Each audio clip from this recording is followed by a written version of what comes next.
He's coming. He's like,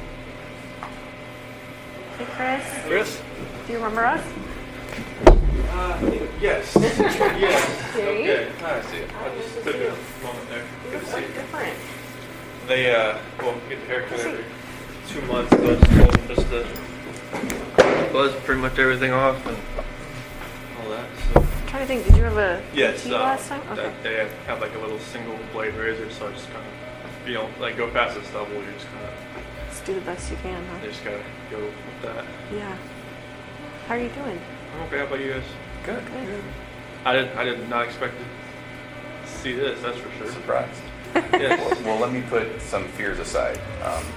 We're not here for what you might think we might be here for. Well, no, they didn't know what this is a computer room. I was like, I didn't know we had a computer room. Without computers. Yeah. Exactly. So you remember, I talked to you, Tammy talked to you, Dave talked to you. We're all in Colorado. And so the last time we talked to you was a different situation, right? Our investigation was open and your case was open. That's completely different now.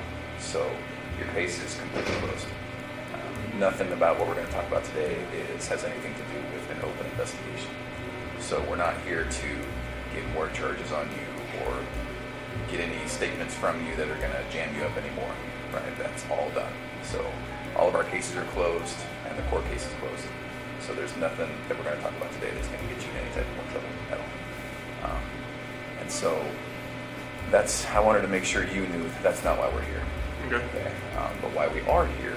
So the three of us work from three different agencies, right? Quite a bit different. CBI, FBI, and Frederick. Different goals. And the things that happened with you kind of all brought us together. And as the months have passed on since everything happened, we just keep in touch with each other and we keep talking to each other. And we've all separately kind of said, did Chris seem unique to you? And me and Tammy have talked about this, Dave and I have talked about this. Did Chris's situation seem different to you? And we keep having that conversation. We can't quite put our finger on it, right? We think that your life leading up to all of the things that happened were very interesting to us. And for me personally, I don't know if you remember, but one of the last things you told me was, hey Graham, I'm sorry that I started lying to you. And that stuck with me for the last couple months. It's been ringing in my head, right? I've never ever worked a case like this where someone told me that ever. And so as I walked away, I thought, Chris is different. Chris is a little bit unique in that regard. So in talking with Tammy and talking with Dave, I said, what did you feel like when it all went down? When we were there, we were talking to you guys, and we all kind of, in our own different way and in our own different wording, said it all happened a bit too quick for us, right?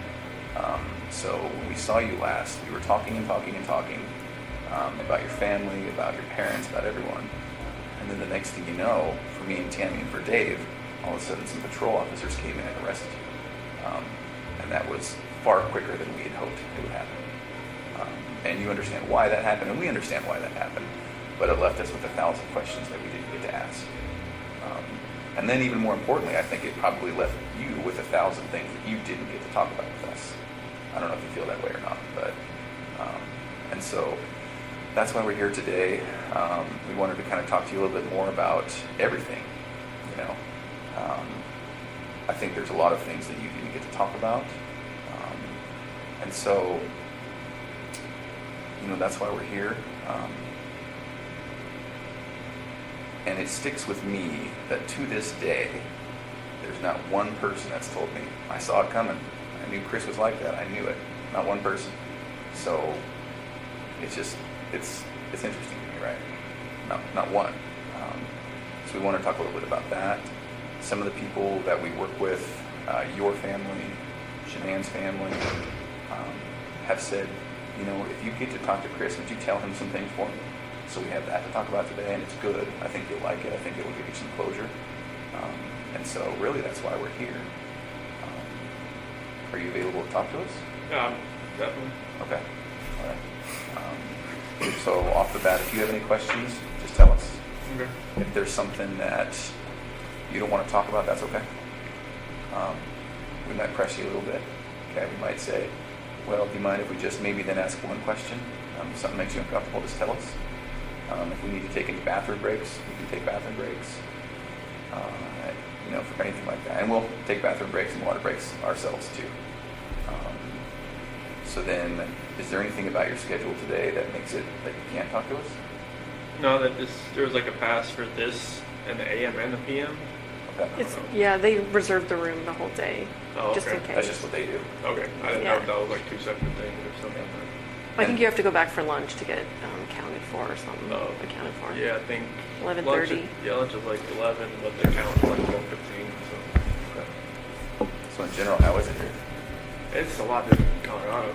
Is it? But it's Good or bad?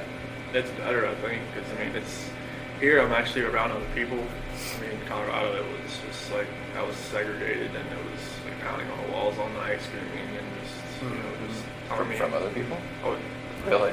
they're just telling me like how I should kill myself and like what they're gonna do to me and just like all that kind of stuff. So Oh. it was today. This is a lot different because I mean, people here don't seem to. It's not like they don't care, but it's just kind of like they don't like judge you as soon as you walk in. Colorado was like they knew why I was there and that was it. They were just like if they had 1 second alone with me, it would have been Really? they would, yeah. Gee, man. Must be out then. out of like what kind of jail. I don't know what it was like in DOC there, but like, they had to lock down the jail for me to walk down the hallway. Wow. It will? Mm-hmm. So they had to make sure you were completely separated from anyone else. Jeez. Wow. Like I didn't see anybody else there. Like I was in the cell next to somebody, but like I never saw them. You just hear them. How do they know who you were? I don't know. I just they make phone calls in there too. Oh, okay. And they got the newspaper in there before I got in there. So Yeah. How is, have you been able to talk with family oh members? yeah, definitely. Yeah. Like Yeah. we get from 6 p.m. to 7:30. That's our on my unit's timeout. So we get to use the phone at that point in time. Really? Mm-hmm. And do they charge you for it, or? Oh, it's just like it's like Secures or something. Mhm. Okay. And how do you make money to pay for that? They put money on the phone. Oh. So if I call, like if I was like to dial somebody's number, they have to have like a phone account set up. Oh, Otherwise, I it's gotcha. just restricted. And then so who you call pays for it? Yes. Oh, okay. Have you been able to talk like family members and parents and all Yeah, that? my mom and dad, my sister. Okay. Good. Is that a good thing? That's a good thing. Definitely. Good, man. Yeah, they don't hear from me. They're like, "Oh, what's wrong?" What's going on?" Oh, good. Yeah. And how is it with them? And so far, so good. Yeah. Yeah. It was hard to hear your parents at sentencing. Mhm. Yeah. I didn't know if what they were gonna say. Mhm. So Yeah. And so, yeah. I really appreciated what they said. I don't know about you. I definitely it was. I didn't expect them to be there. I knew they were there on the 6th. On the 6th, but I didn't expect them to fly back, and they Oh. wanted to fly back for that. So. Yeah. And then a lot what your mom said. Mhm. Definitely. Okay. Good. Well, so we have 1,000 questions. I'm sure you do too. Do you care if we start, or do you have any questions for us? Go ahead. We'll start. All right. So one of the things that we're battling with is, and I won't make any assumptions today. So, are you aware that this was a national story? After a little while, it was. I didn't talk to my parents while I was in Colorado Okay. because I mean my attorney team told me, all right, no phone calls, no letters, no nothing. Okay. So like I made one phone call when I was in the segregation area there, but my dad thought it was like somebody like a news. Oh. Somebody trying to call. Oh. but So it he was didn't Colorado answer? number. Yeah, so he didn't answer. But other than that, Okay. I didn't talk to anybody. But from what some of the deputies were saying, that or my attorney team coming in and said, this is like they've got people from Australia, England, and all kinds of people trying to figure out what's going on. So. Did they send you any of the letters, like fan mail or anything? Well. I got letters, but couldn't keep them Okay. like with me, so like I could read them like on my hour out. But it's like I got a bunch of just letters that had no return address and Oh.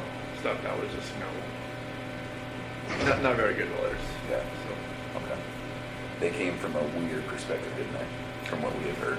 definitely, there was one person I guess from Broomfield that was like writing like 4 times a week trying to come visit me, and then there was just a lot of people like writing that was like bleed through markers saying, like you're a monster, or all kinds of crazy stuff.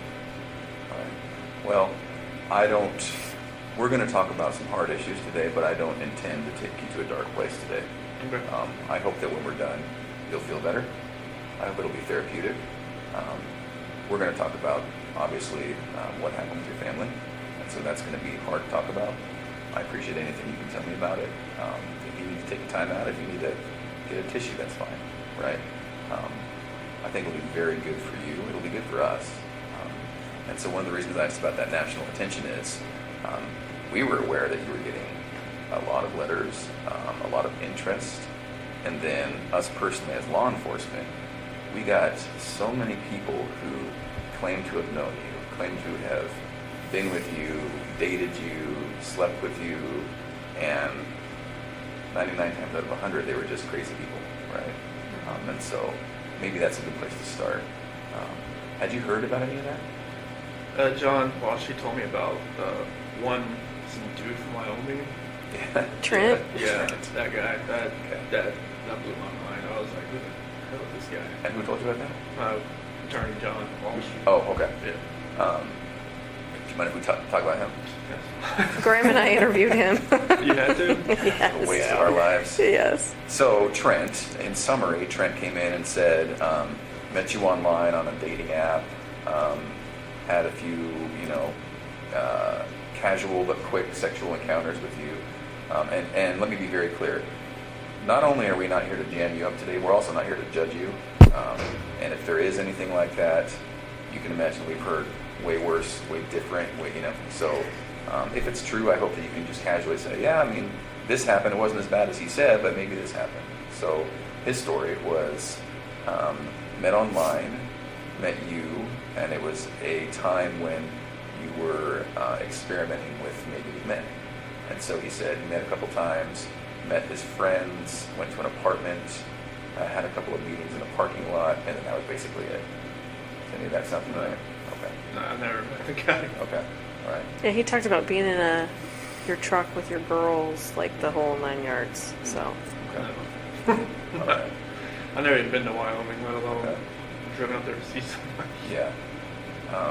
And so this is maybe a weird question for you. Do you have any gay experience? No. Okay. Any interest? No. Okay. Never had a time experimented, wondered? No. Okay. Is it possible that he found you instead of you finding him? From what John told me, to find me on like a WhatsApp. Yeah. I don't even have that app. Okay. You had my phone, so Okay. you could probably, Yeah, we know. you could probably saw what app I had. But I've never even heard of the app, but Okay. apparently, like, he told me, like, I met him to do like a rehab center or something. Is that what he said? No, that was another guy. Oh, okay. Yeah. Yeah. Yeah, it was totally, I had no idea. So did you see a picture of him on the news or anything? John showed me a picture of him. Okay. He was like, well, this guy, I'm like, John was kind of, making fun of, like, you don't know him? Sure. Okay. I'm like, no. So you saw it and you were like, no way. Yeah, I was just Big like- lips. Did you see his giant Yeah, lips? it was just like, I have no clue who this guy is. And he's somewhat memorable. I mean, Yeah. If you met him or talked to him or got to know him, you might remember. He was kind of meek, Yeah. but also a little bit flamboyant. Mm-hmm. Yeah, he did fake lip, or not fake lips, but injections. Uh-huh. He was very into skincare and makeup. And he mentioned that one of the times, just as a gift, you got him some skincare products. Mm-hmm. Does any of that sound familiar? No. Okay. You can imagine all the stuff we're dealing with. Okay, so that's one. Mm-hmm. Trent Bolds. There was another gal that you were dealing with. Amanda McMahon. Have you ever heard that name? No. John showed me a picture of her. Okay. Oh, you did see a picture of her too? Yeah, he had like. Yeah, that's the same. Truth. Yeah, Does that look familiar? that's the same picture he showed me on the Okay. MSO one time. I was looking, I was like, who's that? He's like, oh, you don't know her either? Yeah. I was like, no. Yeah. He said it was like a Chick-fil-A parking lot rendezvous or something. Right. And that's just not true. That's what she's No. claiming. Okay. Only one been one Chick-fil-A in Colorado. That was the one in Broomfield, Highway 7. Okay. That was it. Okay. Do you feel comfortable enough today to tell us if there were other people? Yeah, it was just Nicole. Okay. Yes. And that was it? Yeah, that was Okay.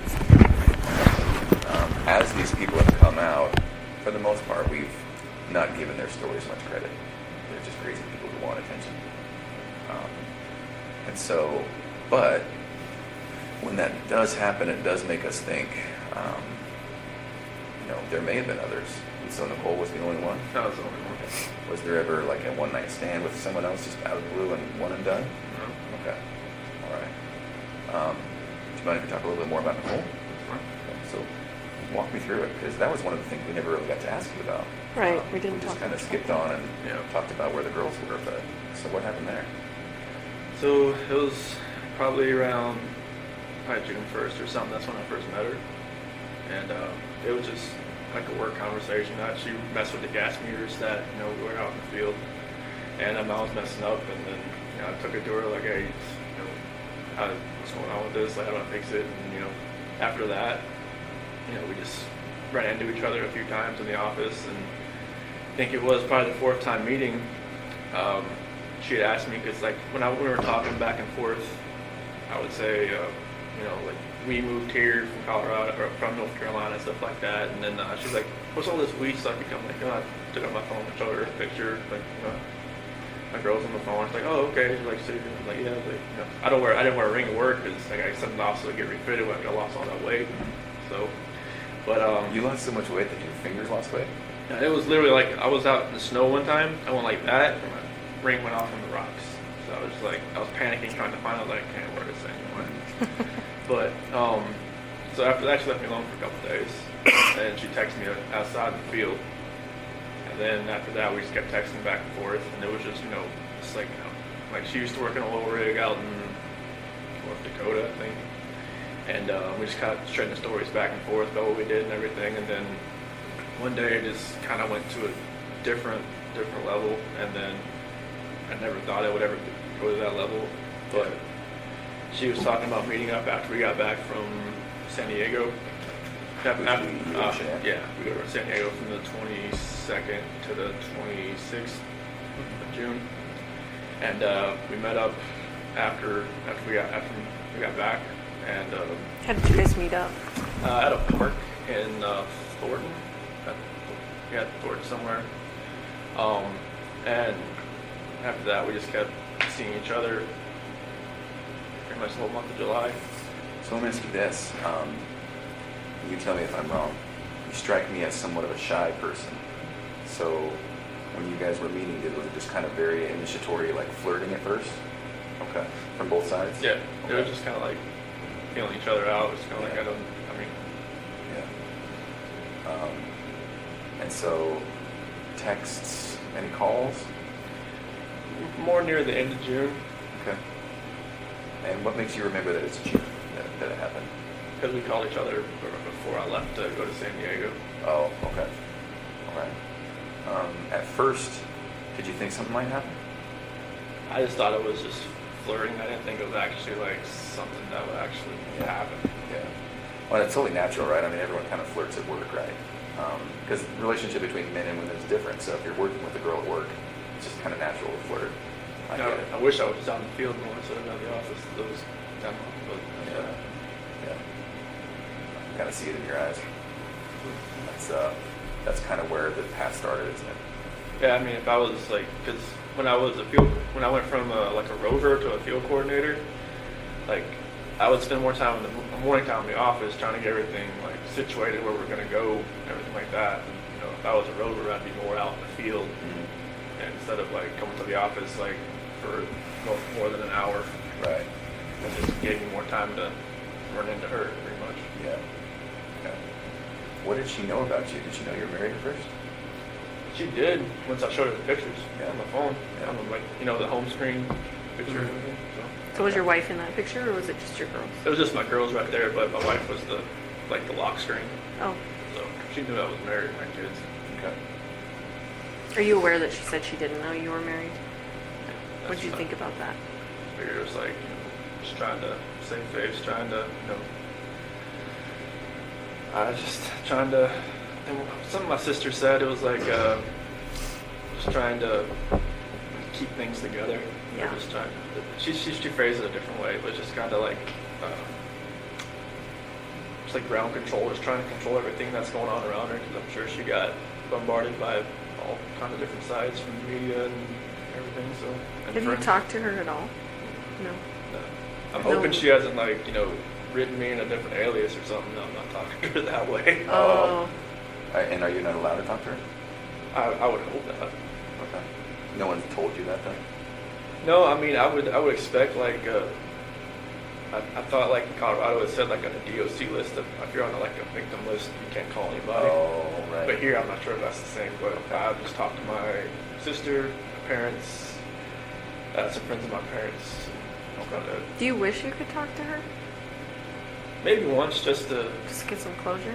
say like hey just once. Yeah.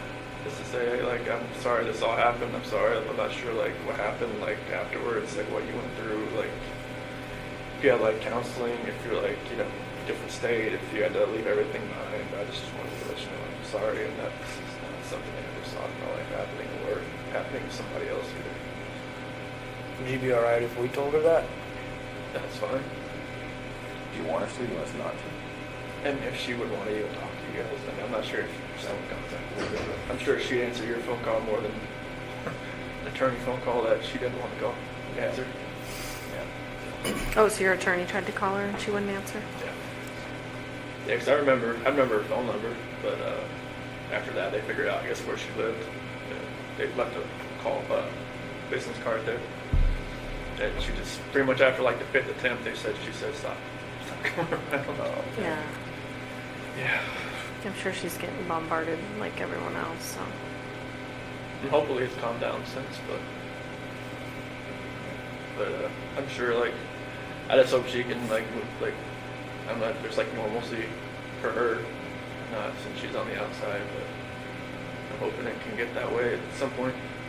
I'm not sure if she had to leave Colorado or not, but I'm sure like that would have been hard if she did. Mm-hmm. Knowing a darker was her dream job, so that's one thing I always like asked my attorneys is like, did she have to leave? Like, did she have to do anything at work? Because that was one thing. So she always told me that was her dream job. So. Oh, really? Yeah. Where does she need? Like within the oil company in the dark, I was like, I mean, unless you're working for like BP or like ConocoPhillips or something. Oh, I see what you're saying. And the dark, I was like, It's like big leagues. yeah. Can I ask kind of a tough question?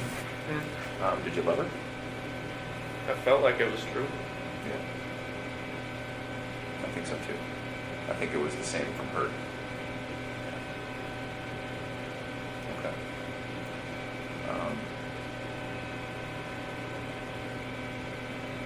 Tell us about the time you spent with her. Well, I mean, it felt like it was, I think like when you said like I was more like a shy guy, it's kind of like I've never like been pursued by anybody before. It's kind of like I was the one, trying to pursue. Because like when me and Shannan met, it was like, she was always like pushing me away, kind of like, She was sick for a while, right? Oh yeah, she had just got diagnosed with lupus, and she was on like a bunch of different medications and stuff. And it was like, I guess I wasn't her type. You And weren't her type? I wasn't her type. Okay. Cause like she told me like when she first, because we had met. She told you that? Yeah. You're not. I remember you telling me that.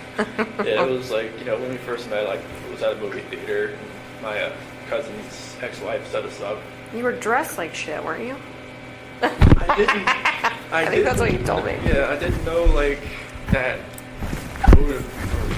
They didn't have any games? So she was fancy and he was in like shorts and tennis shoes or something, right? Shoes and like I should have known the doorman, was in a suit. And I was just like, this isn't good. And like Was when it at the theater? It was a fancy theater, right? it was Kinda? in Charlotte. It was called the Epicenter, and apparently they give you like champagne and all kinds of stuff. Oh, this is a fancy date night theater. Yeah. Yeah. I think he Movie came. I think he came like he was going to a Like I was Cinemax, like I was going to a bonfire like a or something. AMC. Like a play theater? No, it was like you Movie just watched theater? a normal movie, but like you can like drink champagne and like Yeah. have like a Jack and Coke inside the theater and just Yeah. sit there and just whatever. But like yeah, when she first saw me, she was like, I should probably just turn and talk to the bartender a little more. And like, no, I'm not. You're here to meet. But yeah, like I was like persistent trying to pursue something. I liked her, and even on our first date, like I couldn't even eat anything really. I was just like, you know, You're so nervous? yeah, Really? yeah. She was just like, you know, chowing down, and she was like, you eat like a bird. I'm like, Oh, that's "Oh." funny. And she talked to my parents like, you know, months later. She was like, this guy just never ate. I was like, this guy eats like a trash disposal. I was like, no, not around me. I was like, well, I was nervous. I was just like, I was always like shaking and everything. But yeah, I was always pursuing her, and then just like finally, I grew onto her. Like, you know, I would always like with her medications and stuff. I would always like, she had like 8 bottles of medications, so I would always get like her day and nights and kind of like put them all in that little, you know, flip open Pillbox. yeah, all that kind of stuff. And you know, I would always, you know, be around her. I even went to her colonoscopy. She said after that she knew that was like a, kind of a keeper. It's like, you know, who goes to a colonoscopy after 3 months with somebody? Right. It's a little soon. Well, she asked if she needed that ride. I'm like, yeah. She's like, you want to go to colonoscopy with me? I'm like, sure, why not? Like, I even sat with her while she drank that nasty stuff all day. Yeah. Oh. Yeah, Where she's in the bathroom that's a all good day. test. that clear stuff that doesn't really taste clear. Yeah, but yeah, it was. I mean, it felt like it was a great relationship. Everything was great. Now you're talking about with Kissinger? No, with Or talking about Shannan? Shannan, and like in the first year, you know, like, you know, my parents never. I don't know. My mom was always kind of hesitant. Why?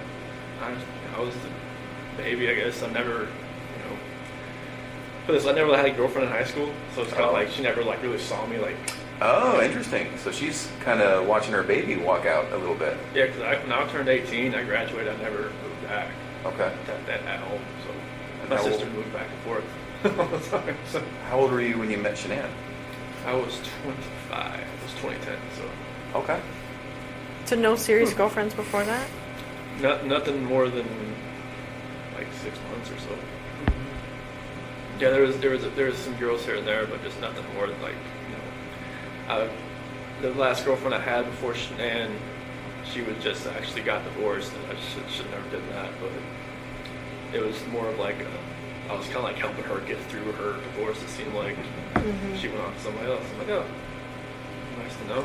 You're the rebound guy? The rebound guy. Pretty much, but you know, that's how it goes. Would you say that in your relationships with women, it seems to me, and you tell me if I'm wrong, it seems to me like you're attracted to maybe a more dominant personality? It seemed like it because I'm more of the just reserved. I mean, I just kind of like go with the flow type. Yeah. And like Shannon usually made all the decisions. It seemed like so. I get that. I'm the same. Yeah. I don't know what it is. Yeah. I don't think that's right with you, but So then, and I know it's hard to keep bouncing back and forth, but and one of the reasons we're here is we just keep telling ourselves, Grace just does not fit the mold. Grace does not. No. Like it just blows us away what happened, right? And so we will do a little bit of bouncing back and forth, and that's really just to get to know you a little bit better, because we never really got that chance, did we? We were I met you talking. twice. Yeah. Met you once. Yeah. Probably like 3. Well, you remember 3 or 4 times probably. So then do you call her Nikki or Nicole? I would call her Nikki. Okay. I know there's so many Nickies and Nicoles in this. Right, there That's is. I got confused. So we'll call her Nikki. Okay. So then with Nikki, was it different? It just seemed like I was more in control. It seemed like, and that never happened. Like she'd actually like asked me like my opinion on a lot of things, and just like what I wanted to do, and just kind of like, okay, That was new, wasn't it? very new. Oh, that's fascinating to me. And so did it feel more like an equal partnership, or? It seemed like it. Yeah. Okay. So then when it was date night, would you guys talk about it? Would you ask to go somewhere, or would she say, I want to go somewhere? Was it a two-thing? You know, the first time we went out, it was to a movie over at the Orchard, off the 144th over there, and you know, I asked her like, "Hey, you want to go see this movie?" And like, she's like, "Yeah." I'm like, "Okay, cool." And we got there, it was sold out. And you know, normally you would probably just have just wait 2 hours, like not just go home, but now she just wanted to walk around, and just talk. I'm like, okay. Oh, wow. So that was different, and you know, I think she wanted to go to the car museum, Shelby Museum in Boulder. I've never been there, and I was That was right up your alley. You're a mechanic. I was just like, that was awesome just to walk around cars for like an hour or so. And then, you know, drag race in Vandermeer. Okay. And I haven't been to a drag race since 2008. And that was in Charlotte. Okay. Like that was a lane drag strip over there. And it's like the NHRA, the Top Fuel, and fun car stuff. Like me and my dad used to grow up and just go there like all the time. And then like went to camping in Sand Dunes National Park, and I'd never been camping. I always wanted to do it. Thought it was she'd done it like countless times. Oh, really? Okay. She's outdoorsy? Yes. Okay. Yeah, she I guess she every time like she needed to clear her head, she'd just go by herself, just go somewhere. Oh. Yeah. But she's a completely new type of person and relationship. Yeah. Okay. All right.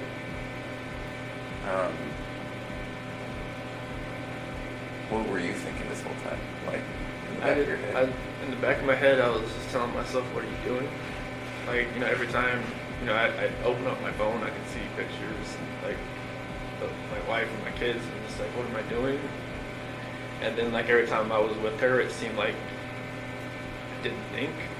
It seemed like it was like a blinder that was in my face. Oh. And it just, like, every time I look back on it, like, you know, like, I have pictures of my wife and kids and myself. And, like, every night, you know, or every morning, every night, you know, I just, you know, talk to them, you know, say, like I have, like, this book I used to read for CC. And I remember that book, so I read that to them, like, every night. And, like, there's some scripture and stuff that I read to them, so I just try to, you know, try to think back, like, I wish this never happened. And just like, I wish that blinder wasn't on my head, wasn't in my eyes. That would have seen what was going on. Like, you know, I was having, like, everybody says, oh, you're just out there having fun while your kids, you know, or kids and wife are on vacation. I'm just like, no, it wasn't like that, but it seemed like that's what it looked like when, you know, when you're going, you know, when you're going to camping, you're going to drag race, going all that other stuff that you have fun doing, but you're with somebody else. It's not your family. It just didn't seem right. You know, with her, it just didn't seem like I could even see that anymore. Yeah. I was there at her house pretty much every night. So it was like I didn't have that time at home just to really think about anything. Because literally I didn't, like, I was only at home from, like, when I got home from work, I worked out, I ate dinner, and then I went over to her house. Like, I never slept in my house in, like, the whole month of July. Now, talk me through that, though. When you said you went home and then you were at her house, was that while Shannan was gone? Oh, okay. So you weren't even at your house. No. This all happened so quickly, didn't it? It was insane quickly. Like, I didn't, like, she even told me, like, she was never, in, like, a normal relationship, she would never have somebody over at her house, like, more than, like, once or twice a week, but she felt like she wanted me over there. Yeah. She said she felt comfortable over there. Yeah. So it's just like, that's what was different, like, she wanted me over there. But I just wish that all that would just go away. I just wish I'd almost like I know it's hard, I know it's wrong to say I wish I'd never met somebody, but I wish I'd, you know, maybe met her at work and then just kept it that way. I think if we had a time machine, I don't think this would happen again. Because some people, when this happens, you're like, well, if it wasn't this time, it would have been next time, or it would have been the next time. It just wouldn't have happened with you, would it? And it happened so quickly that, you tell me if I'm wrong, you're not the type of guy to take control sometimes when you need to. Yeah, it seems like that's just what happened. Yeah, I didn't take control of this situation. It just, like, the situation controlled me. Right, it just happened. No, I get that, man. I'm somewhat passive myself, and it's like, you know, there's situations where I'm like, well, why did I let that keep going? You know? Yeah, I don't know why. It was like a roller coaster ride that I just kept punching and taking on, and I just never could get up. Yeah. Can we talk about the hardest subject? So when we were talking, the last time we talked, the last thing we talked about was where the girls were, but we never really got to talk about that night. So what happened? So nothing really happened that night. It was in the morning. Okay. It was, me and Shannan, she got home like at 2 o'clock. And, I felt her get into bed. And I just felt like I didn't feel it. I just made sure I looked at my phone at 2 o'clock to make sure she's okay, she's in there. And I could kind of feel her kind of stirring around a little bit. And I just had a feeling that she knew like what was going on. Because I mean, obviously, I didn't use like an NRCO gift card, that I'd gotten. I'd used my actual credit card, and I kind of just felt like something. She knew what was going on, and she started rubbing her hand on me, and we ended up having sex. But I guess that was more like a test. Oh, I would have thought. interesting. Okay. That makes Yeah, sense. because when we talked, when I woke up later on in the morning, like, I pretty much, told her, like, I didn't think it was going to work anymore. And she was like, what happened? What was last night? Mhm. So I figured that's about the test after I've gone through everything in my head. That makes sense. And she just told me, like, to get off of her. And she's like, I knew there was somebody else. I knew there was somebody else. I knew there was somebody else. I couldn't bring it. I couldn't just say yes, there is somebody else. But then she said, "You're never going to see the kids again. You're never going to see them again. Get off me. Don't hurt me." And then Is that what you said? because like when I climbed in bed, that was pretty much like on top, pretty much like straddling her kind of deal. Okay. And she thought I was gonna like, hurt her or her baby or something. So, because she knew that like, something had happened. She thought I was just trying to, just check out or something. So, Okay. and that's when that happened. I know it's hard, but do you mind if we talk just a tiny bit deeper about that? So she comes home, she touches you, you guys have sex. It seems like she's doing her test, which I understand. Sounds like you do too. I'm sure like, Nikki or not Nikki, Nicole Atkinson or Cassie probably told her, That's what I was thinking, right? They talked about it during that whole weekend. more than like that. That's my parents told me there was like going through like text messages. It's like all like pretty much they all kind of just told her he's with somebody else type of deal. Yeah. And she spent a lot of time with the gals. And that's what they did probably all weekend is talk about it, give her advice. I think that's what we found, right? Yeah. Okay. So she comes home. You guys have sex. And then did you fall asleep between then and going to work? Yes. Okay. So then at some point, does she wake you up or is it you waking up for work? Not a lot more. Oh, okay. And you're going to work out. Mhm. But then that's when she started wanted to talk more. And she was pretty mad? Okay. Yeah, it was.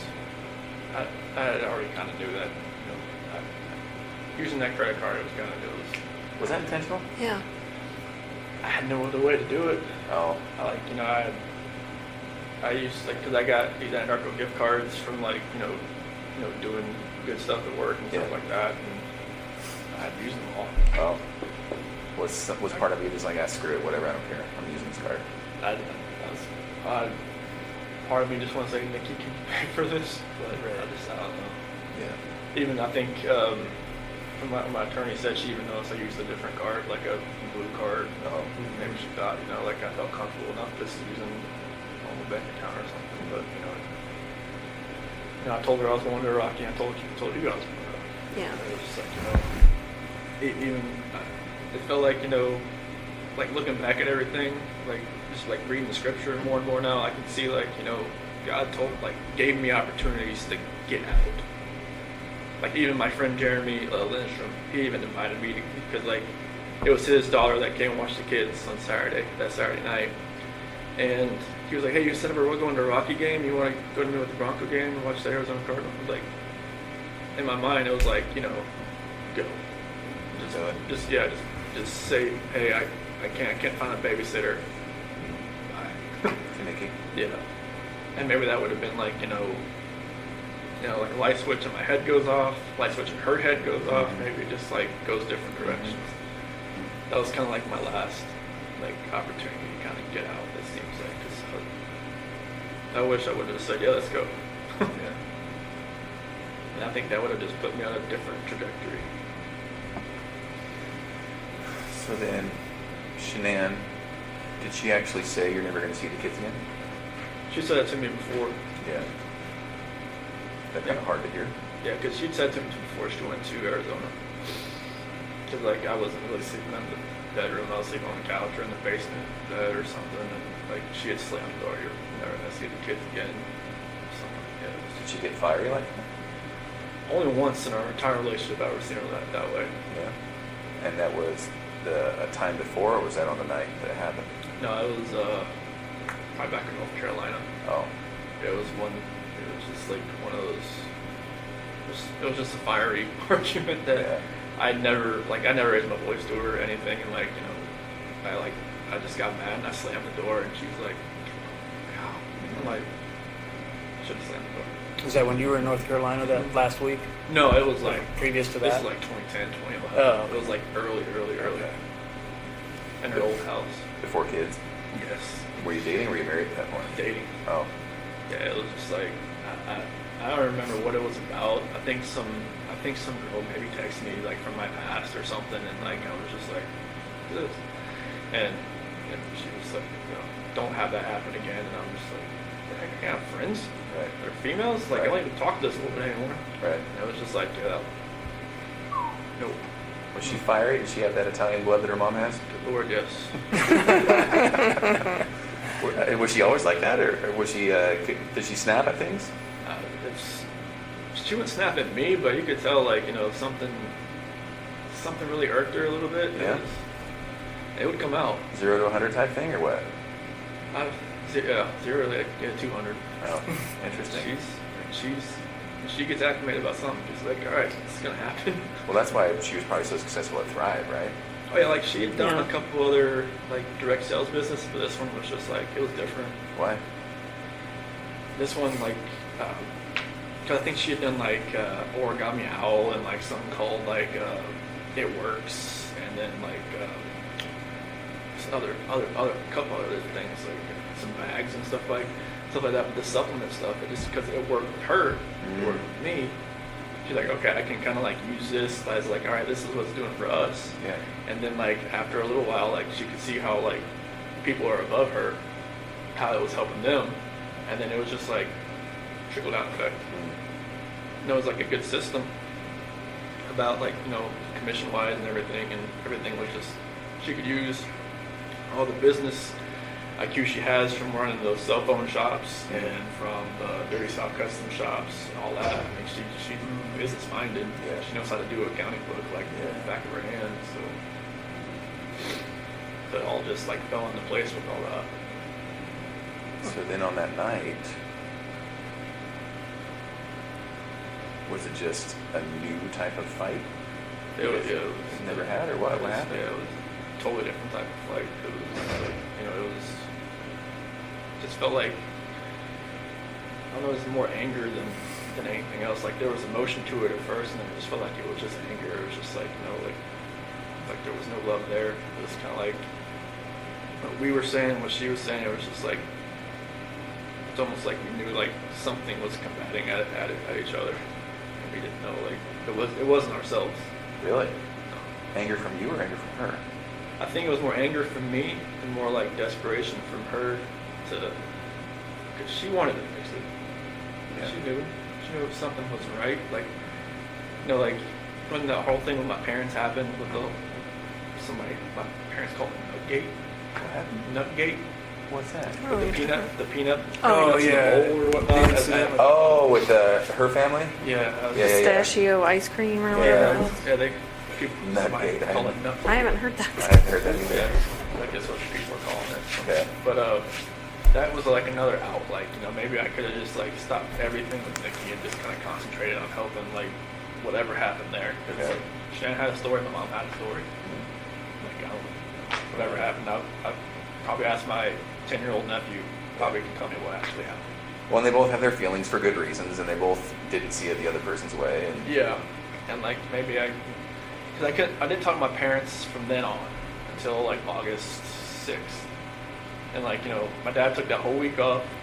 You didn't talk to your parents from then on? Yeah. Oh, okay. Yeah, because like Shannan was like, do not talk to them, do not call them, do not do anything.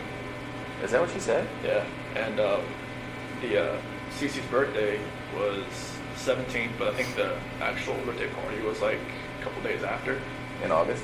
July. In July? Yeah. And like my mom or my dad was gonna go, but then there was like a post on Facebook about allergies and stuff like that Shannan made, and my dad was like, no, I just can't do it anymore. Just like because He perceived that as her taking a shot type thing? yeah. Okay. Yeah. Like, she always says she never put those posts directed at anybody, but she had a method. Like if you read them, you know who she's talking about. She had a method to the madness, and you can see it. Mm-hmm. But yeah, I wish I could have just took more time just to fix that.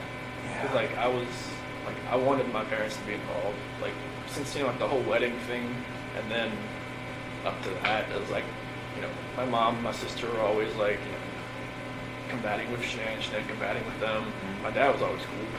Like he's just like me. He's just like go with the flow. Like I just want everybody to get along type deal. Chicks, man. I loved your dad. Oh, he's the best. Isn't he? I So- loved your dad. I'm sorry, keep going. That's cool. I just wish I could have like just when we were at the beach in August. Like my dad was supposed to take the whole week off just so we could see the kids and like see me and like we have a cookout at my sister's house or something. And then but we just pretty much spent 5 days at the beach and Shannan like booked it so like I mean I don't want to say like punishment for them not to see the kids, but like I wanted them to see it, see them. I wish I could have fixed all that. And I even like when I was at the beach, I told Shannan that it was more like what was going on was more like I feel like because my dad's my hero. I feel like I've lost like something in my life. I haven't been talking to him for 3 weeks. I haven't been see the kids for 3 weeks, on FaceTime or anything. And I wanted them to be able to have that relationship again. And she was pretty much gung ho. Like she tried to kill my daughter by giving her pink. I was like, I don't think she gave it to her. And that was that her stance? Is that your mom? Put something in front of Cece. Like to kill her or No, just just like Didn't care. Like Didn't pay attention. she thinks that allergies and like this state of age is like people think you'll be Like it's fine. made up Like kind of yeah, thing? he'll be fine. He'll just have a rash. He'll be fine. I've seen Cece, like the first time. Well, I've seen a picture of when he had a cashew the first time. It wasn't good. And then she had kiwi the second time, and then the same thing happened. And I know it's real. So you know it's serious, yeah. Yeah, it's not like it wasn't like her throat like closed up, but she broke out in this full body rash that looked really crazy looking. And luckily, like nothing with her throat like happened. But So did that make you angry at your mom for doing that? yeah, I mean, I just like, Mom, you just gotta. I told her you need to think. You need to like pay attention. Just because another kid can have something doesn't mean another kid can have something. Because like when we were at that birthday party at Jeremy's that Sunday, they had this cake there. Like Bella wanted it so bad. I'm like, can't give it to you because Cece can't have it. She was like, okay. And all the other kids were like, if they can't have the cake, like I just kind of took them off and gave them some like one of those frozen pops or something. But it's just like she had to learn that just because one kid can have something, and there's another kid that can't have it for a legitimate reason. Like she couldn't have done it, but that's the kind of talk I had with her when Shannan called me. I think it was maybe like middle of July or something when she told me all this had happened. That's when I called my mom and talked to them for a while, and then they're just like, they just couldn't deal with her anymore. Shannan just kind of like, they like flipped out. My nephew told Bella to go hide behind the curtain because I don't think your mom was going to let you come over here again or something like that. Oh. So it got heated. Oh, it was bad. Really? Yeah, it was like a last straw between them, I think. Like in the same room or over the phone? No, they were at the house. They were really my mom's heated. house, yeah. Because Cece and Bella and my niece and nephew were there. Okay. How did Shannan find out about the ice cream thing? Because Shannan was there, and I guess they were all sitting one of those couches, kind of like a U, and my niece went into the kitchen, and she knew where the ice cream was. She'd been there she's been there. So it's not like your mom gave it to her? Like she got her own ice cream? Yeah, she went in the freezer, got it, went out, and sat beside Cece and started eating. Oh, But like, it's just a matter of like, Cece could go like Right. like that. Now, I don't know what would happen if she just got it on her hand, right. but like I know on like the prick test, on Mm-hmm. on the back, it's like a welt. So were they staying there at your parents' house during that time? 'Cause Yeah, it was. So they would go from from Sandy and Frank's house Yeah. for like a few days or 5 days, and then go to my mom and dad's house for a couple days and Okay. bounce back and forth. Okay. So it happened during that time. Mhm. They were there, yeah. Okay. And so there were so many things that happened, weren't there? They just were little tiny ingredients to this Yeah, recipe. Yeah, nothing like It's nuts, Chris. I mean, it's just so many things just didn't go your way. everything was like like somebody was stirring a pot, and it would just Yeah, that's exactly what it was like. So then, I know I keep bringing it up. Can you walk me through just the last few minutes before Shannan died? It was pretty much just like I had gotten dressed for work, and then like we started talking. Did she come to you? No, I was just right there in bed. Oh, I just, okay. Yeah, so I was just like I got my blue shirt on, my jeans and everything. You ready to go? I was ready to go, and Was she asleep, or did you have to wake her up to finish your conversation? Or? I would wake her up because like she got home like 2 o'clock, so she pretty much out of it. But I never knew like if her plane got delayed. Someone always told me like she just like sat around with Nicole and just like talked for a while and then came home or something. I'm not sure if that Yeah, was true. it was delayed. Yeah. But yeah, when she came home and everything, but yeah, like I woke her up to talk to her. Oh, okay. Yeah. And is that because it was just eating at your Yeah, brain? like I knew like something like something just felt right with me. So I know like she knew. I just knew she knew. I just felt like maybe the kids weren't going to be there when I got home that day. Oh, interesting. Now, I don't mean to offend, but I have to ask, is that really the truth? Okay. I really felt like they weren't going to be there when I got home that day. Oh. And Like so, she would take them somewhere? No, I just felt like either maybe I wouldn't go home, maybe they weren't going to be there, or I wouldn't be allowed in, type of thing. I think I saw some text messages where Shannan talked about that she would take the kids to another state or something because she wouldn't be able to afford to live in Colorado or something like that. Did she say that kind of stuff to you, or Yeah.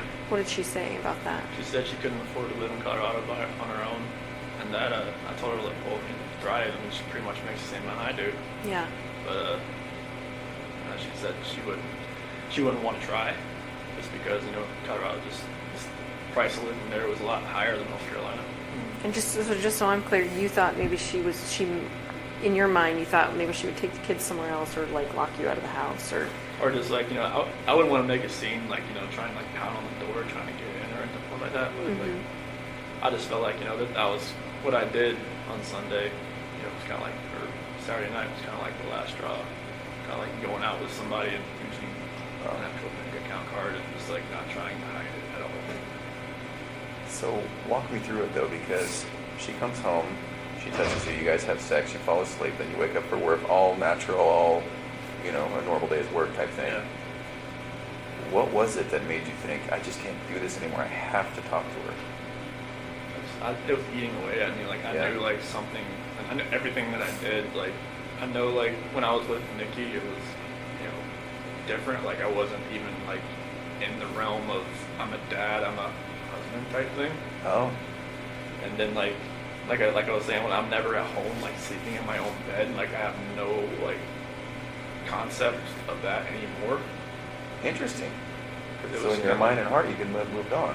Like it kind of felt like if I wasn't at home, like I didn't think about it almost, because like if I wasn't sleeping on my own, like I think there was at one point like Nikki had gone to the mountains with her friends for like a few days, like into June, first part of July, and then like that part obviously I was home, but like from that whole month of July on, it was like I was never at home. Like I never had all those reminders around me. I never had, like every time my wife would call me, I would be at Nikki's house. Oh, while she was in North Carolina? Yeah. Okay. And I would like, walk outside and talk to her, like when I was next to the car or something like that. Uh-huh. I would never be at home looking like, have all these pictures around me, just being in the same bed, seeing my kids' beds, seeing everything that, that we built for the last 6 years. And so, did you just want to once and for all get it out in the open? I just wanted to just tell her how I was feeling at that point in time. Like, I didn't feel like me and her were compatible anymore. Yeah. Honestly, I didn't feel like that because what was going on with Nikki, it was new. It was new. Right, absolutely. Anything that's new always feels better than the old. Yes. And it You were makes think probably differently. bitten by the love bug.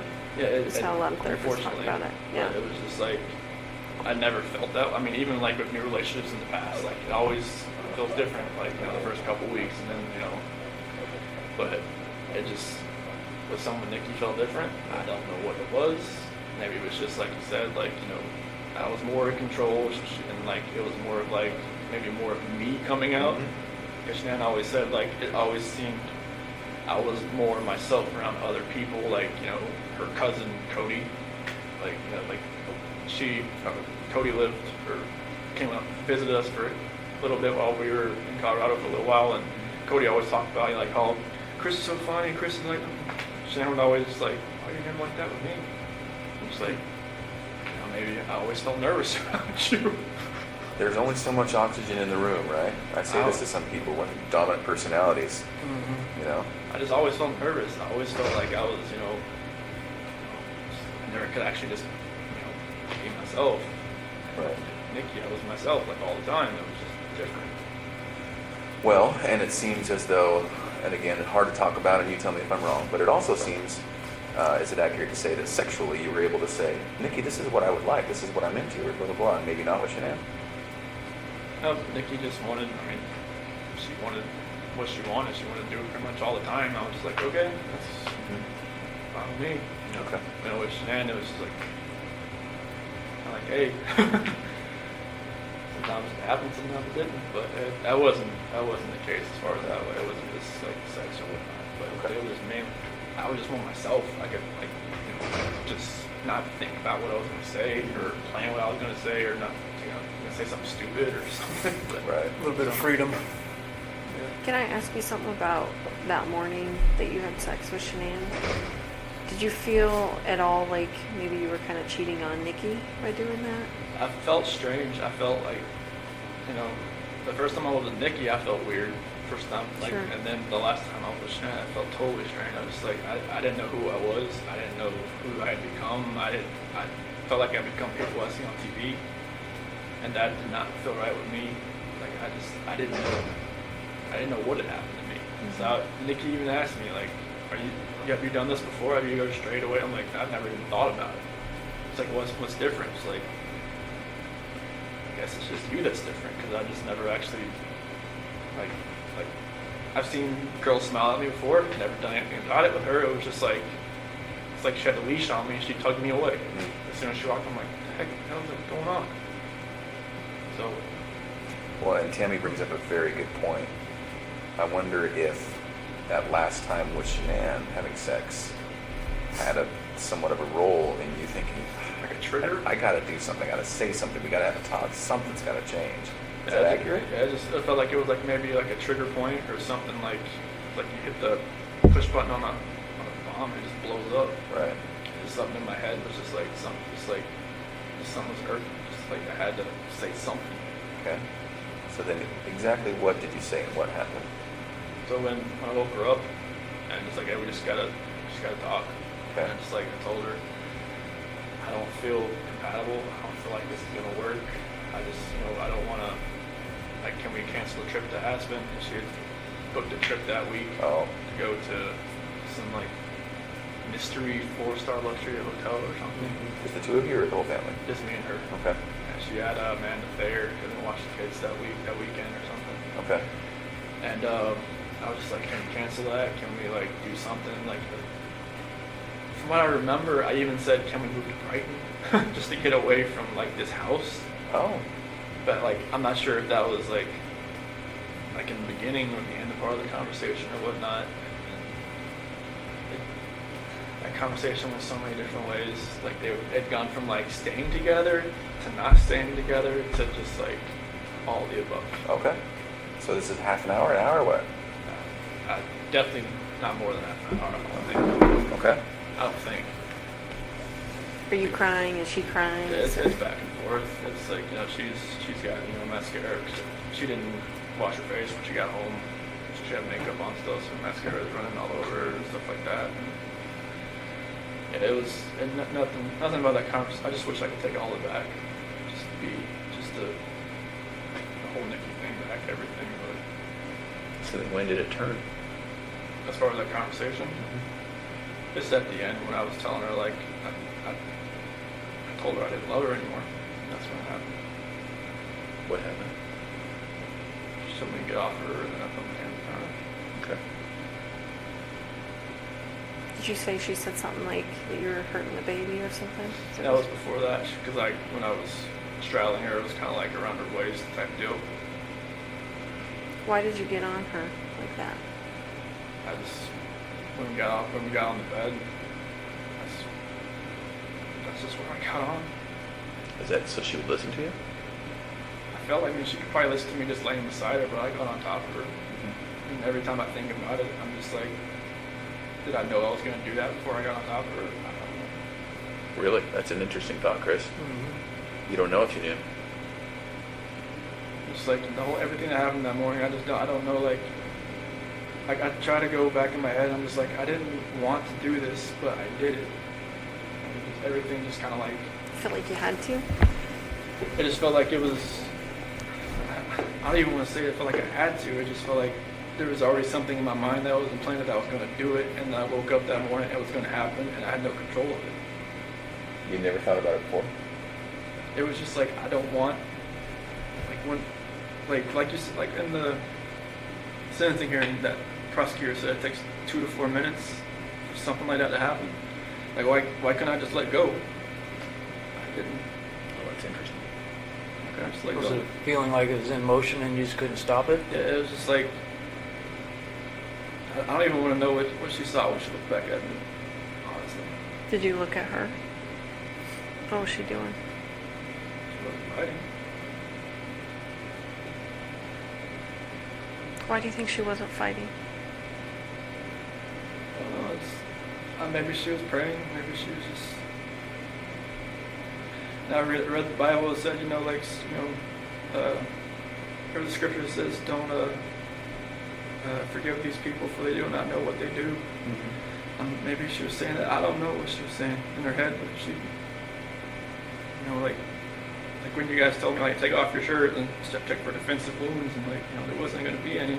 She didn't fight. I don't know why. Like she didn't grab, could she grab your arms or were her arms pinned down or? Not that I remember. I don't think so. I mean, I don't think like I moved to where my knees were around her arms or anything, but it was just kind of like when I got on top of her, we started talking, that was it.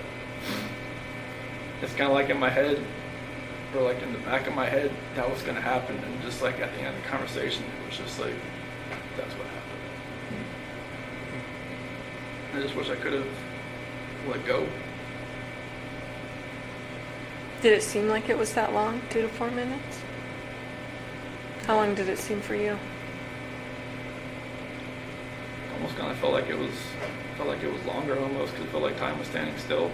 It's kind of like I just saw my life just disappearing before my eyes, but it just like I couldn't let go. It was like somebody else, like if you picture somebody else around you, holding your hands, holding you, keep you from not letting go.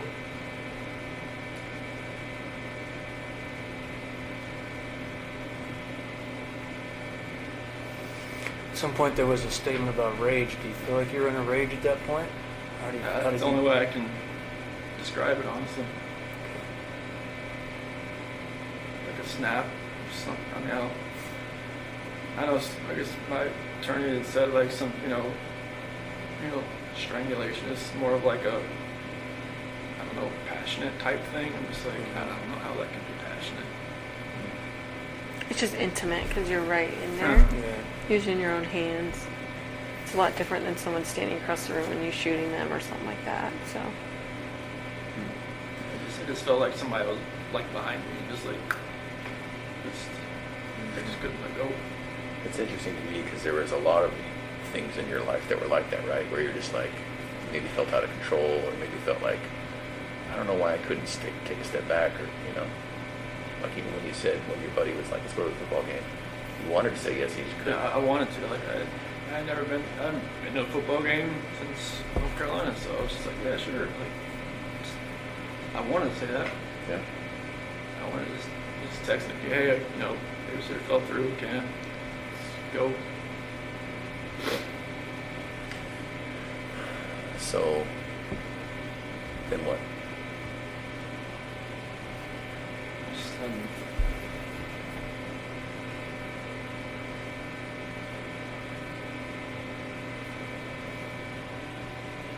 Just, after, you know, Shannan was, I guess, once she was gone, it was just like, I didn't know what was going on. It's like, it was like a traumatic, I don't know what you call it, traumatic event type, and everything, and like, I was shaking, I didn't know what had happened.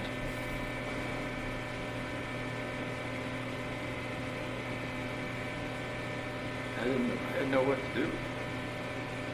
I didn't know what I had done. I still wasn't in that right state of mind. I don't think like I was in control of what I could think or what I could do at that point in time. Like most people say, like, why don't you just call 911? Why not? Like, unless you're in that situation, You don't know. You don't know what you would have done. It's easy to play Monday morning quarterback.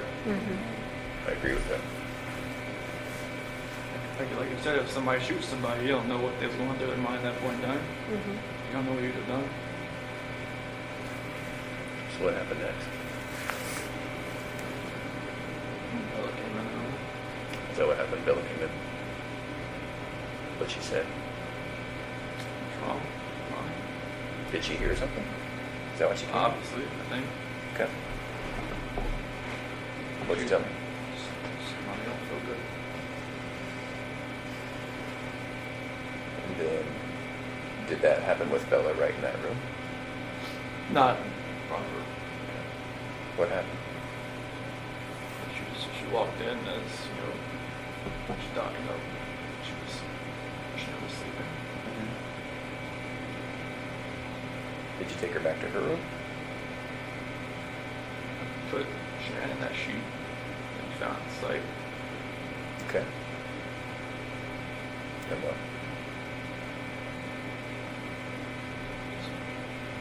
Carried her downstairs and backed my truck up. At that point, were the girls still there? Okay. So then Shannan's in the truck. Then you went back to the house. And got everybody back in the truck. Was Bella first or was Cece first? In the truck? Yeah, I'm sorry. So Shannan was first, and then Bella was next. Was Bella alive when you guys got in the truck? Oh, okay. What happened? I woke back up. Okay.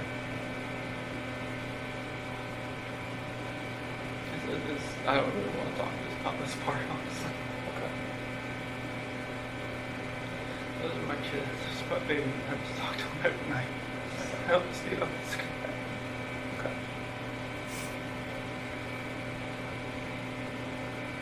Every time I see pictures of them, I don't know how this could have happened.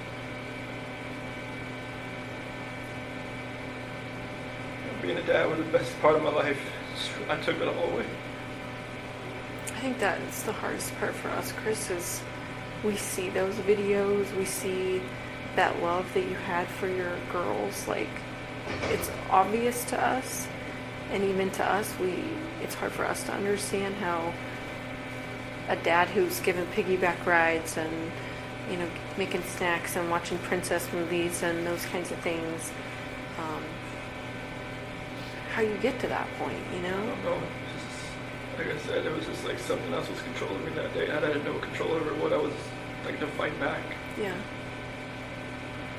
Like when that prosecutor said that Bella bit her tongue, like repeatedly, I just wanted to bang my head against the wall. So you put Shannan in the truck, and then you put the two girls in the truck? Were they just sitting in their car seats, or I guess they didn't probably have car seats in your truck, did they? No, they was just sitting in the back with the, like in that bench sheet. So Shannan was back there too? She was on the floor. What did they say about Shannan being on the floor? Mommy, okay? What'd you tell them? She'll be fine.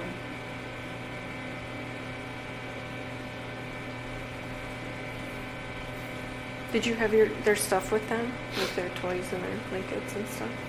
They had something with them that they carried. One of them, I think Cece and Bella had like a blanket or something with them, like a pink blanket. Or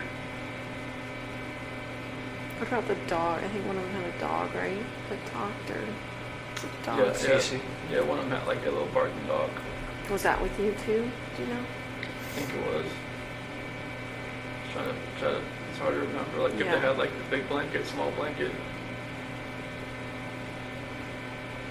So, I think I saw on the video that you put a gas can or something in the back of your truck.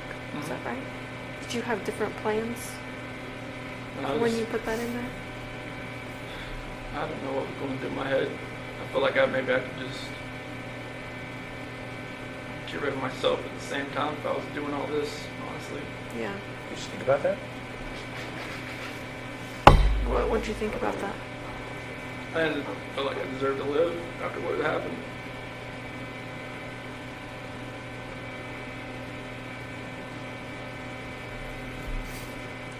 Was there any thought to the whole family going away that day, to include you? After everything happened, that's a definite thought. Yeah. See, it's interesting to me. We had all kind of wondered if there was a point when you were all together, and if you were all going to pass together. That to me makes sense, because that's, even though it sounds crazy, that's what a family man does, right? Family man doesn't do what he did. No, I know. I guess what I mean is, it seems like you guys were going to be together forever in that way. Is that maybe what was going through your head? Honestly, I just felt like I deserved to live. Yeah. And it was like, whatever judgment I was going to come upon myself,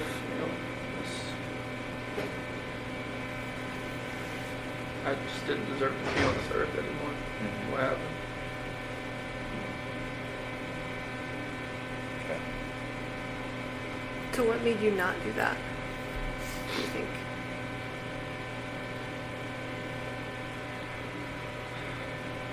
I don't know if it was just more of like because with the site, maybe it was just more of like I would have hurt more people than just me and everybody else.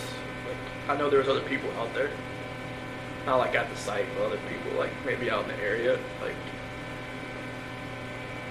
I didn't want something like on the site to catch fire and blow up, and then other people around would get hurt in the same.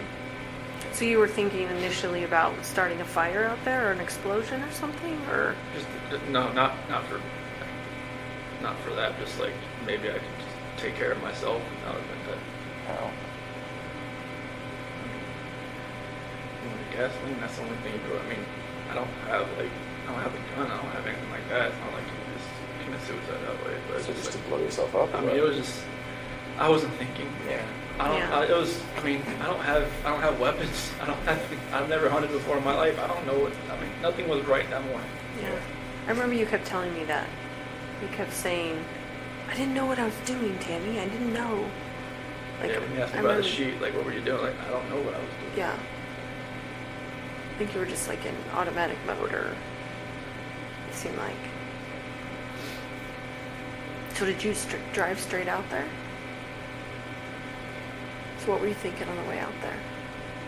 It's kind of like what I'm doing right now. I'm just like, nervous, shaking, not knowing, like, what's gonna happen. Yeah. Like, I know, like, my life is completely changed. I don't know, like, what's happening. Like, honestly, like I try to picture that whole ride, like it's like 45 minutes to an hour ride out there, and it's just like, couldn't I have like saved my girl's life? Couldn't I have done something? Why did I do that? I don't know. Right. Like this is my flesh and blood. This is like what I wanted all my life, was to be a dad, just to have, you know, kids, and they love me, they, you know, all that, and it just nothing made sense. Right. Like the oil tank, nothing made sense. I'm just like, what the doing? Mm-hmm. So what happened when you got out there? I took Shannan out just to a place off to the site, Mm-hmm. and then What were the girls doing when you were doing that? just sent them back to the truck.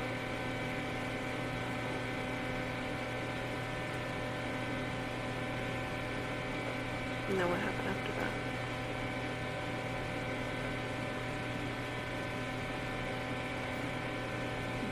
CC was first.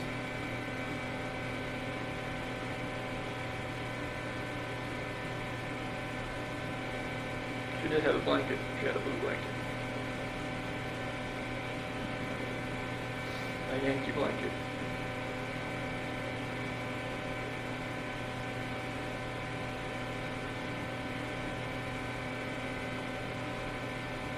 So was she alive when she went into the oil tank?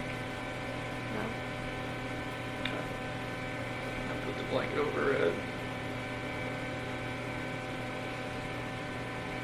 And that's how she passed. Couldn't breathe. I put the blanket over her head. I didn't want to. No.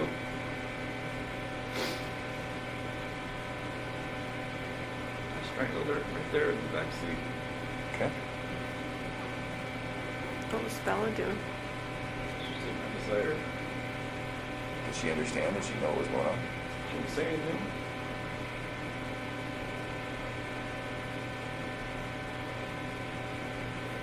And then the same for Bella?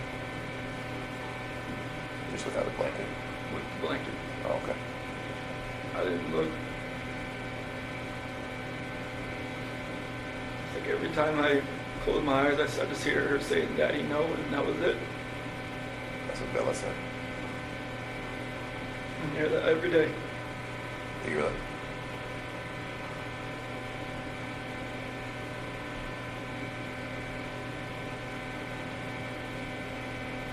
I'm sorry, man. You know, sorry doesn't really take anything back that I did. I know.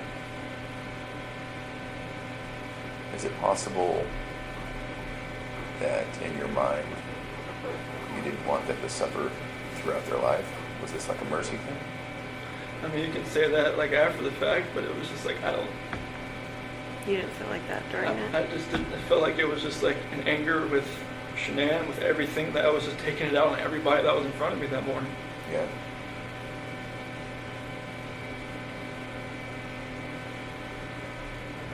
I mean, kids growing up without their parents, I mean, depending on what grandparents or whoever they grew up with, seemed to be fine. But it was just like, it was an anger thing. It was just like. And what were you so angry at Shannan about? Like if you could pinpoint it. Nothing that makes anybody to want to do this.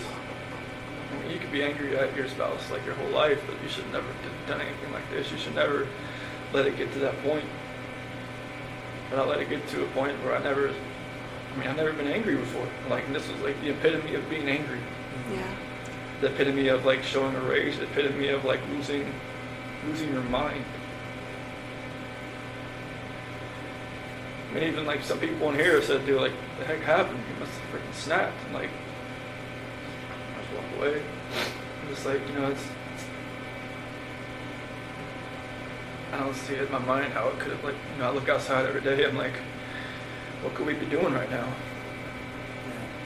You know, right now I'd have a 5-year-old, a 3-year-old, and more than likely a 1-month-old son. And a beautiful wife. And just like, right now it's just me.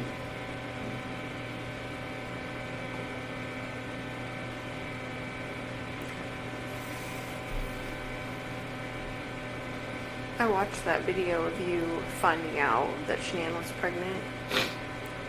Don't seem excited. You seem like kind of in shock Scared. and yeah, like, oh fuck. Like Well, it's it's- already complicated and now this. Well, it's like when we had talked about it like a couple weeks, it happened fast. Like with Bella, it was like we almost gave up trying, and then she bought me like a supercharger for my car. And then with Cece, it was like we had to try, and then finally, but with Nico, it was once or twice, and then like 2 weeks later she's pregnant. Is that what happened? Yes. It's just like it was more of like surprise, scared. I'm like, wait, what? Like we just talked about this. Like, people have brought up the fact like, oh, she was probably pregnant before, like you guys even talked about it. I'm just like, it's not, no. But like, it was insanely fast. I give it that. Like, that's the only reason I ever gave that notion, like, even the moment of thought, because it was like faster than any other time that she'd gotten pregnant. You just didn't seem happy. Like, you know what I mean? Like, Yeah, I don't remember the video much. I know she was wearing like a "Oops, we did it again" shirt, I think, and I was walking up with my cooler or something. And I don't remember like my actual like reaction, like watching the video, but like I could see her probably see like didn't seem like he was jumping for joy type thing. yeah, it didn't seem like that. Did you watch the one of when I found out about Cece? Oh, No, okay. is it totally different? Yeah, it was. Yeah.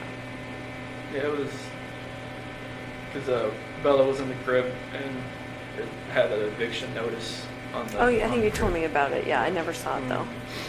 Yeah, I picked up Bella and spun her around and whatnot. This time it was just me and Shannan, and she was in the kitchen. I don't know, like I don't forget what date it was. Maybe like June 3rd or 5th or 7th. I'm not sure like what date it was in the video, but maybe I already felt guilty about talking to Nikki at work. Yeah. Maybe that was going through my head. Is that the potential timing? Does that make sense? Okay. I don't remember the video, what date the video was, but I knew like I'd kind of met Nikki around like June 1st. I knew like she told me like afterwards. When you say met her, you mean like went on a date with her? No, I never went on a date with her until she went to North Carolina. Oh, okay. You're just like flirting stuff. Yeah, I mean, there was natural flirting back and forth, and I was just like, I knew that like with that video timing, I probably just looked like I was like felt guilty for even talking to the girl at work. Well, you probably did, right? Yeah. Did you guys fight before, you and Shannan? I know you talked about like not really raising your voice and stuff. Was there?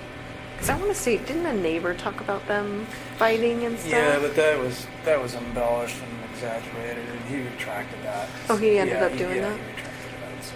Did you guys ever fight? Did you ever? No, I mean, Was there any domestic violence in your house? Like, No, like we never. this is strange to us to Even have. from her to you, I mean, Yeah. she gets mad when she's pregnant and grabs a knife or No, like I mean, scratches you or smacks you around or nothing? No, she's never like nothing. Okay. That's what makes all this even more hard to understand from my standpoint, and from yours too. Yeah. Did she ever belittle you at all? Did you ever feel that way, maybe? Was that? Did she ever make you feel like she belittled you, or you felt belittled by her?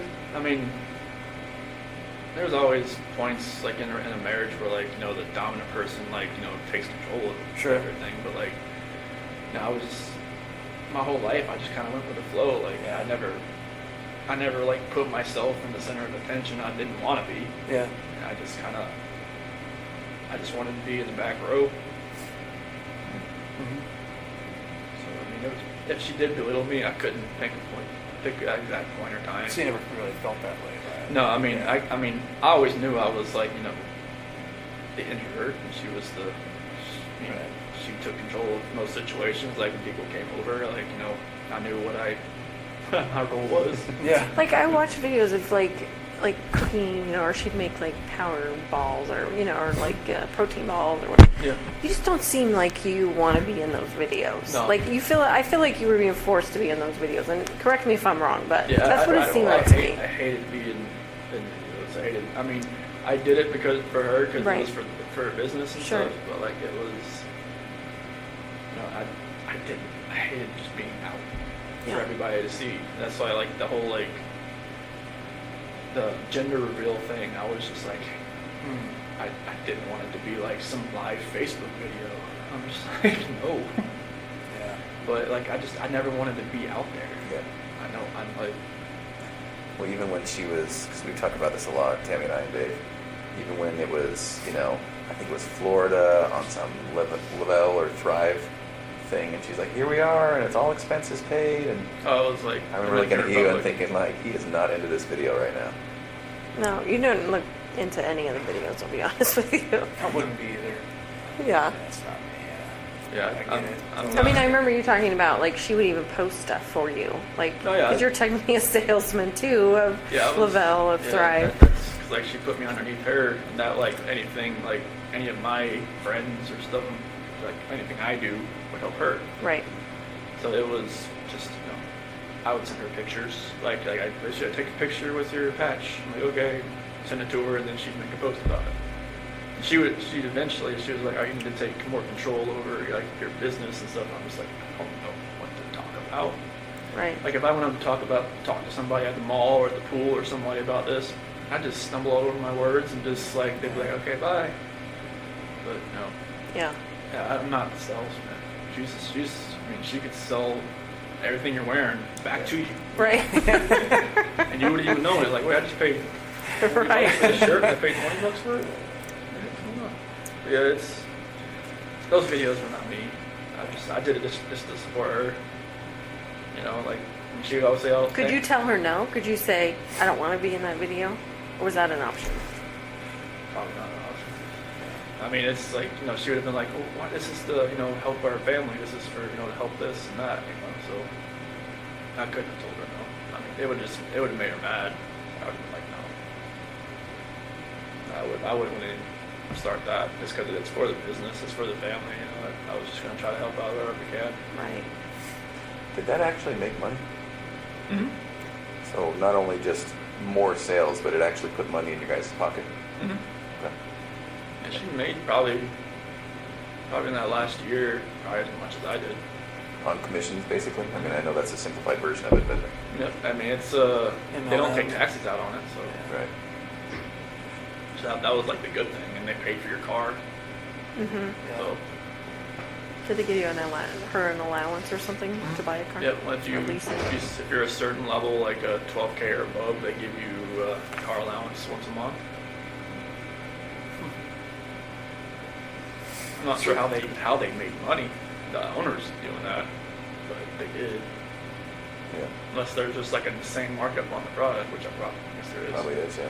I'm not sure how much it costs for them to make it. Yeah. Did you feel like a different person wearing those patches? Especially like the Duo, the Burn. I mean, like the Apple Watches. Like if you look on it, like when it tells you your exercise, it says I was exercising like all day. Because my heart rate was like up Oh. just from those patches. Was it full of caffeine or what? They just have something. They had something in them. I mean, I had the black label ones, the longer black ones. Those had caffeine in them, but it never had that effect. I mean, the Duo Burn ones, the ones that are more of like the fat loss type, it felt like I was working out all day, even though I wasn't. Oh, were you tired?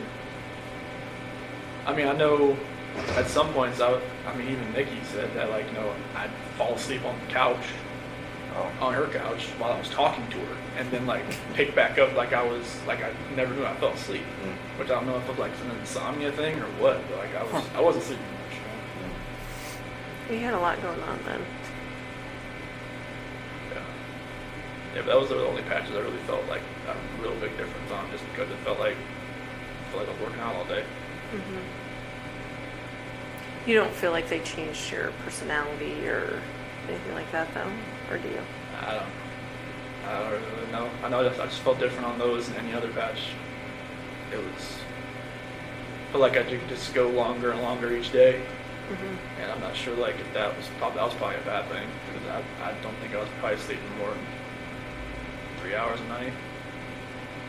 So would you when Shannan was gone, would you stay with Nikki and then go home for to get ready for work? Yeah, I just wake up at like 4:30 and go home and get ready for work and leave. And I just work out when I got back home. Mhm. What were the conversations with Nikki as far as at some point you guys were talking about her helping you find an apartment? So what did you guys talk about as far as your future together? That didn't really happen until like I got back from the beach. So I told her like I lied to her like, hey, like I had talked to Shannan about getting the separation. And that talk hadn't happened yet. No, I mean it kind of like not. I mean, she knew something was going on. And things. I mean, we weren't sleeping in the same room, and then she even mentioned the fact like, hey, Colorado's 50-50 state or something like that. And which I was like, okay, well, I guess you looked it up. But that actual talk hadn't like actually happened. I was just like, I thought it was going to happen. Yeah. And so in conversations with Nikki, and I get it. I mean, you're telling her like the progress toward the divorce is a little bit more than it was. Mm-hmm. And then so what were you guys planning?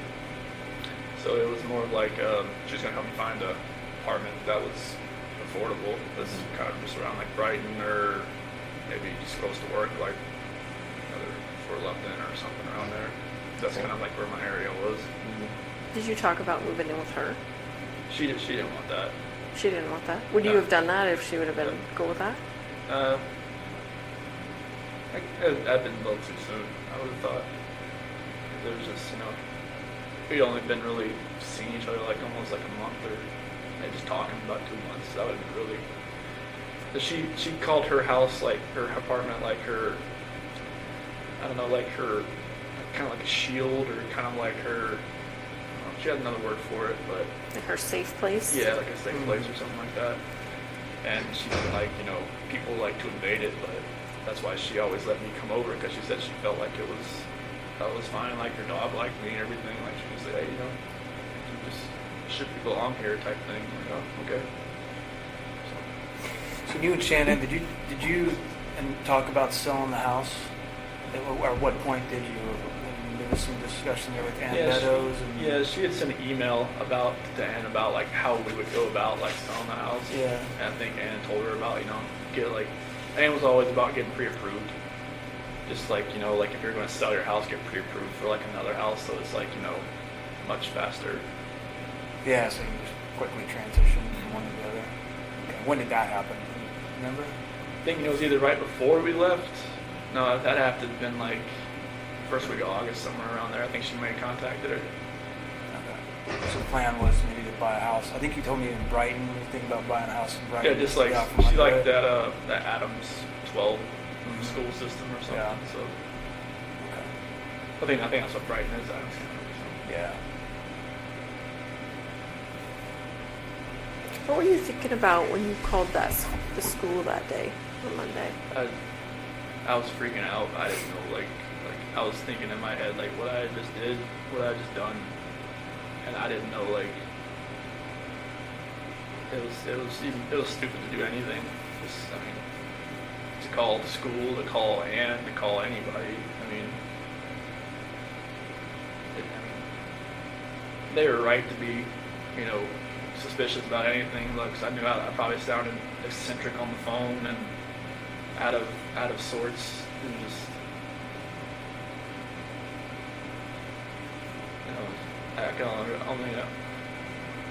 I don't even know what they were thinking. They heard me. I think they thought it was weird, but I don't know how you would not sound weird, like you said, so. So are you 100% sure the girls were still around and alive when you drove out? Okay. So that's completely accurate. There's nothing else about that. They got in the truck. Okay. Where did the blanket go? It's probably in the trash can or something, I think. In the trash? It wasn't like, it was still in my truck. Okay. We thought we saw some GPS where you had stopped by near construction, a roll-off dumpster. Is that true, or? I think that's like, I dumped my clothes in there. So that would have been on the way back to the house Yeah. in my neighborhood. Yeah. When Officer Kunrad was there? Okay. Was it one of those red construction dumpsters? More than likely. Okay. Did you pack new clothes? How did that work? I already have some in there because, like, in case we have like a spill or something. Oh. Yeah. If you ever get crude oil on you, you don't. Yeah, I have like 2 pairs of boots, all kinds of different stuff in there, just because like this one time I had to clean up a spill and I had defrost on, and I had like a headache for like 2 weeks because Oh. like the crude oil that comes, it's bad. So I always have something in there. So where did you keep them after you took them off? Like, did you just change out there into your new other clothes? So like I dumped my clothes in that dumpster. But that wasn't that on the way back? When you were coming? Like, you'd already worked the whole day, Yeah. right? I'd work like till like 11 or so. 11. Yeah. So that was back when Nicole Atkinson. Yeah, when she was at, Yeah, when she at my called. house hitting the doorbell, that's when I Right. knew someone was at the house. Right. Did you think right then, like, oh fuck, like, here we go? Or what were you thinking then? I didn't even know why she was there. I was like, I didn't know, like, maybe she had an appointment or something with Shannan. I didn't know. What did you think, like, that day, like, what you were going to say?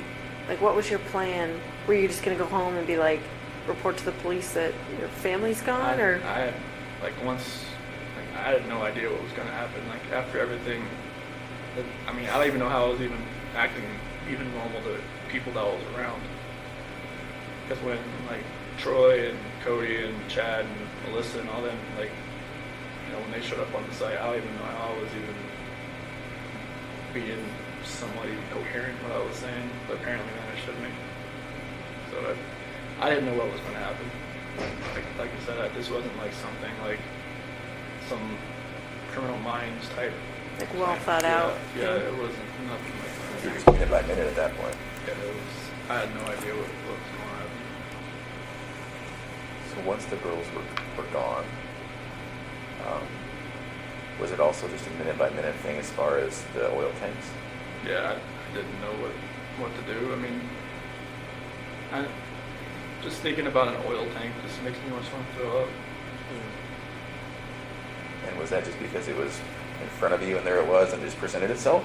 It wasn't a plan beforehand? Okay. Was there any reason why the separate ones? No, it's like you said, it was like going up the stairs, and it just didn't. No, like what Frank said, is like I was trying to separate everybody. That's not. No. No, Yeah. I didn't want to separate anybody. What was the reason? I can't even tell you. It was like I said, like something else was in control of what I was doing, and it was like I was doing something I never thought I would ever do in my life. Did you think there would be less chance of someone finding them if they were in separate tanks, or? I don't know. Sounds like he's over there. No, I didn't. Whatever my reasoning was in my head that day, it wasn't sound. Nothing was right. And you don't even remember thinking about it? No, it was just like like a reaction of something that I wasn't even thinking about. Yeah. Can we talk about the trash bags? Do you remember that? Oh, There were two. okay, yes.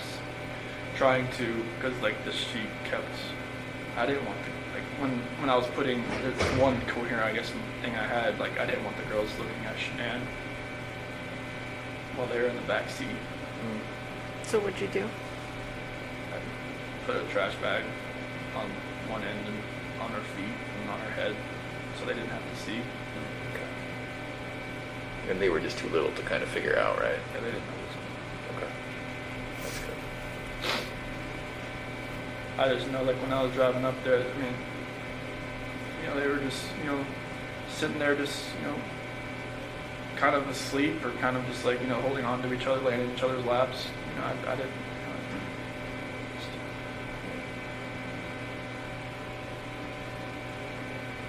Do you remember having any thoughts or thinking about why not just putting them all together with Shannan? honestly, it was just happening so fast. I had no time to really have a thought that was my own. Okay. But I wasn't like dutifully trying to separate anybody Yeah. passing away, trying to keep anybody separate. And everything, you know, Frank, Sandy, and Frankie said, you know, like I don't hold it against them. I mean, they can hate me for. They have a right to hate me for the rest of their lives. They don't They hate you. don't. In fact, while we're on the subject, I speak with them weekly, and I told them that we were going to come here and then hopefully would speak with us. And they told me to tell you, understandably, they're devastated. But they actually said that they love you.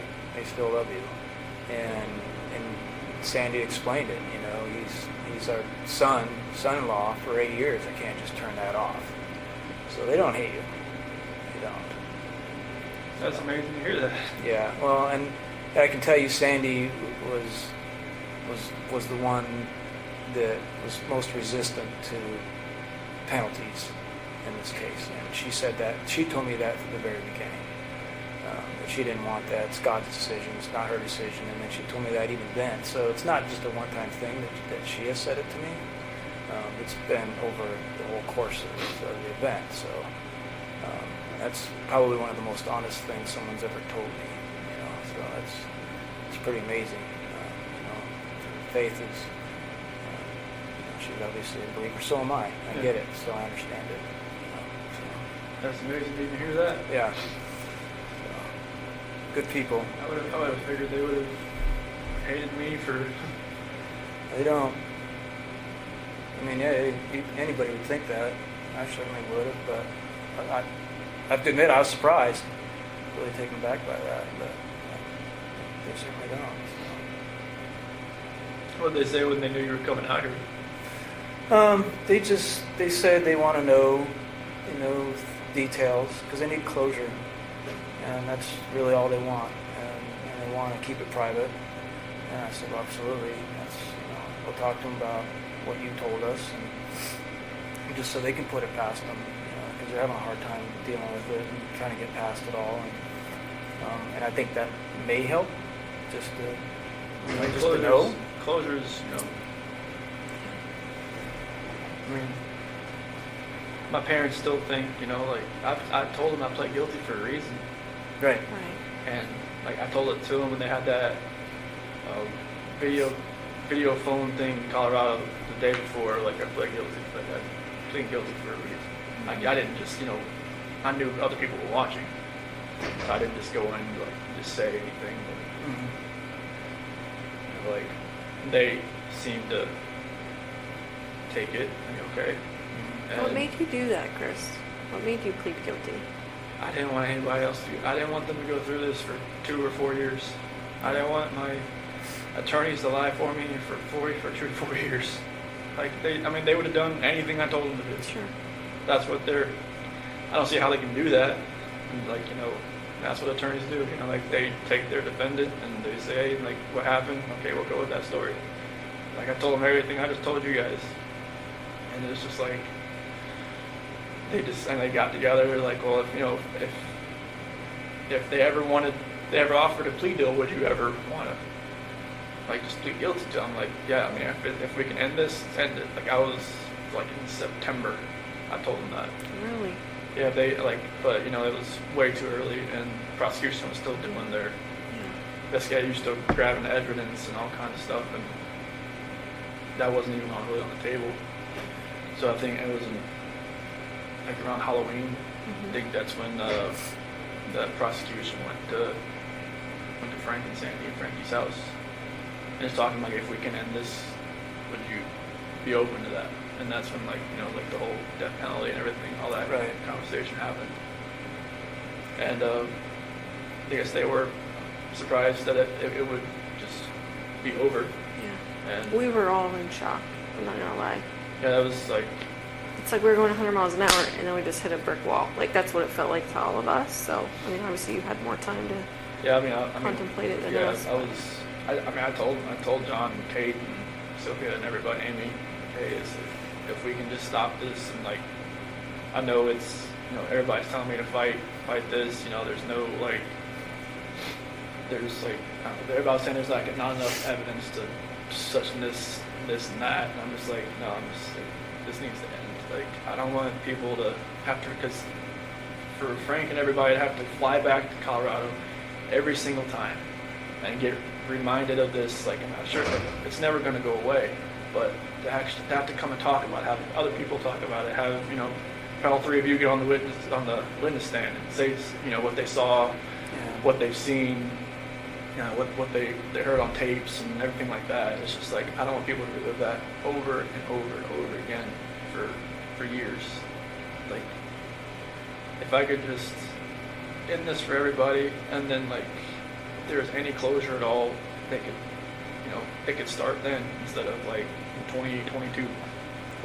You know, like, you know, and everything just like, 'cause I know it'd only get worse for everybody. So did it have anything to do with you not having the death penalty? No, like, I mean, honestly, like, when I was sitting in that cell, I felt like I should have died.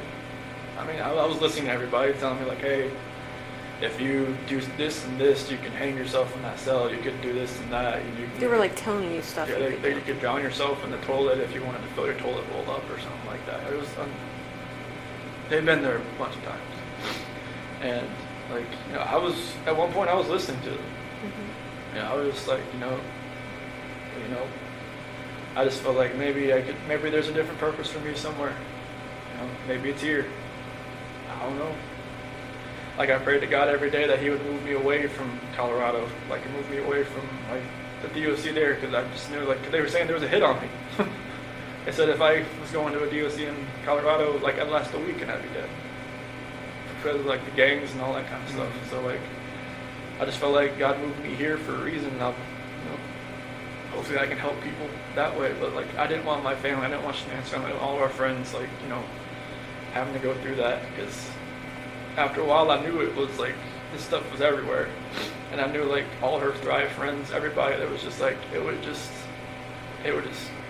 broke, just that hole in their heart just a little bit bigger every time. I didn't want that. I knew it would have gotten worse. I didn't want it to get any worse than it already was.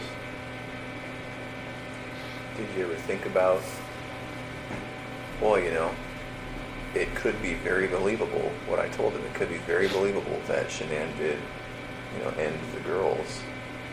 And so maybe if I tried to convince people that, maybe if I fought with my attorneys on that, maybe I could lessen it somehow. Did you ever think about that? Honestly, I never even thought about the story until you guys mentioned it. Yeah. Yeah. Okay. I wondered. I never even thought about it until you guys mentioned it. So what did you think about it once it got mentioned? It's just like, I just went with it. I didn't, like, you know, I knew my dad was out there. I knew it was like, you know, I knew they would probably believe it because, you know, my mom and my sister just never really liked Shannan. And I knew that, like, you know, I mean, through all this, like, I got letters from some of my friends that even said, you know, when we went over to your house, we could see, you know, Shannan was more of a dominant personality and more of like, you know, you're always helping with the kids and everything. And just, you know, you're a great dad and everything. We could see, you know, a couple things that I never saw or, you know, whatnot. And even my best friend Mark even said, you know, there was always, you know, something, you know, I didn't really get with Shannan. I was like, nobody ever told me any of this stuff, but okay. But yeah, it was, I never thought about that story. And, you know, that's what my attorneys were going with. And then, like, I think it was probably the second week I told them, like, what had really happened. What did they say after that? They were quiet. They were writing it down. They were, they said they wouldn't judge me, so I told them. I told them everything that happened. And they, you know, appreciated, like, I guess, you know, most of the time, you know, their defendant or their, you know, defense don't, like, tell them actually what happened. No. Yeah. They just, you know, tell them, all right, get me out of here, and this is what happened. But I told them what happened. I didn't want them going, if this was going to go, like, anywhere in courts, I didn't want them to be under a false pretense and, like, get surprised. So I know, like, there was probably things that you guys probably knew that maybe if I lied to them and just tell them, no, this is what happened, that it would have, like, made them look, you know, foolish and stupid and just like, unprepared, and I'm just like, this is what happened. And they, they appreciated me telling them that, so now they would be prepared. And that's when they were saying, like, if it was ever, if we ever went to them, the prosecution, and say, hey, if we could end this, would I be open to it? I'm like, if it could end, let's end it. I know there was like, wasn't her phone found on the couch or between the couch cushions? Like, did you plant all that I stuff? just threw it in there. You just threw it in Yeah, there? I was- Why did you do that? I don't know what was going on that morning. Like, even like, her watch, her phone, like, if I was actually, like, if I'd planned this, I would probably just take it out to the field or something, But, What about her ring and stuff? What were you thinking about that? It's like, maybe she actually really wanted a divorce. Maybe she didn't want to fix it. Just put it there on the counter. She took it off? Or did you take it off? I took it off. Okay. Oh, so that would look like she was saying, I want a divorce, I'm leaving it here when I'm taken off. I see. So the phone and her watch and the couch, was that morning before you left to go to service? Okay. That's, I think, Nicole's son found it or something. Yeah. What other things did you do that maybe we even missed? Tried the phone and the watch. I think I threw the therapy book she wanted me to read in the trash. That was that morning? I think so. Were you trying to make it look like she threw it in the trash? I don't know. I just Oh. I just didn't think nothing was ever going to work again. So I didn't know what was going on. Did you go down to the basement? I thought the basement door opened. Yeah, the door is open, but yeah. So there was a lot of movement, I think it was around 4:26 or something. And the garage door opening, the basement door opening, and then of course the living room sensors and all. Do you remember what you were doing all during that time? Other than You had a going lot of in and out steps. the garage. I'll just say that. Okay. So like the basement, I'm not sure. I mean, the only thing I really have down there is my workout, the bench press and whatnot. Do you remember going down there for anything or opening that door for anything? Did you think about, well, maybe I'll take her out that way, or is it a walkout basement? No. I wasn't at your house. No, Okay. it's like a garden level basement. So Okay. But no, I don't remember really. I don't think I worked out that morning. Like, were you packing your lunch in the kitchen? Like, did you Oh, have to yeah. do all that normal Yeah. stuff? Yeah. Okay. Yeah, I packed the lunch and everything. Did all that, but I don't remember about the basement. Unless I just worked out that morning, I just don't remember. I don't think I did. So one of the more, Unless there was a trash bag down there, then Yeah, you got trash bags from there. maybe there wasn't any in the garage, and I went down there and got one. Do you normally carry a roll of trash bags in your truck? No. So there was a roll in your truck. There was? Yeah. Maybe I just grabbed it and brought it with me then. That would have been kept in the basement, maybe? Or Basement or the garage. or the garage. I'm sorry, what were you saying, Graham? one of the more kind of poignant or tender moments in all of this was seeing you with your dad when he came in.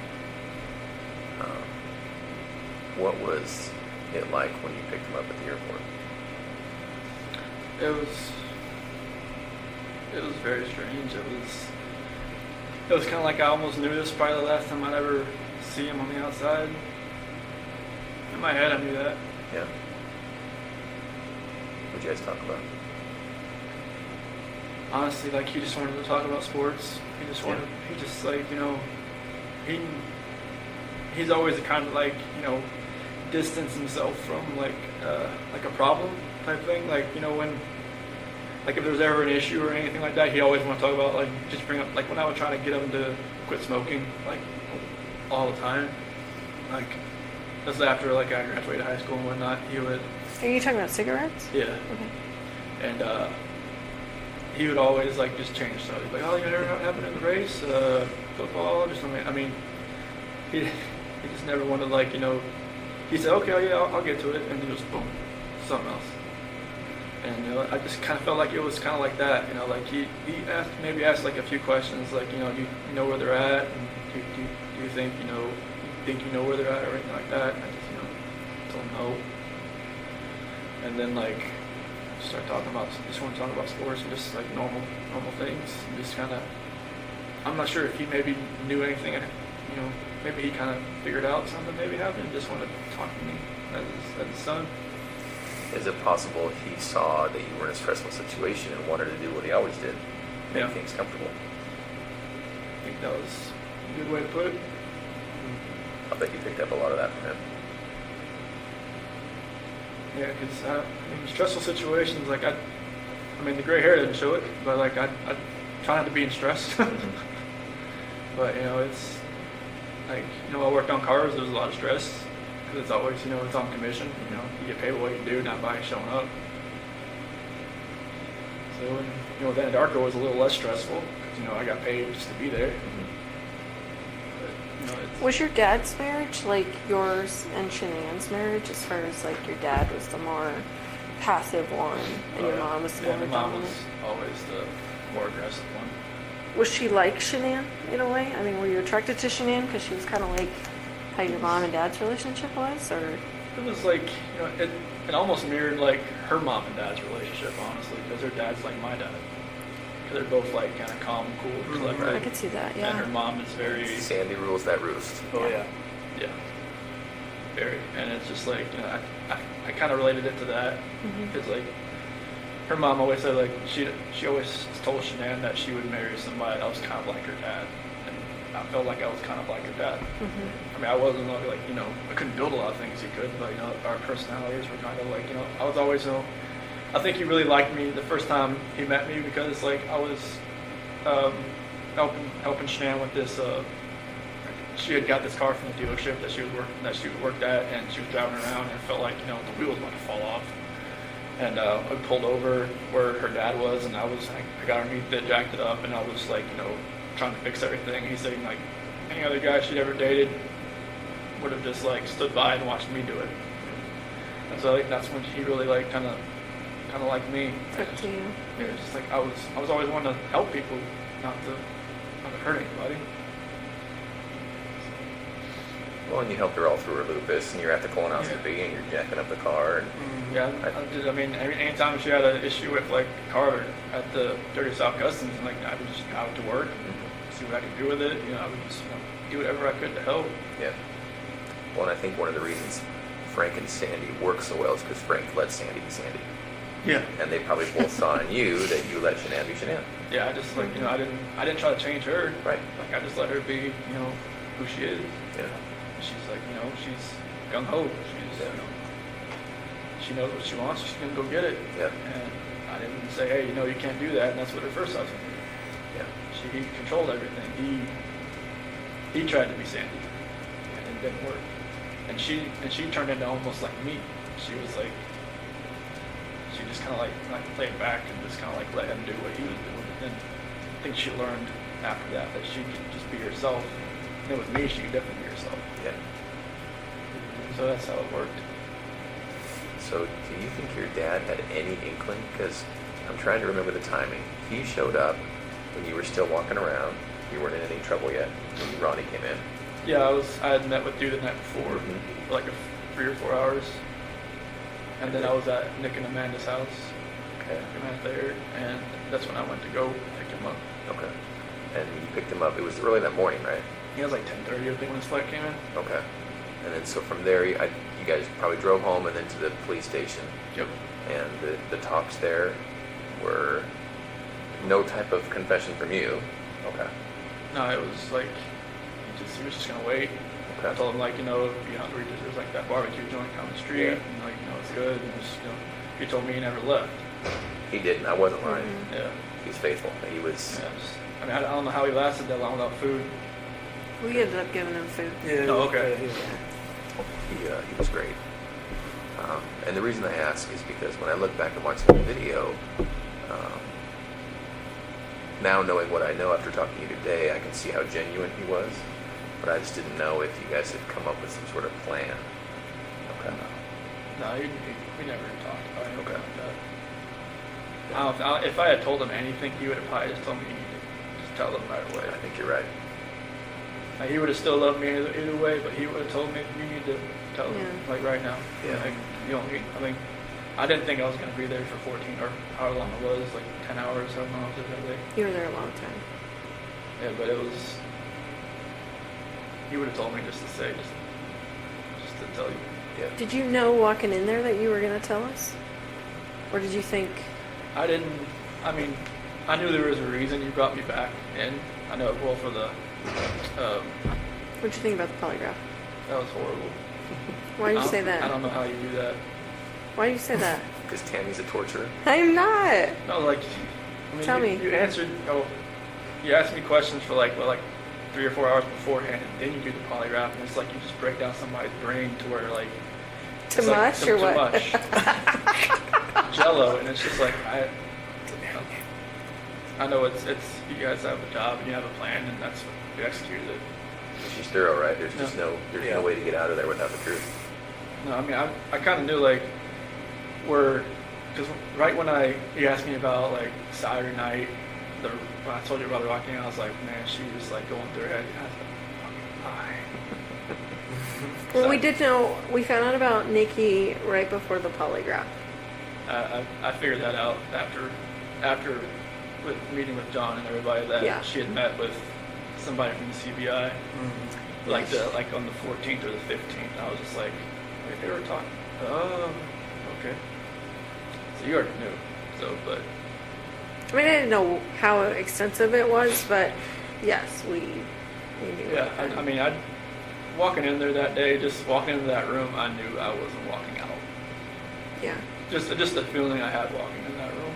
yeah. Just seeing, I mean, I don't remember if the polygraph stuff was already in there. I think it was. It was, yeah. But it was, I knew I just feel like sometimes when people, do the bad thing and they stay, like, some part of me thinks, well, I think they're here because they really want to tell us what happened. Because it's not normal that you want to keep all that in. Like, that just kills people on the inside, and I could tell it was killing you that day. Yeah, I mean, it was just like that. The 13th when I slept in the house, I did nothing. I don't think I slept maybe like 2 hours because I just finally just got so tired I just fell asleep. I had every light on. Nothing felt right. What were you thinking about during your media interviews? I didn't want to do it. Why did you do it? Did you feel like you had to do it? I felt like, they would have just kept knocking on my door until I answered it. And like I didn't even set it up, but Nicole Atkinson had set it up. She told me, hey, Fox Is is she gonna, the one who set it up? she said Fox is gonna be at your house at 10:30. I'm like, what? Like, okay. And I think I even called you about it, like what do you recommend that I do? And he's like, it's kind of up to you. I'm like, okay. And I called one of her friends, what should I do? And she said I probably wouldn't do it, but I just felt like, I don't even want to know what I said, what I looked like on there, because I knew it. Some people said it just made it look even worse after the fact, but It didn't look good. I mean, obviously we can't say, oh, we knew right then he was lying, but I think we all watched it together and went, this might be bad. yeah, I mean, I had that feeling after I watched it. So I could kind of see it in your face. it's like I was just lying to more and more people, and it's just like Do you have internet access here? no. Say don't get into that trap that everybody's in. Just watching What all trap? that. Oh. The social media trap and all that. No, they It's don't. ridiculous. They don't let you have social media here. Like, I think some of the GP guys are getting like these little like tablets or something that are like the size of like a older iPhone or something. Mm. But I think they can use like email, but I'm not sure about like social media. No, definitely no social media. But like, I'm not sure about internet or not. But this place is kind of like a dead zone pie for phones, anyways. I would think. I don't know, we're getting service, which is weird. Yeah. I didn't think we would. At least right here. Yeah, right in this room. Maybe this is kind of like a hub of Yeah. computers. Yeah, that's This true. is the spot. Yeah, computer room. You would hope they'd have some. Did you talk to Nikki afterwards? After all this happened? On the 13th and the 14th. What was that conversation like? It was the 13th. It was kind of like, you know, it was more text and then maybe a phone call, like a phone call. And then she thought maybe Shannan like took off with the kids, like just, you know, because I was telling her I didn't know where they were and all that. And then the 14th, she kind of like, I think she kind of thought something may have happened because they hadn't come back. Why do you say that she might have thought that? Her, you know, she kept asking me like some weird questions. Like she kept asking like questions that only I would know, but she was testing to see if like it was actually me on the phone. Like What do you mean?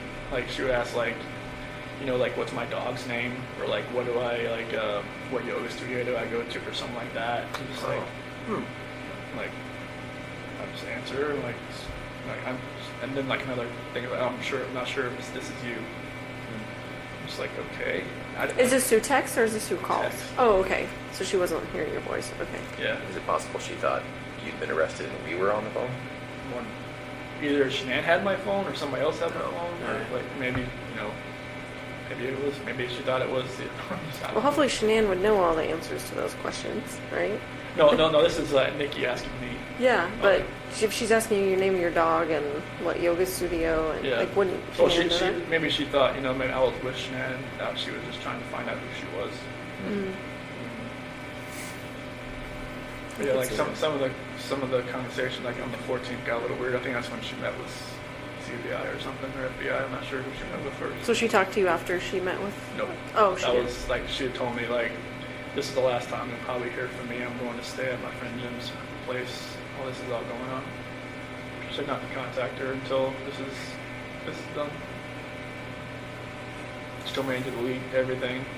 And I didn't delete everything. I just okay.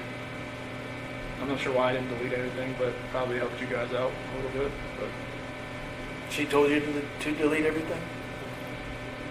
delete all conversations. Did all she tell you why? correspondence. She just said delete it. Which I don't think you can ever delete a text message. We're pretty good at getting deleted text messages. Did when your dad came in, one of the first things you guys talked about, he said, you know, kind of quietly, I cheated on her, I cheated on Shannan or something. Your dad didn't know until that time? No, they had, when I was in North Carolina on August 6th, when I spent most of the day with my parents and my sister and everybody, you know, they had, I had told them like something like, you know, this, I don't think this is going to work, like, with what happened with the nuts and everything, and they're not being able to see the kids, they're like, you know, this is the first time they had talked to me, and pretty much. Oh, because you went 3 weeks or something, right? Yeah, because Shannan told me to call him while I was at the beach just to smooth everything out, because she was like, all right, whatever's going on in your head, you need to fix this. But she didn't want she didn't want the kids to see him, she didn't want to see him. And then like when I did see him on August 6th, it was after I went and saw my grandmother. She's in a nursing home. And she still wouldn't let me go see my parents or anybody or the kids. So I just told her to leave me there, and my dad come pick me up, and you know, spent the whole day there. And I just they were, you know, they said they want to see the kids. They just don't know if they could ever like, you know, just forgive Shannan for everything that happened that day. I guess, I mean, I'm not sure like everything that was said that day when they had that argument, but apparently it was like a knockdown, drag out, like bomb that went off in there. Pretty hurtful things. Yeah, I'm guessing so. And you know, they just don't know like if they could ever forgive her or not. And I just like I never told them about like, you know, cheating on her. Like they even asked me, is there somebody else? Oh, did they really? Yeah. So they could kind of sense maybe something's going on. Yeah, because Nikki was texting me the entire time I was over there. Oh. So like, they could kind of see like I was texting somebody, but it was like maybe they kind of knew. Like even like when I was in San Diego talking to my friend Mark, I told him about Nikki, but I didn't tell him like I was gonna meet up with her. Okay. I told him that, you know, I was trying to like, I should have just told him right then. Maybe that would have helped me. I know maybe he had an instance where there was some girl coming after him, and she was engaged, and he ended up getting with her, and then they were together, and then she cheated on him. Is this before he was married or during? It was after. Okay. But like he could have, helped me, but I just, I never told him the whole thing. That, it was a lot further along than I wanted it to be. That's interesting to think about, right? Because your dad could give me some good advice. Yeah, everybody. Now this is my friend Mark. Oh, I'm sorry. Okay. When I was in San Diego. Oh, I gotcha. So you think you told Mark about that and hoping that he maybe questioned you about it, or? Well, I was, because Mark, my best friend, I grew up with him since I was like 8, 9 years old. Yeah. So like, he had been married before, and it didn't work out. I guess they were stationed together or something, like over in Korea. And I should have just kind of just came out with like the whole story, like I just told him there was this girl at work that I've been talking to, but I'm just distancing myself from her. Yeah. But that wasn't the case. I was just letting it exponentially get worse. Right. And if I had told him like, hey, Yeah. he would have been like, whoa, man, like, all right, take a step back and look, Yeah. Right. and like don't like fall into that trap, being you're gonna be alone for 5 weeks. And there's times I wish, like maybe Shannan didn't have to go away for 5 weeks. Maybe we all just went for 1 week. Yeah. And nothing would have ever happened. Yeah. It's only, 5 weeks alone, that's the only reason really that was almost even allowed to happen. There are quite a few people who would tell us, and who do tell us, you need to look into Nikki more, Nikki Kissinger. All the way from the extreme end of things being Nikki's the one who ordered the hit. She was there, hiding in the basement. She was there. Yeah. So the extreme is she's the one who told Chris to do it. She's the real problem. All the way, that's the extreme side, and then all the way to, well, there were these texts where she was infatuated, she was in love, she was saying how good Chris was in the sack, and maybe we should look at her more. What would you say to those people? Like, she had her moments where I had to talk her like off a ledge kind of deal. What does that mean? Like, I guess after the fact, there was like videos of her that she was like recording herself because she was like bipolar or something. I never do that.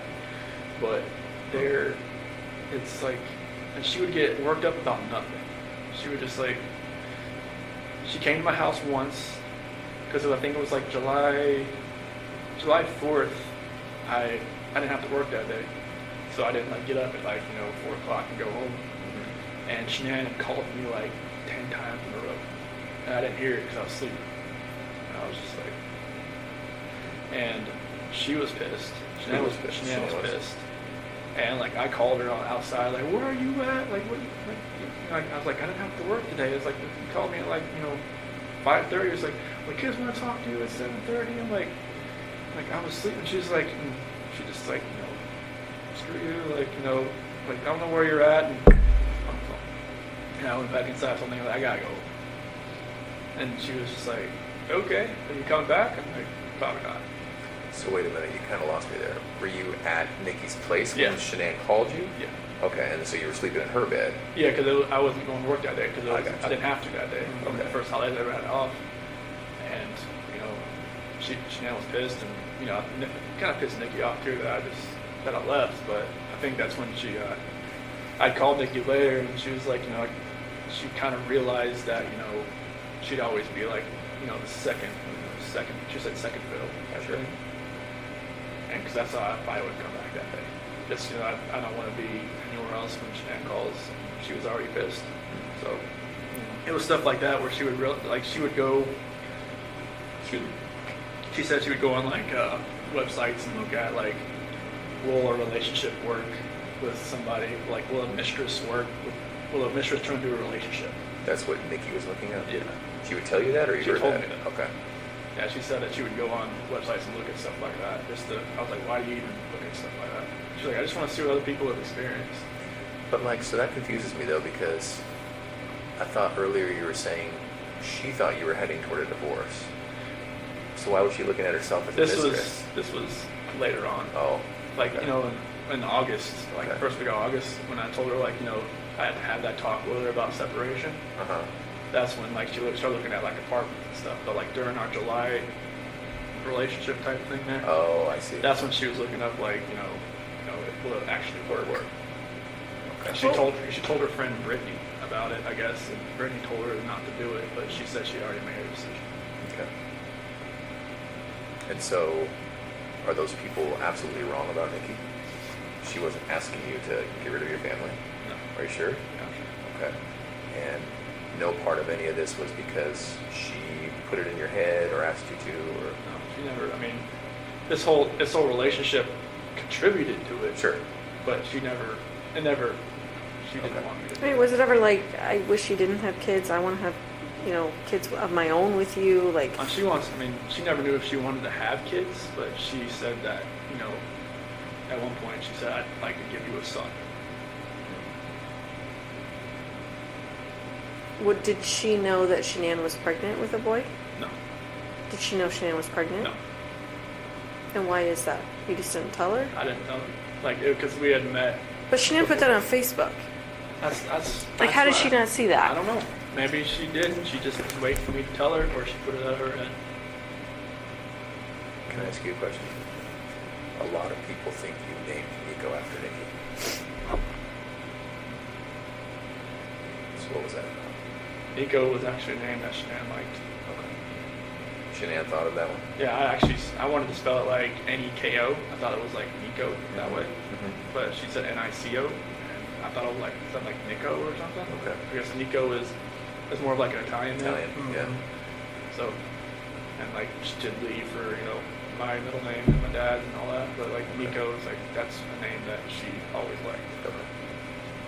Did she name all the kids? Did she name Bella and Celeste? Yeah, Bella, because Italian means beautiful. Marie, mom's middle name. Celeste is her grandmother's name. Catherine's Shannan's middle name. Did you have any input in their names? I just don't like them. I was like, if we had a third child, I was gonna, maybe we could have like Lee in the middle name, but I knew like the girls' names. It was, I love those names, so I was like, that's cool. Mm-hmm. Especially like with the, you have little nicknames for them, like Belle and Belladine and Cece, obviously. So it was good, but yeah, Nico was, it was. Okay. Can we go back to the house on the 13th? So, at one point, right when you got back there, and Coonrod was there, Officer Coonrod, and Nicole was there, and then you went in the house and you were for about a minute or so before you let everybody in. Remember what you were doing in there at that time? So I went into the garage, Right. and then I ran around and I opened the front door. Yeah. Opened the front door did everybody come in through the garage or the front door? Everybody comes to the front door. Yeah, so I came in, I went in through there, I came in, opened the front door, and I ran upstairs. And I just was like I was looking around. Okay. That's after everybody? Did you go around the house at all before you opened the front door? No. I didn't run around the house. I stayed down on the bottom, Okay. the bottom floor, and then Yeah. went and opened the door. Yeah. Okay. Just curious. And I ran upstairs and everybody else, and that's when Nicole's son was on the phone, and I was going, acting like I was walking through the house. Yeah. Shannan had her bra on. Was that normal that she would sleep in her bra? Every once in a while. I mean, she just got home from the plane, so she didn't even take off her makeup or anything. Maybe she was just that tired. But normally, I don't really know. Did it not come off when you guys had sex? I No? don't think so. Sometimes she just, she keeps her shirt on and she doesn't want me to do anything. Just like, she wants what she wants. She knew what she wanted. That's what she wanted. Was it just missionary sex? Yep. And when her final resting place, was that just naturally what she was wearing? You didn't change her or anything like that? Okay.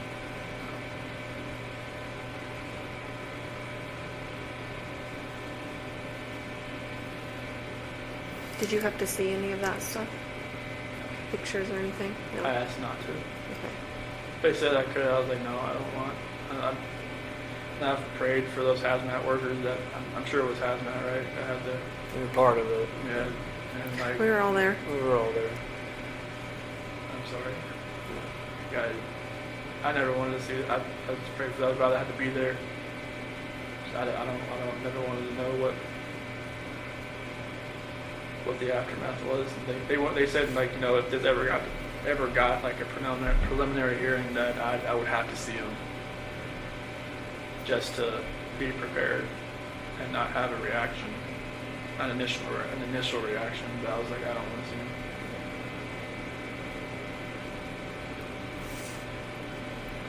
Do you feel like your lawyers were fair to you? Yeah. Yeah, I mean, they were my only human contact, really. Yeah. So they're kind of like, almost like a guidance counselor almost. Yeah. Did you feel like you were driving the bus though, with your decisions you made? Yeah, I or mean, no? I was like, there was a lot of things I didn't really know what was going on behind the scenes. Like, Sure. maybe there was a lot of things they never told me. Like, like stuff that came out like afterwards, like the whole Nikki Kessinger article in Denver Post and all that kind of stuff. They told me like afterwards and everything, but I always felt like anything I was telling them, they were gonna do. Like the whole taking the plea deal and everything, I told them that's what I wanted to do, and they asked me like, it seems like 100 times, are you sure you want to do this? Are you sure? Like, once you sign this, like, I guess up until sentencing, I had the time to back out, but like they always, even before we walked in the courtroom, like, are you sure? I was like, yeah, this is it. Like, okay. They never told me this is what you have to do. Mm-hmm.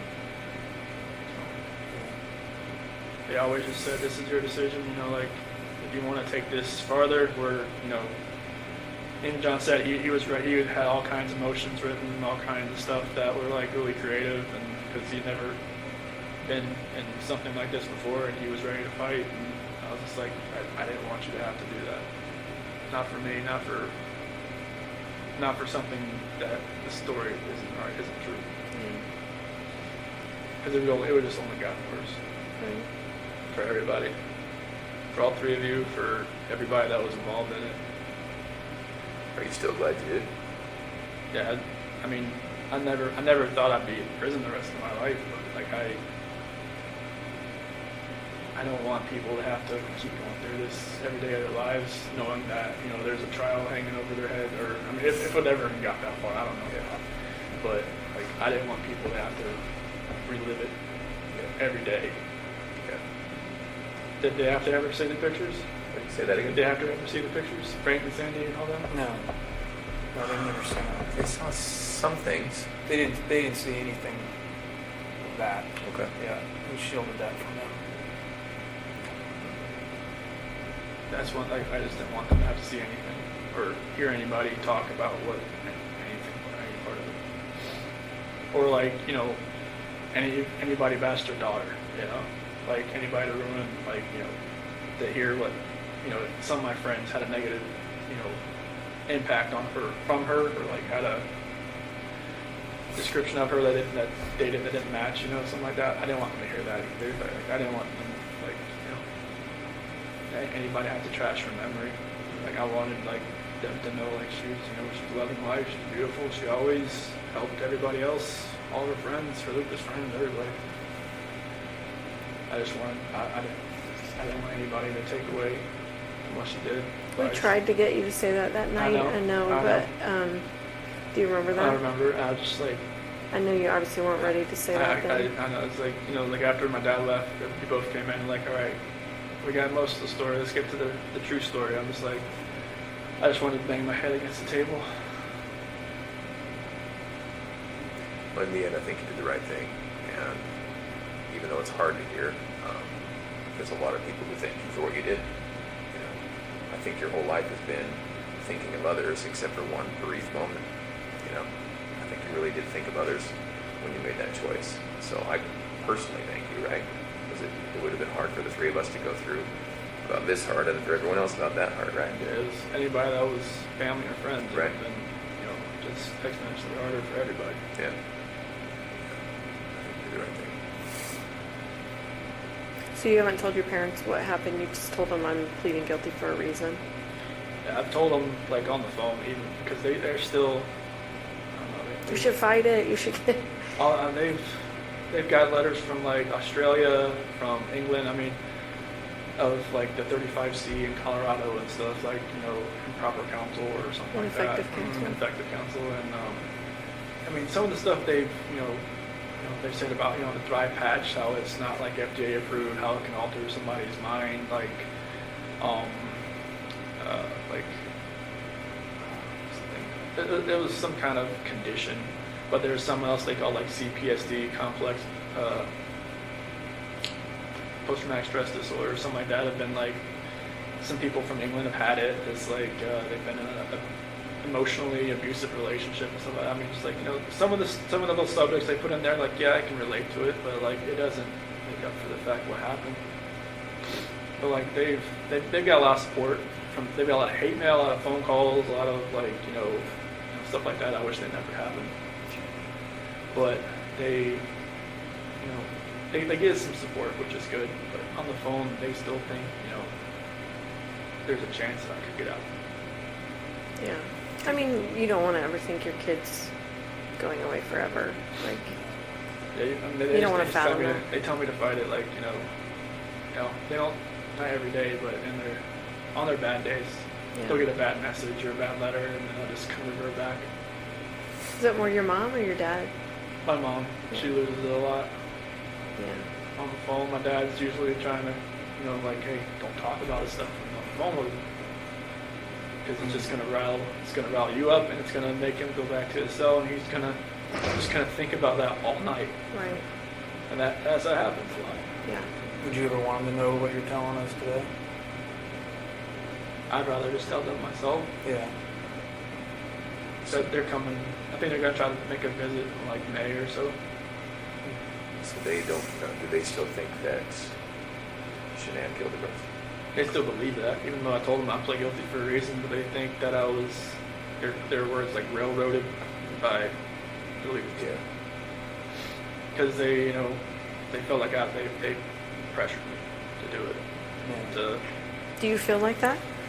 No. No. No, they asked me plenty of times. This is like, they wanted to fight. Like, if I said fight, they would have just, gone and Put on their gloves. yeah, just went in there and did it. Yeah, it's like, no, I can't have you do that. So Chris, you care about others deeply. I can tell. You worry about others. And I've asked you, a bunch of times today, but you're not just telling us that you did it because you feel bad for Shannan's memory. You did it? Okay. I have to say, like, after this was all over, people would bring up, like, oh my gosh, I bet you're going to find out that Chris, used to torture animals and, all this stuff. You can imagine, like, hearing that someone's capable of that, what have they done in their past, those kinds of things. Can you think back to your past at all, like your childhood, and think about any other moments that maybe you felt this same rage? I mean, obviously you didn't do anything like that, but maybe felt that rage, and like what would have triggered that, or anything like that? Not really. I mean, I was always like somebody that tried to coax people down, not to, like, if somebody wanted to fight somebody else. I think I got in a fight like when I was in 3rd grade, but it was like, we ripped each other's shirt, went away crying. Mm-hmm. It was like stupid. Mm-hmm. I was like, why did I do that? And like maybe that was like my only like bad thing I did in school. So I can't think of Did you anything. feel it on the inside, whether you didn't act it out? Like, did you feel like if someone bullied you at school, or if someone whatever, like, would it still be inside you? Like, did you feel like that even though you didn't actually act on it? I don't believe, because I was always, I never really talked to many people. So I never, people knew who I was, but they didn't really, I never really spoke to many people. That's why I never really had a girlfriend in high school. I was always kind of like, just fly under the radar. Did you feel like you had low self-esteem? I won't say low self-esteem. It was just like, I didn't want to be part of like a group or a clique. I just like, I had a couple friends, and I sat at a lunch table with them, or sat out, they call it like the fish pond area, and just chilled out there. I didn't really want a whole lot of friends. Just kind of like just close knit, and I just wasn't out there. I mean, like I said, people knew who I was, but it wasn't a matter of like I was popular or anything. Mm-hmm. Can you attribute that to anything in your childhood? Why you were like my that? sister was always the popular one. Uh-huh. She was more like my mom, like more like outgoing, and like me and my grandma would always sit outside in middle school waiting for her to come out and pick her up, and she'd always be the last one out. She'd talk to everybody in the hallway. And my grandmother always like, where's she at? Does she know we're waiting? But, you know, I was just the opposite of her. Mm-hmm. And I was like, sometimes you have kids that are like the same, and some of you have opposite. Me and my sister are completely opposite. Maybe I just drew on that I didn't want to be the popular one. I wanted to be just, you know, just a regular guy. Mm-hmm. So there was not really like bullying or not like I remember. Nobody ever really came up to me or wanted to fight me or. Never got made fun of, never. No, I mean, I had braces and I had like a bowl cut for a while. I guess it could have made me fun. I think most kids did. The 80s and 90s were cruel. Yeah, it's like a Jim Carrey cut with a bowl on your head. Just carry them around. But yeah, I don't think there was anything that would be pent up inside me From childhood. childhood. I know you talked about your dad having an addiction when I was talking to you. That was after I left. Left home. Was it cocaine or something, or? It was some type of powder. I'm not sure if I guess Okay. it was cocaine. I guess How do you think that affected you? I don't think it affected me. Well, it did affect me, but it didn't like take like deep down. It didn't like really hurt as much as I thought it would. It was kind of weird because when my mom and my sister told me, like when they talked to him about it, it didn't seem to register. Like I said, like he would just change subject, and like when I talked about it, he immediately changed subject. I was like, because they found like, you know, cuts on his like CDs and stuff where he would like, you know, like separate it and stuff like that. Yeah. Because he at a car dealership, I mean, you find guys that do that kind of stuff all the time, I guess. But he was just coping with like, I never came back home, and because before I met Shannan, and it was just. Did you feel guilty that he's now using drugs because he never came back home, like he lost his kid? You know, I never really knew why he was doing it. After the fact, I knew it was because he was coping with that, but I never knew why he really actually turned to drugs. My mom thought he was having an affair because like, all this money was going somewhere else just for the drugs. But like I'm not myself, I never used drugs, so I always try to tell him like, hey, like what's going on? Like why you need to use this? And just like you could be using this for a whole lot better things. You know, just don't throw your life away. I mean, like, because you could see in his face, like, you know, it's like eyes, like everything was getting like, you know, like the drugs through your face, and like your skin was getting all loose, and like he was losing a lot of weight. Mm-hmm. His nose was bleeding all the time, and all kinds of stuff like that. And I was just telling him like, hey, you know, you smoked like every day of your life since you were like 15 or 16. You know, like, you know, I can't get you to stop that, but I can get you to stop this. Right. And he put it away, I guess, pretty quick after I talked to him about it. Do you think you were closer to your dad than your mom? Mm-hmm. Yeah. Yeah, we always went to races together, and just, you know, he always came to my sports, played a couple school sports, rec ball, all that kind of stuff, you know. Yeah. My mom would come too sometimes, and my dad was always there. Always, yeah. Even if I wasn't playing, he'd just come there just in case I can't win in there. Oh. So that's cool. Yeah. Well, I wondered if they hadn't visited because they weren't ready to visit, or if it was a money thing, or, you know, like Visit here getting the or- time off. Oh, no. Yeah, you. Like, Visit here? Yeah, visit here. Well, I just told him, like, well, we can't drive in the snow, so it's kind of like, you know, I don't want... It's These just- roads are bad. Yeah, it's, I think it's like an hour from either Madison Airport, whichever Yep. way it is. I told him, like, wait till springtime. Good advice. Yeah.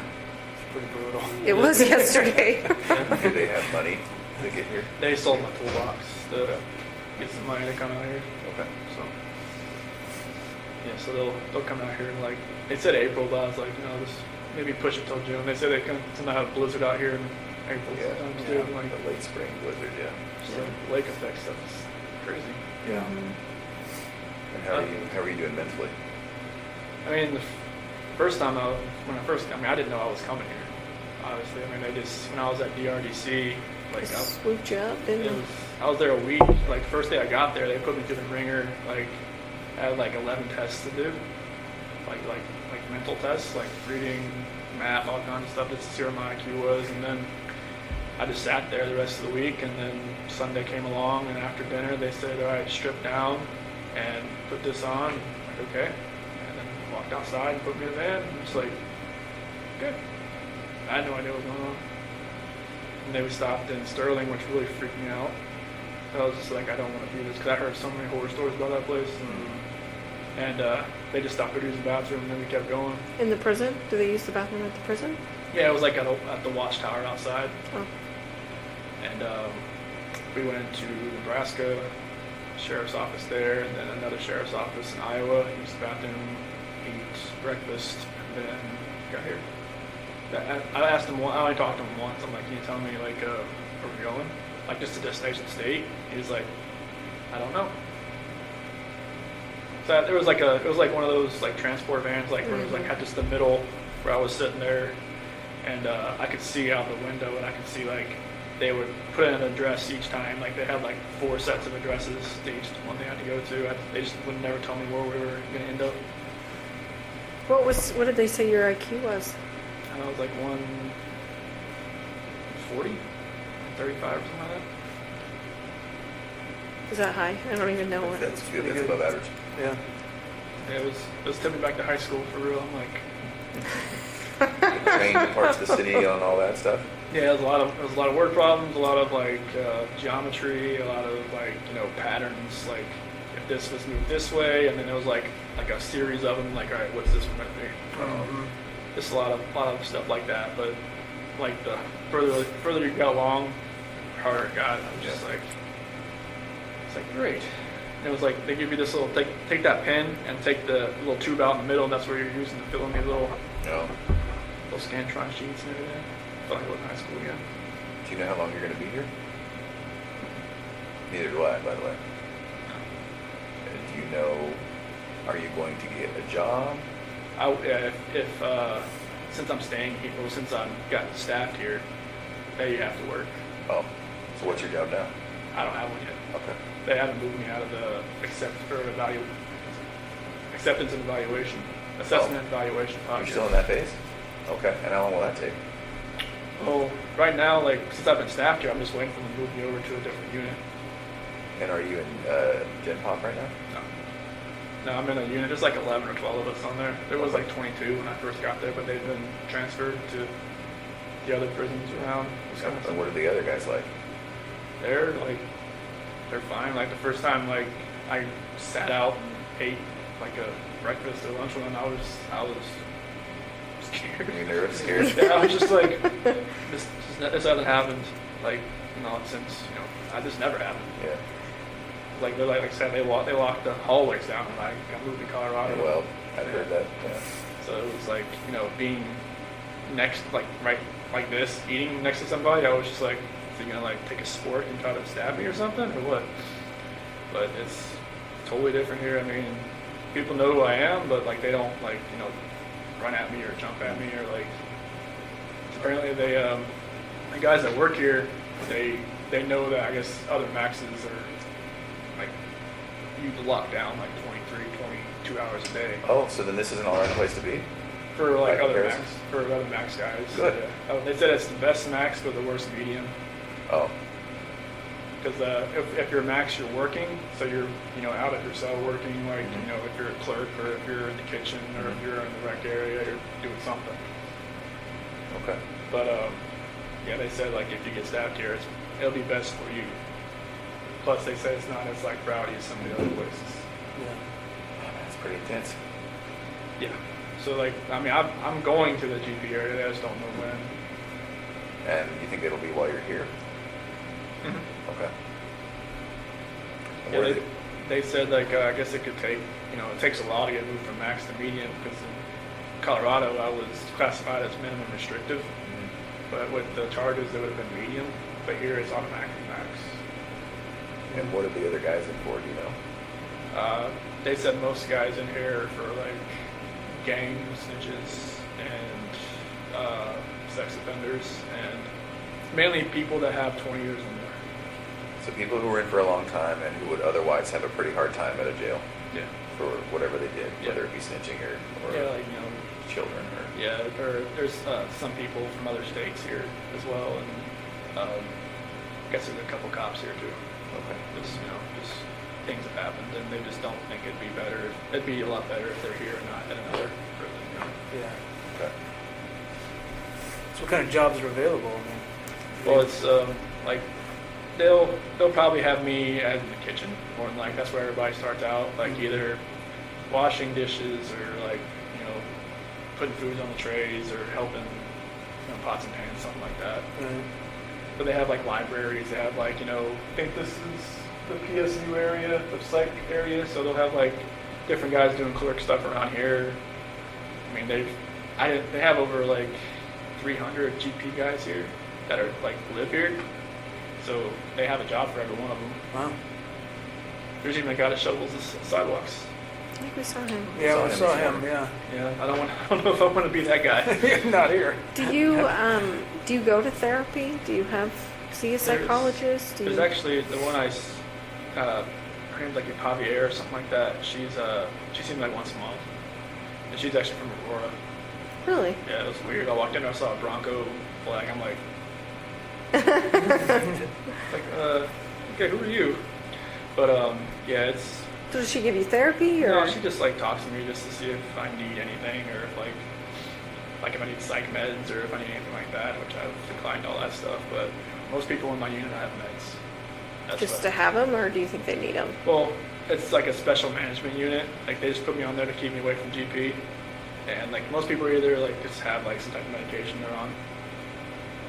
But you don't take anything? No, they just keep me on there until the security advisor says he can get moved to GP down the hall. What kind of stuff, like food and stuff, do you miss the most from the outside? Food? Yeah. Well, I know from my last time in North Carolina, Bojangles, that was really good. I don't know if you guys ever go to North Carolina or no? Is that barbecue? It's chicken and biscuits. Mm. And that barbecue place down the street from PD. Mm-hmm. Forget what. Smokehouse. Yeah. Georgia Boys. Yeah. That one. Yeah, the burn-ins. I miss that. And just I miss Shanann's cooking. That's for sure. Like her spaghetti sauce and her fried pizza. Yeah. Fried pizza? I don't think I've heard of that. What is that? I've never heard of that. So her mom has, or I think it was her mom, her grandmother on her mom's side had this this dough, homemade dough you can make, and just make up the dough, and she would make it up with Bella and Celeste sometimes, so like a little smaller one, but she would make the really big one, and then she would put it in the oven, the bottom oven, and let it sit there for a couple hours, not put it on or anything, just let it rise. Mm-hmm. And then once it's done, take it out, form it, throw the spaghetti sauce she has, and spread it around, and throw the mozzarella and pepperoni and put it on the oven 350. And But what part of it is fried though? well, they have some parts that you put on the grill. You can put it on the stove too. Okay. It's really good. I mean, it's really thick. Yeah.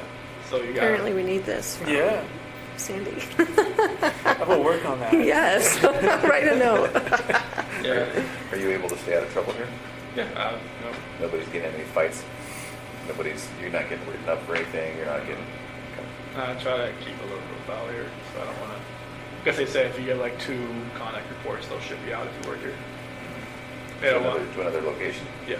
Oh, so then does that incentivize people keeping their nose down? Yeah. Okay. Yeah, because I guess a couple guys got busted for having a cell phone. Oh. How they got it in? No kidding. Yeah. Like that stuff just baffles my mind how that stuff gets to.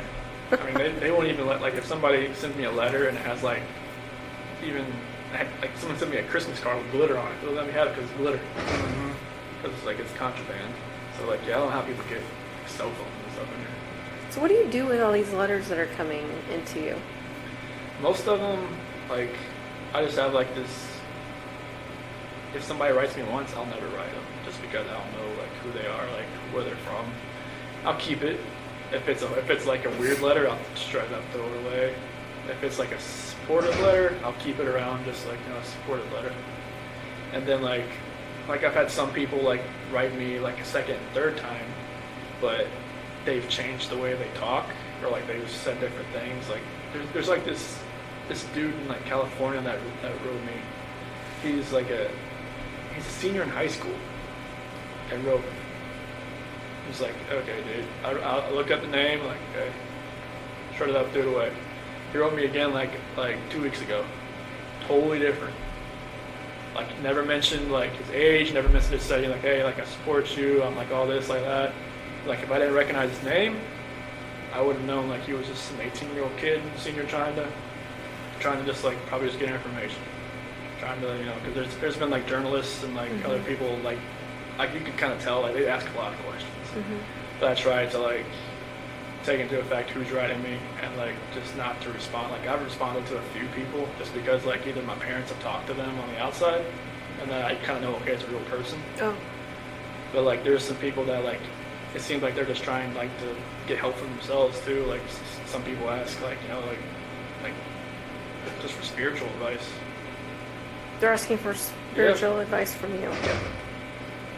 Yeah, like, you know, if they're not asking about the case, I'll write them back. If they ask about the case, I don't write them back. Yeah. You think you'll be in love again? There's a lot of women out there that are in love with you. No. I don't think that's going to happen. I'm not the guy that's down the street or whatever it is. I've heard enough about that guy since I've been here. What have you heard about him? He got engaged over a letter. He did, yeah. That's pretty insane. But yeah, I don't see myself being in love ever again. Do you have some ladies that are giving you a lot of, like, just telling you that they're in love with you and that kind of stuff? Well, I've had a couple letters that have been like, you know, I hear you get a lot of letters from lady friends that tell you all you need to know. And I'm like, I don't get those letters. Trust me. Like I guess there was one letter in Colorado, someone sent me a picture of them in a bikini, and then it's like went on from there. That was like the only letter I ever got. That was like that, but the press took it and just went with it. Yeah. Do you ever get requests from the press? Mm-hmm. And how does that work? Just tear it up, throw it away. Oh, so are you personally are declining? Well, I don't like, you know, kind of back. Would they allow you to talk with them? Would they allow men here to talk with you? I don't know. I guess some stations have asked to come in here and talk to me, but they have told them no. Oh. But I've gotten letters from like, you know, Denver stations and whatnot wanting to talk to me. And then quotation marks off the record. I'm like, yeah, right. Okay. Anything I write. Yeah, you're right. Yep.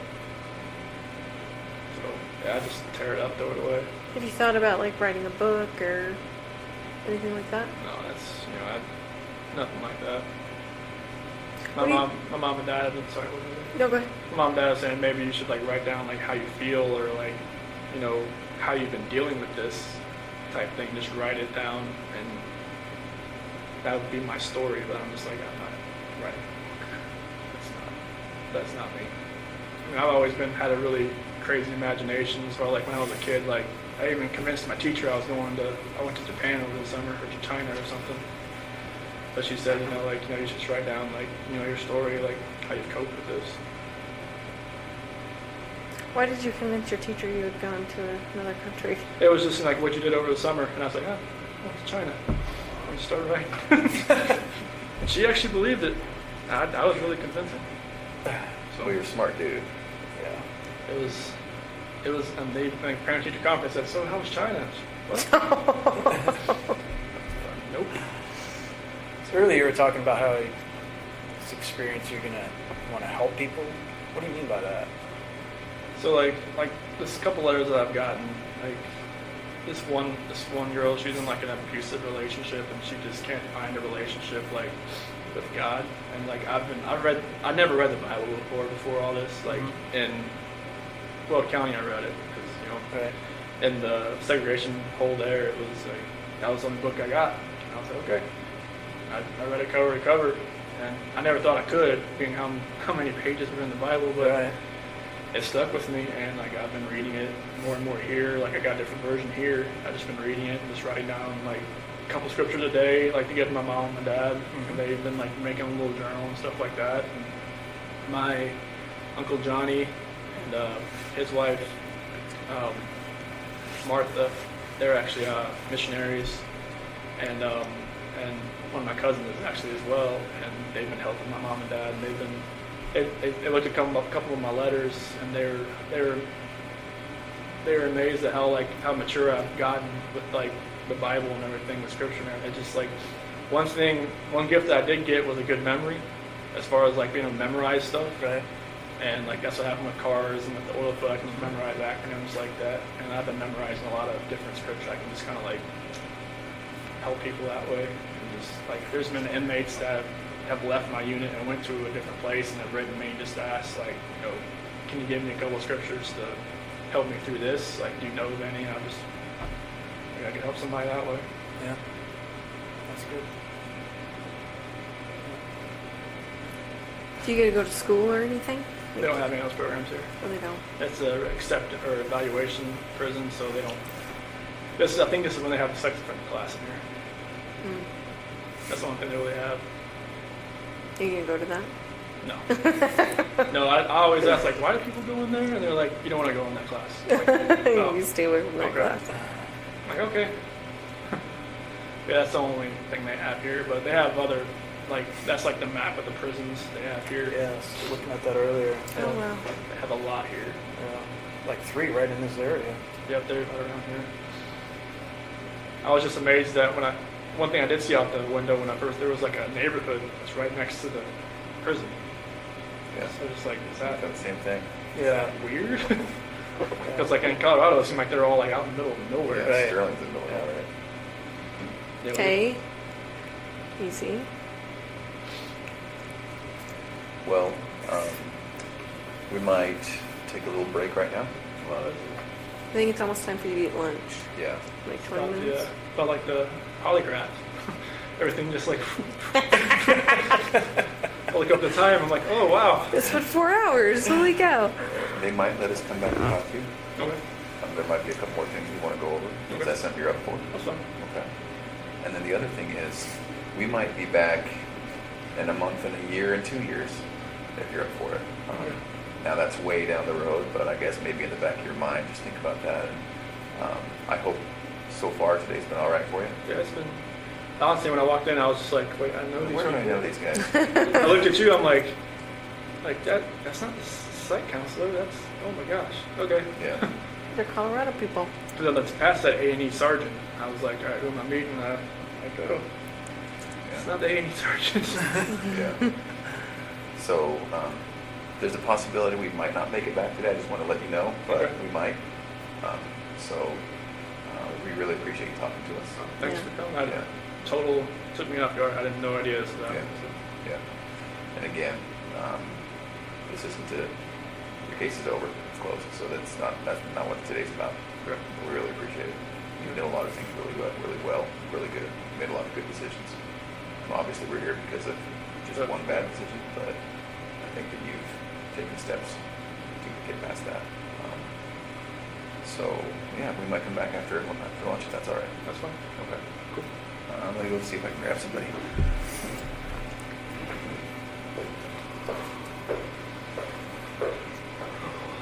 What airport are you guys flying to? Yeah. I think I had the better drive. I think you probably did too. Mine was like 50 minutes. Ours was like 2 hours. Yeah, It was just snowing. It's pretty snow. nasty. Lake out there. effect. Yeah, the wind's blowing. Not like wind like Colorado then? It was a hell of a lot colder. Yeah. Well, and yeah, the roads aren't getting cleared like they would get cleared in Colorado. I think they just have so much. Yeah, you know, it just that- comes in and just dumps. yeah. Colorado it just melts within a couple hours Right. here. Just, honestly, I haven't seen it melt here since I've gotten Well, that's the here. thing. Everyone's Yeah, it's houses are just piles. piled, you know, like, oh, it's the next snow, and they just pile it on top. So it doesn't look like anything melts. No. Which is the problem. So Yeah. Okay.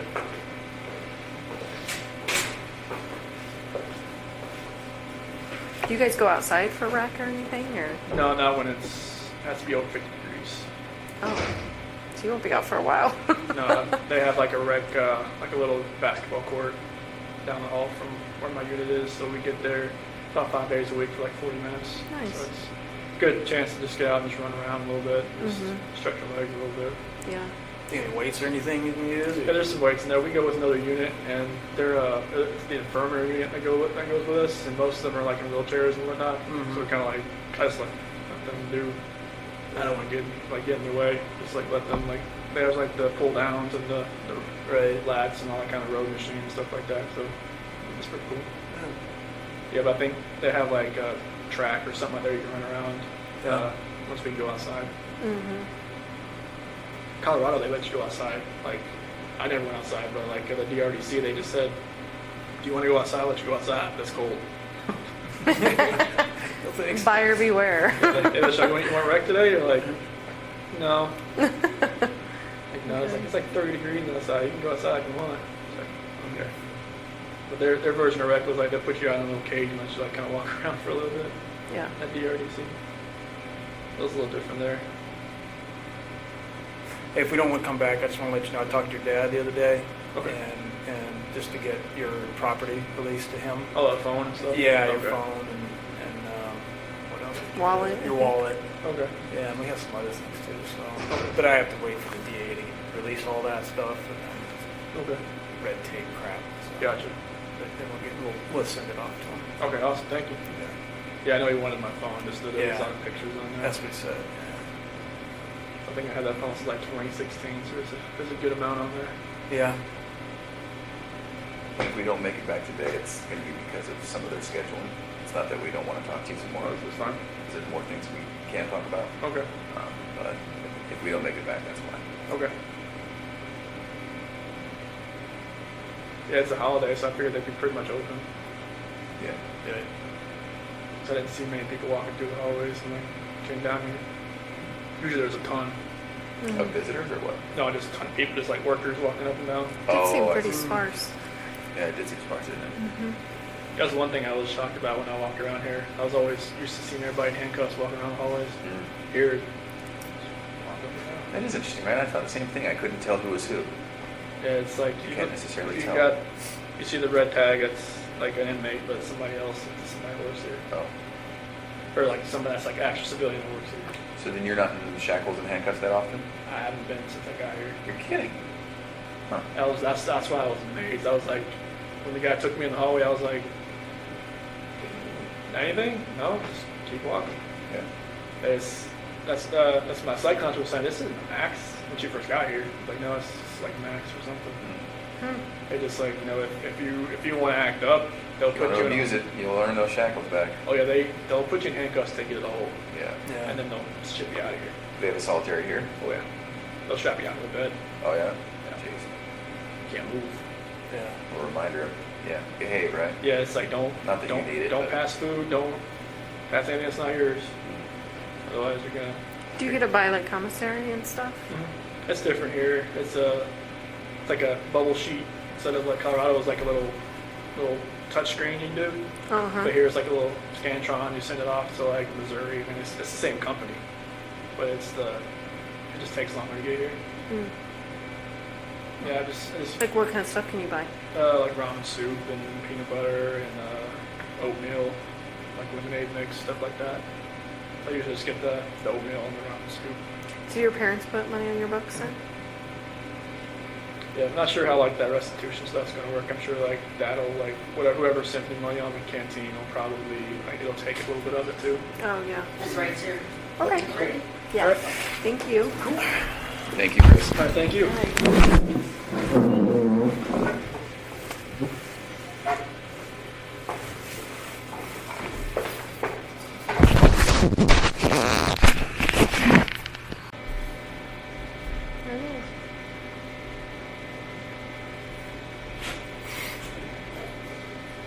We came back. How's it going?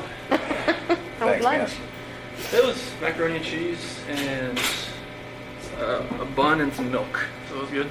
Oh, that's not They took milk with bad. everything. Oh, Yeah.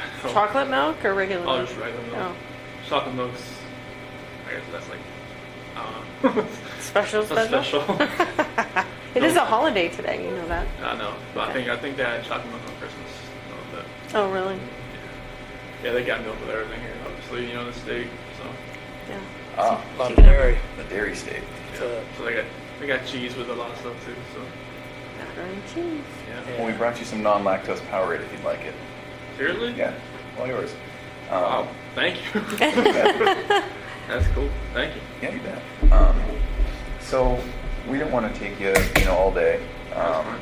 and we really do appreciate being able to sit down and talk with us. There's a few things we want to kind of clear up, wrap up, and then if you have any questions for us, Okay. that'd be fine too. me forget. Did you want to talk about Ronnie real bit or no? I talked to your dad. We were at lunch. Oh, okay. And a couple things we talked about, your property and, waiting on the DA's office. But then the reason he called was Dave Cullen. Dave Cullen? Okay. Yeah, he's going to go pick up some of your personal items out of the house Okay. today. So, Okay. yeah, so I just want to let you know that. Okay. We didn't tell him anything about what we talked No, about. he doesn't Oh, know okay. where. Yeah. Yeah, he doesn't even know we're here. No. Oh, okay. No. He just lives like around the corner from me, so Right. that'd be good. Yeah. Yeah, so a lot of times when anybody goes over there, they usually call just so I can give everybody a heads up. That way, have an issue with neighbors calling and saying, somebody's getting into the house. Okay. So that's how we do that. Okay. Has anybody been like checking on the house, making sure like pipes haven't broken and all that kind of stuff? Water's off. Okay, good. I do know that. I was worried about like sprinkling and all that stuff. I usually blow them out and all that kind of stuff. Right, but right. I figured Yeah, I the don't know if water. anybody was actually going through it or watching it or anything. The water's been off for a while. I do know that. The power's still on there. So. Oh, it is? Yeah. Gotcha. So, fortunately, unfortunately, I don't know how you want to look at it, but we need to get a tiny bit more into the weeds and into the mechanics of the time that you showed up at the house when Officer Coonrod was there Okay. till the time when we were all done talking. Okay. So that includes at the house, that includes at the oil site, and everything. Okay. And part of the reason we need to get into that is, I mentioned before how we're just really want to get into the mindset of what happened. And you can imagine this is really important for us in the future when we're talking to a guy that's in your position to say, this isn't really a monster. This is more like a Chris Watts. And boy, we remember with Chris, had we asked this or had we done this, we really could have been better. And so that's why we want to get into the mechanics of it a little bit more with you. And that's going to mean exactly how, exactly when, where were you, what was, Shannan wearing or all of that, right? So we really just need for you to take a deep breath and get into it with us. And would it be all right if we ask you some specific questions? Okay. So one of the first things we want to talk about was when you came home, so this is after they had passed, and you came home and met with Officer Coonrod. One of the first things we see on the video is you walking into the garage and then into the Shannan's car. Remember what that was about? In your car? Yeah, like I think you opened the door or something? Yeah, you opened the passenger door, and it looks like you were looking for something, or maybe you picked something up. Do you recall what that was? Not that I'm aware of. Not looking for anything, but maybe just opening the car door to see if see if there. Because I think Nikki was saying, I think I see the car seat still in there. Yeah. Something like that. And I was, Okay. when I opened up the door, I looked in just to, it's like the first reaction of whatever, everybody's just waiting, pretty much waiting to get in the house. Pretty much. Right. Okay. So I wasn't looking for anything as far as specific or anything, but I was just, I don't know, just reaction going in there and I know everybody's there. I don't know what's going to happen when they get Sure. in the house. Just out of nervousness, maybe? Yeah, I think a lot of it was out of nervousness. Sure. Okay. And then backing up a tiny bit, I jumped forward too far. So she comes home at 2 in the morning. She gets into bed. When you guys had sex together, was that pretty quickly after she came home? I think it was around 2:30 because I felt like she'd be in bed for a little A while. little bit? Okay. And forgive me, it's not a pervy thing, but she woke you up? Yeah, she was just. I could feel like a hand was on Okay. me, rubbing my leg or my chest or something Okay. like that. And then that was, signal it's go time type thing? Pretty much. She Okay. was yeah. Okay, I get it. And then that was maybe a half an hour after. Mm-hmm. And then after that, is there any talking? Or was it just kind of a And just quiet in the middle of the night? Yeah. Okay. Just I just felt her hand around me. I'm just like, what? And it was Time to go. Yep. Yeah, okay. That's funny. All right. Then a couple hours of sleep, alarm goes off. Mhm. Okay. I guess what I don't understand is, so then there was some talking, And then, how did you get on top of her? How did that happen? It's like when I got into bed, I just because she was laying, when she was sleeping, she was laying like face down, which she really never does. Okay. And I just got into bed and I kind of nudged her, and then she like kind of rolled over, and then I was just like right there on top of her. Okay. And so that was after you'd gotten ready? Mm-hmm. Okay, so you go down, you make your food. Oh yeah, I got like cottage cheese and another couple things that I made for food that day. Okay. And then, so we talked a little bit earlier today about, there was all of these things playing in your mind where you just didn't even want to go another second without having this conversation or without some sort of completion, right? Mm-hmm. And then so you come back, she's asleep, and then you just kind of nudge her. But yeah, I just kind of like, hey, look up for a second. And was there nudge talk for 20 minutes, or was it just nudge and then all of a sudden you're on top of her? No, she's pretty much on top. Okay, so that happened pretty quickly. Yeah, that's how we kind of pretty much talked. Okay. That was just right there. And was there talking? Yeah. Okay, and so a nudge, a talk, she's laying down and you're standing up? I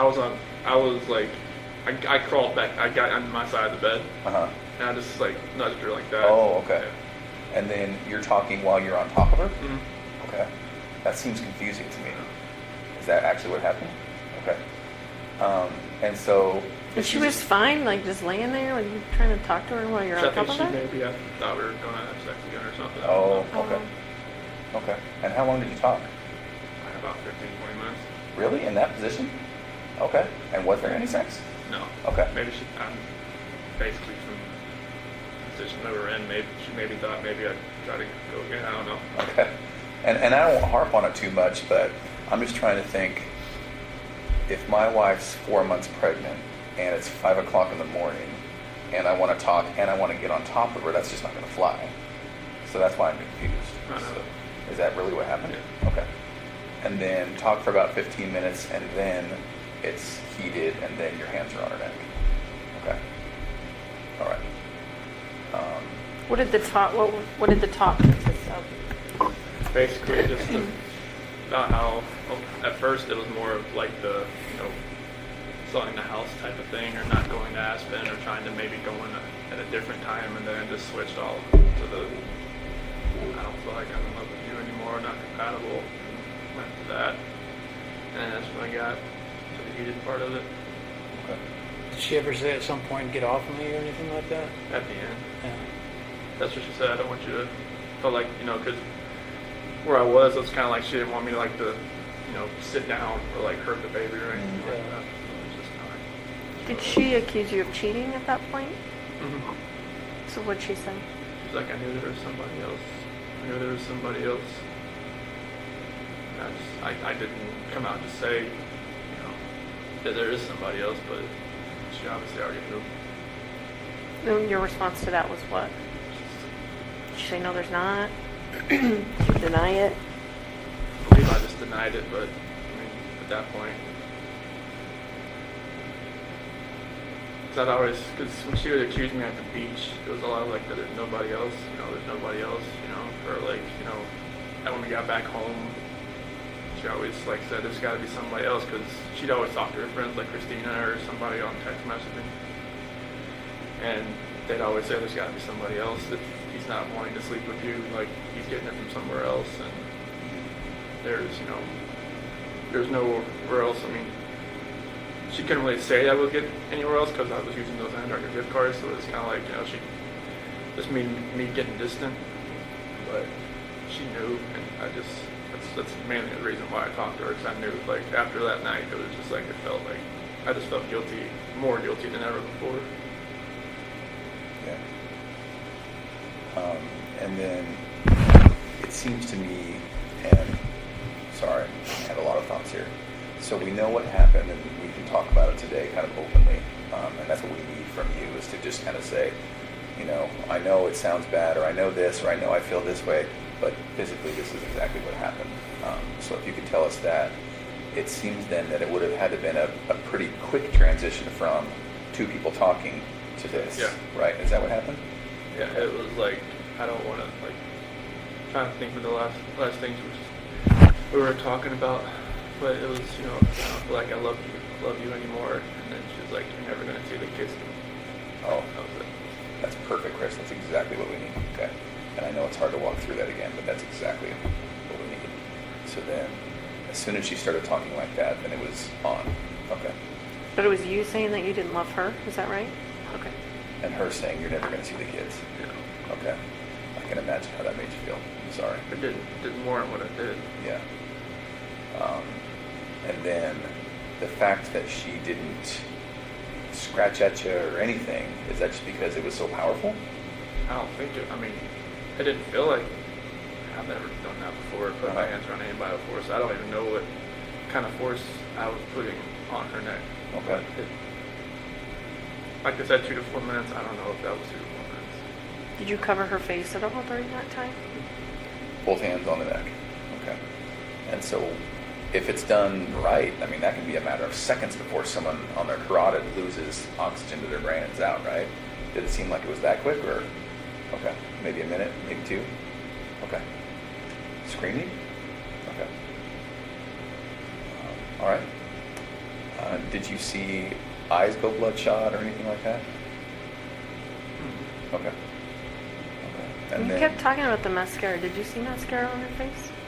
It looked like it was like, that's what I attributed it to. Was she crying? Is that why? At what point did she start crying? When I'm talking about the relationship, about not being compatible. And when she's talking about there was somebody else, that's where she started crying. That's where I thought, it was mascara. I didn't know if it was it. I don't know. I don't know. Was there a pillow or something you wanted to ask about? Yeah, so was there ever at any time a pillow or the sheet or anything involved in like that on her face specifically? No? No, like the sheet I kind of wrapped around to help get downstairs. That was about it. The one that was at the site? Okay. And then the other sheets, they were in the trash. At what point did you put those in there? I think that was Obviously after I was in the house. yeah. I think it was probably the next day or so. I think I don't know. I'm not sure what happened. This is hard to talk about. Like when Yeah. strangle somebody. I don't sometimes I guess they use the bathroom. So it was I think that's one of the major reasons why, because I think that had happened. oh, okay. You said she was sleeping face down at one point? Was her face in the pillow or was it turned to the side or how did that? Kind of like on the side. She was kind of like a side sleeper, but she was more down than usual. Okay. But then she rolled completely onto her back when you started talking to her? Okay. Now, as hard as that was, we need to talk about the girls too, okay? All right, thank you. So with the girls, we talked about how they got into the truck with you and were alive. Okay, are you 100% sure that's true? Okay. Can we go back just a second? You talked about before that Bella walked in, though, to the bedroom. Can you tell us about that before you left? Yeah, I was just getting the sheet off the bed, and she had walked in, and she had her little pink blanket with her. And she was like, "What's wrong?" Jumped on me. And where was Shannan at that point? Yeah, just pretty much on the bed, but she was face down. Wrapped in the sheet? What'd you say? I just said, she doesn't feel good. That's when I tried to carry her downstairs. Shannan? Okay. Did you carry her like this? Did you drag her? How did you do it? Attempted to pick her up and take her down, but I lost grip after a little while and just had to pull. Did Bella see you do that? What was Bella saying? She started crying a little bit. She's like, "What's wrong with Mommy?" And what did you say that time? I said, "She just doesn't feel good." She's a smart girl. She knows what's going on there. Mm-hmm. Did she ever touch Shannan? Try and wake her up or anything? No. She didn't want to see her or ask to see her or anything? And so that initial time, did she see you put Shannan in the truck? So she was kind of following you? Okay. So she followed you and you put Shannan in the truck. Okay. And then what? Cece wasn't up yet. Or she was. I think she was just in her room. She was getting ready to get out of her bed. And then they were just walking around the house. I was put my lunchbox and stuff in the truck, and then grabbed the kids and I put them in the bench seat in the back. Okay. And so Shannan, is she kind of on the floor in the back? And they're just on the bench? Okay. And both alive at that point? Okay. Is there any reason you would feel uncomfortable to tell me that they were not alive at that point? They were. Okay. Wasn't it a video or anything? It's hard to see. Okay. And I believe you. I'm just, I'm trying to make sure that I'm giving you all the opportunities to be comfortable enough to tell me exactly. Okay. They were like. Okay. Trust me, I hear that every day when Bella was talking to me at the site. Oh, really? What do you mean? When she said, "Daddy, no." When we were driving to the site, she said, "Daddy, it smells." Oh, okay. So that goes back to maybe Shannan evacuating herself. I don't know if it was that. They know that smell like a skunk maybe sometimes. Oh, So okay. I got some kind of smell that way, but I don't know what that was from. And was that maybe outside the truck or was that in? I don't know. Oh, okay. What did you guys talk about on the way out? They were pretty quiet. They just laid next to each other. Okay. Maybe Bella in her lap and Cece in her lap, just back and forth. Oh, okay. Just trading off like little ones do. Okay. Were they awake? I think one would kind of fall asleep, the other one, and Cece would kind of trade off back and forth. Were they talking to you? Just about, just saying, "Daddy, it smells." Oh, okay. It was early in the morning. They were showing up that early. Yeah. Okay. Did you have to, so you didn't have to wake Cece up? No, there was the noise from trying to get Shannan down the stairs. Did she kind of fall down the stairs? No, it was more of like trying to get her down and from the steps, maybe her foot hit the next step kind of thing. Oh. They're light sleepers. So then, once you get to the site, tell me what happens. So I get to that one site and I get Shannan out to that. Pull over to the part right off the site there. Okay. And the girls are still in the truck. Okay. Did they ask you what you were doing, taking mommy out, or? Yeah, I don't remember what I told them, but they did ask that. What they say specifically? It was more like, what are you doing to mommy? Okay. And then is that when you buried her? I don't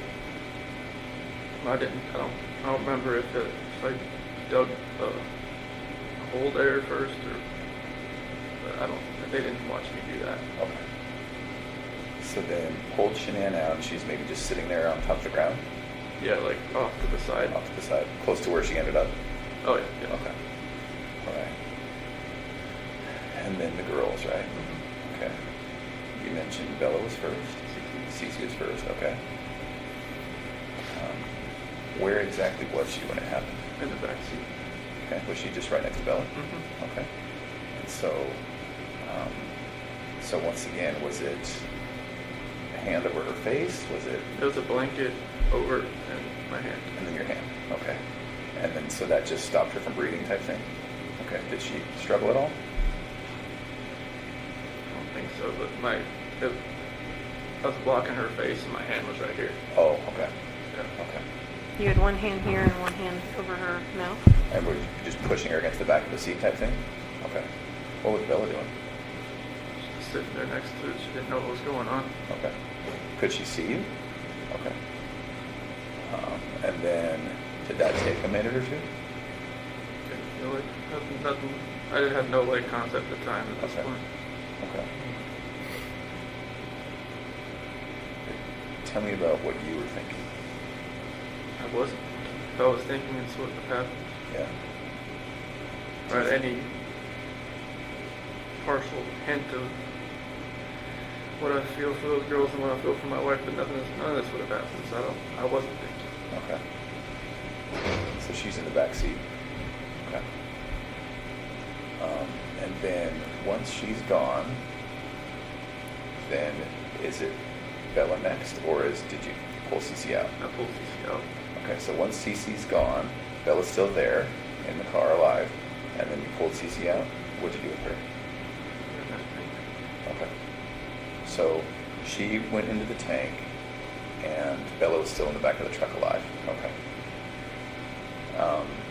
With regard to that tank, did you bring up Cece, put her down, open the hatch, brought her up, opened the hatch. and then put her in? Okay. When we talked the very first time we met, when we were talking about this, it was a matter of just lowering her down.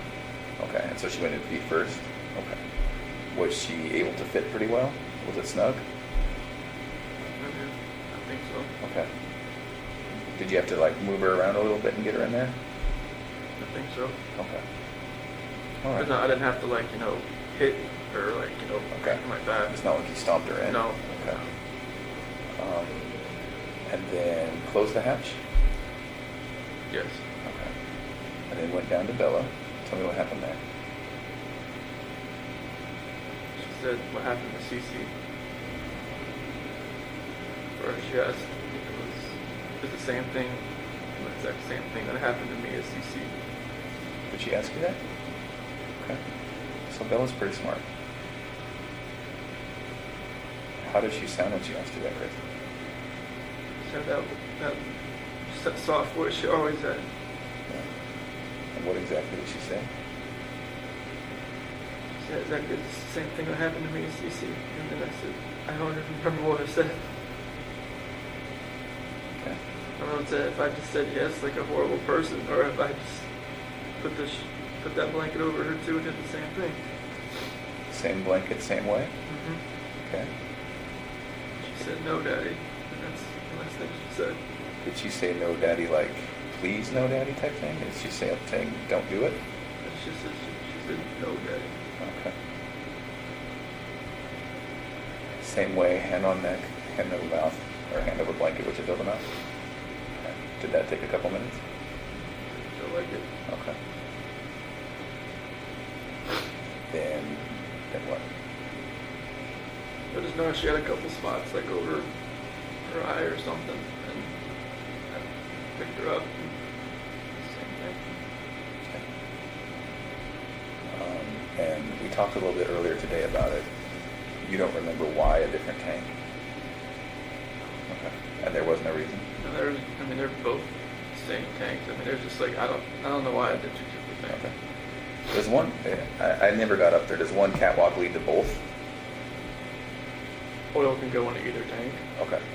But if you go up one set of ladders, does that eventually indicate to both? It's one catwalk. Okay. Now Bella was a little bit bigger. Was she harder to get in? It felt like it a little bit. Okay.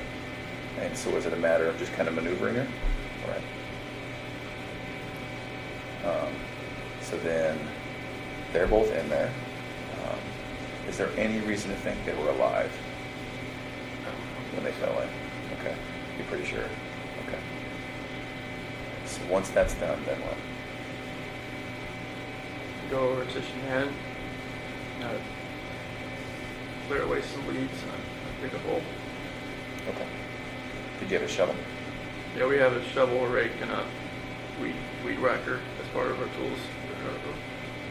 With that rake, if I remember right, it was Part of it was sitting there because it was broken. Oh, did it break as you were digging or something? Now when I was smoothing the ground over. On this day, it broke when you were doing that. Okay. Was that after you were all done? And it seemed as though maybe the first people that got there saw it. Was it stuck in the ground? I guess it was not like standing up, but it was laying down. Oh, okay. Were you planning on coming back? I don't know. I don't think so. Okay. At this point, then, this is just before then. In a couple of hours, you would make it back home to see Officer Conrad. Okay. And so once she's buried, then That's when people start showing up, I believe. did you notice, was she cut or broken or bleeding in any way? No, I mean, I know like the bloodshot eyes you were talking about. I noticed that at that point. Okay. Other than that, no. Had she partially given birth? No. Do you remember? Yeah, I remember. Remember, she had a shirt and I think blue underwear on. Okay. That's it. And so at that point, she was, okay. Thank you. I know that wasn't. Can you tell us about, obviously you know when the district attorney got up and talked about Bella's injuries and stuff, I didn't want to hear about that. right? Can you tell us about that? As far as like her biting her tongue, And ripping her frenulum, which is that connective skin from your lip to your gum, it was gone. Her gums had it looked like a hole in them and the pathologist said it was from her obviously struggling to get away. I didn't know what that meant. Yeah. Could it be that that's what happened? So like, I didn't put my hand like over her, like that. Is that what you're talking about? Well, it would have been just downward pressure on this area. I didn't see any of that when I picked her back up. Like was it like her lip was like missing or something? No, see this skin that Uh-huh. connects there? Yeah. That was ripped. Like, it was gone. So it kind of made like a hole in her gum. I'm just thinking maybe it's like, maybe like if her hand was her head was like twisting back and forth, could that have done that? Yeah. If I had a blanket, I don't know, like. Did you feel her doing that thrashing? Or trying to get away? I or- felt her head moving back and forth, You did. but I didn't know that happened. Could you tell if she was trying to yell or say anything? Or The only thing was Daddy no, and then like some like a grunt here and there, kind of like trying to breathe.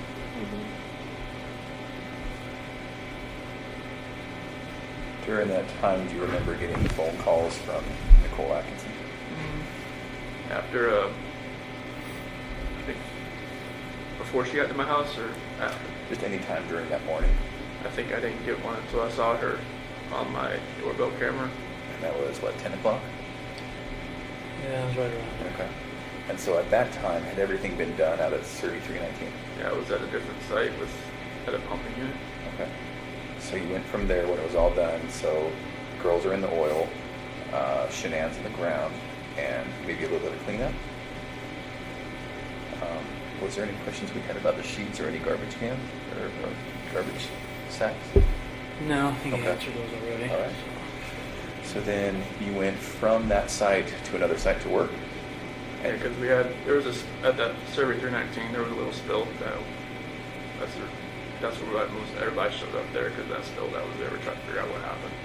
Oh, While you're on that subject, we back up. The night before, you had some text messaging about going out there. Mhm. Can you talk about that a little bit? Yeah, that was, I think, Friday that we had figured out there was a spill out there from like his old site. It's set up a little different.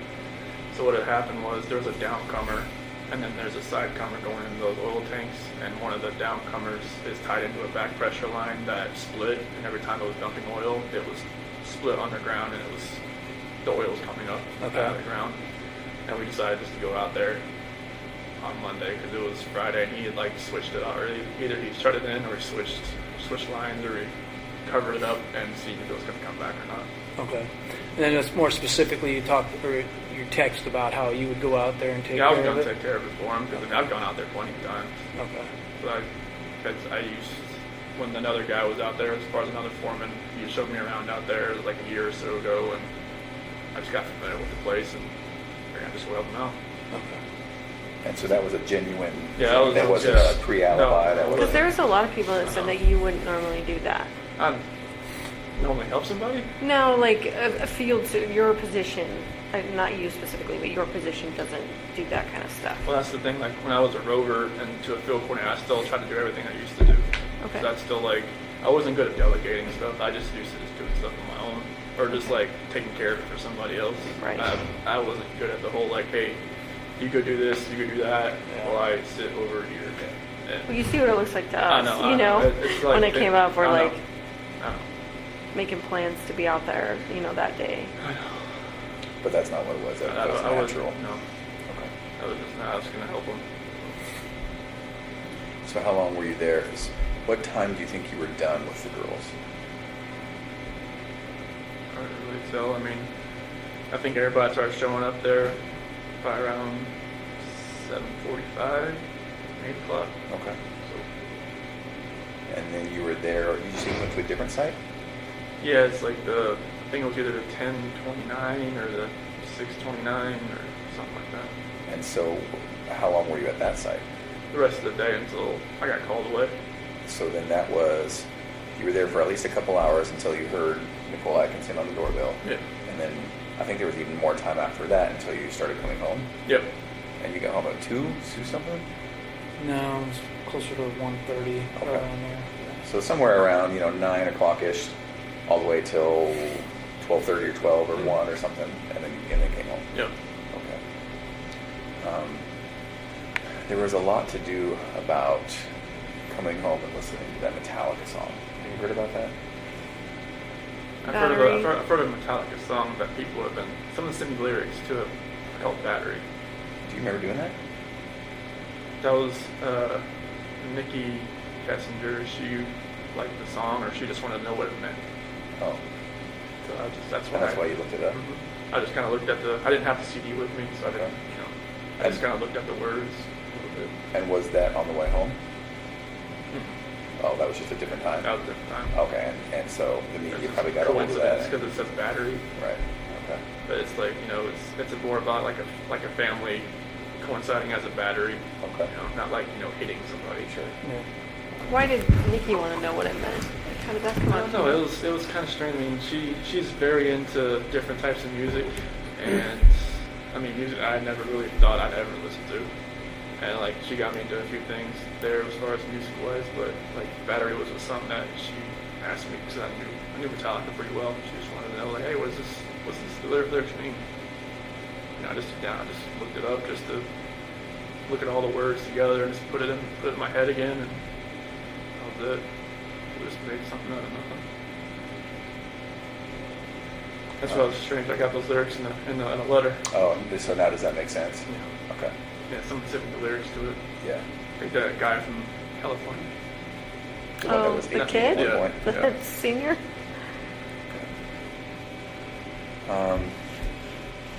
With regards to then when you get home, you and the officers, saw what they saw.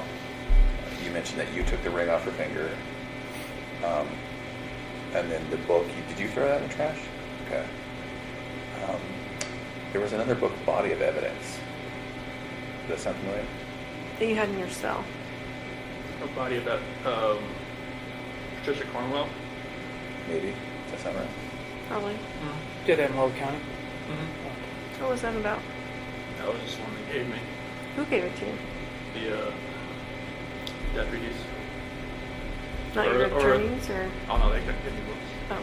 No, any book that I had was given to me by their book cart that they had.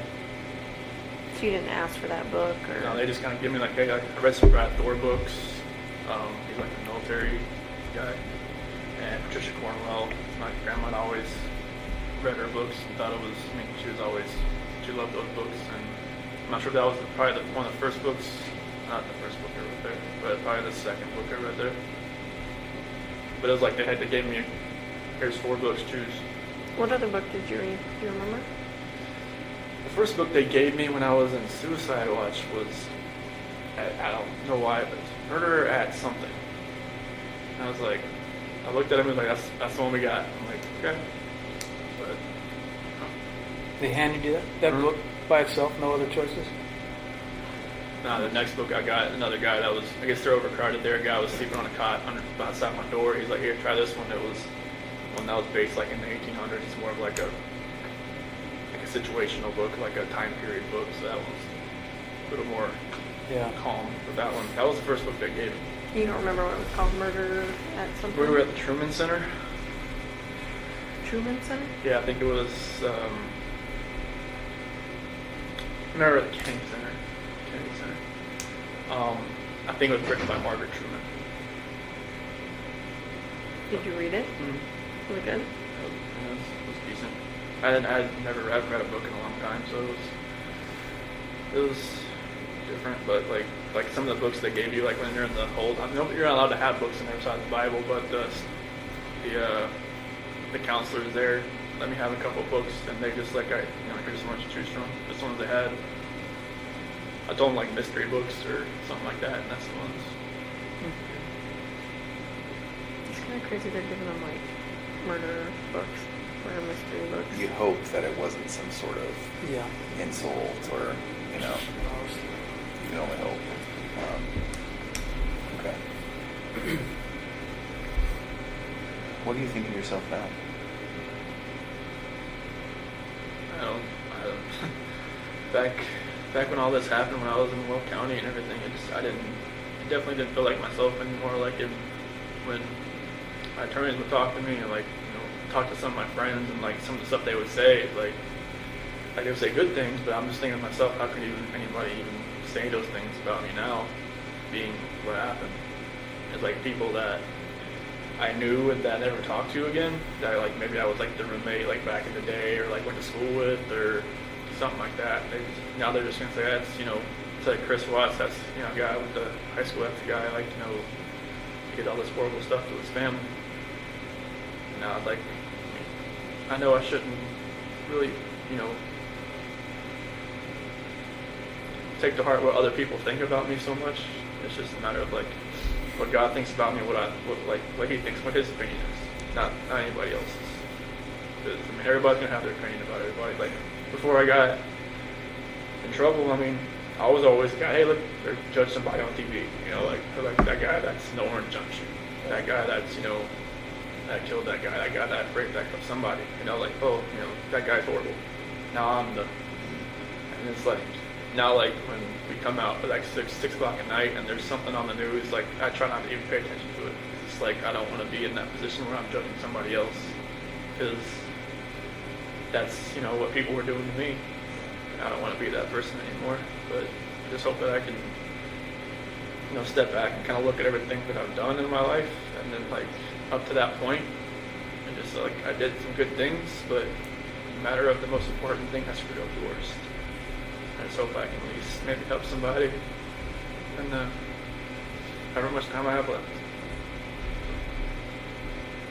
Was it your intent the whole time you were taking the girls out there that you were going to do that to them? Honestly, It's like when I got there, I didn't think it was gonna, like you talking about the tanks or just. yeah, like just. The thought process and all this, none of this makes sense. That's why I know you guys keep asking these questions, because it doesn't make sense to me. But I guess like, did you could have done it before you guys left I don't. and not had him, alive in the back seat. They could have been with Shannan in the back seat. I didn't think about anything really, like as far as like how everything was gonna happen. I don't know like why it happened. Like why I left everything out there in the field and why like all this stuff. Like just none of this makes sense at all. But to Tammy's point, did you think that they might be coming back, or did you know they wouldn't be coming back?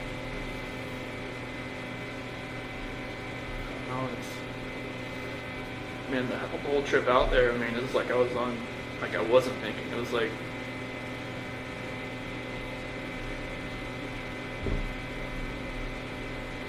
in my mind right now, I'm thinking back, I'm hoping that I wasn't, coherent enough to make that decision to where I knew I was going to kill my girls. I'm just hoping that, no father would ever want to do anything to hurt his blood and flesh, but I did that, and I just don't understand how it happened. So, I even read books that say, no dad would ever do anything to hurt his children, and this happened. So I always think of myself, like, was I even a dad at one point? I don't know. but it just, it's just gonna take a long, long time to guilt and everything to get just to. Have you asked for forgiveness from God? It just takes a long time for me to forgive myself. And that's one thing that's going to take a while.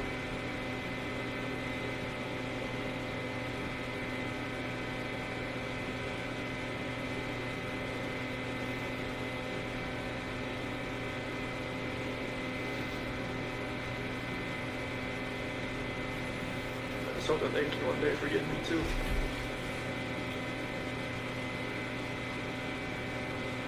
Stay with And I it. think you said earlier that you were so angry at Shannan or whatever that you were gonna, anyone in your path of destruction or whatever was gonna get it. Basically, kind of is what you kind of made it sound like. I'm not saying that exactly right, but why were you so angry at Shannan?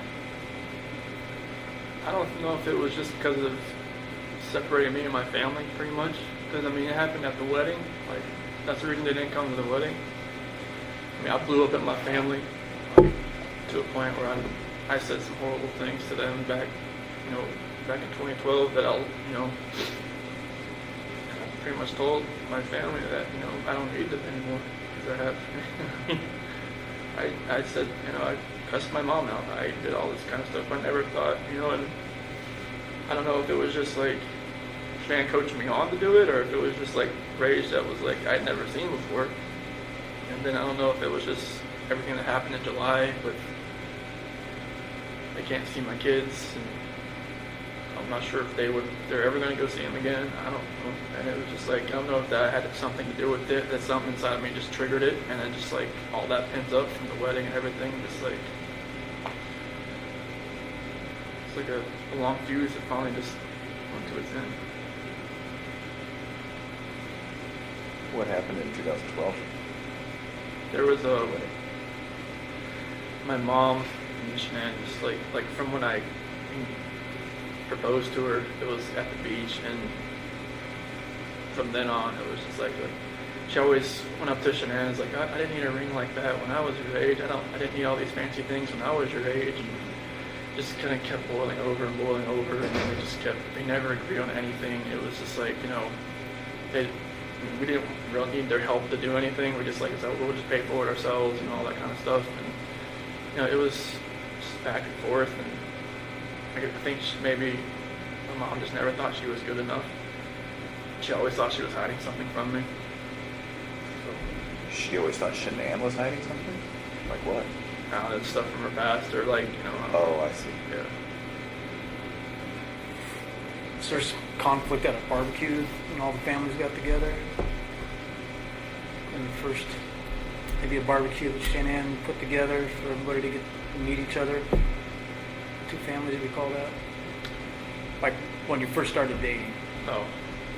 I remember we did have something like that, but I didn't remember like any kind of arguments at any place like that. I know like when I proposed to her, Shannan had her family come down to the beach too. They stayed at a separate house. But as far as like a barbecue or anything, I don't remember one that was like that. Way before then. Yeah. I remember the time when I asked Frank it was okay if I had asked Shannan to marry her. I remember that little get together. I don't think. So then what was the blow up at the wedding about? It was just my mom and pretty much my sister just didn't like her. Oh. They just thought, that Shannan had taken me away from them and moved me out to Colorado. Oh. Because we were in Colorado when we flew back to get married. Oh, okay. Because we went to Colorado for Thanksgiving to visit some friends, and we decided to move out there like a couple months later. Okay. So that was like April. I moved out there April 2012, and we got married in November 2012 in North Carolina. So they always thought I was just that she took me away out there. And Is then there something with invitations or something? Your sister was supposed to send invitations. Yeah, there was, okay, now you're bringing some memories back. There's something to do with that, and then my sister wanted, her kids, my sister wanted her kids as like the ring bearer and like something else, ring bearer and flower girl. And then Shannan, like, she told her no, either Shannan told her no or Jamie backed out because of something else, and then it just like all blew up. And is that pretty close to the wedding? Yes. Yeah, within a couple weeks. Did they go to the wedding, your family? My grandma did.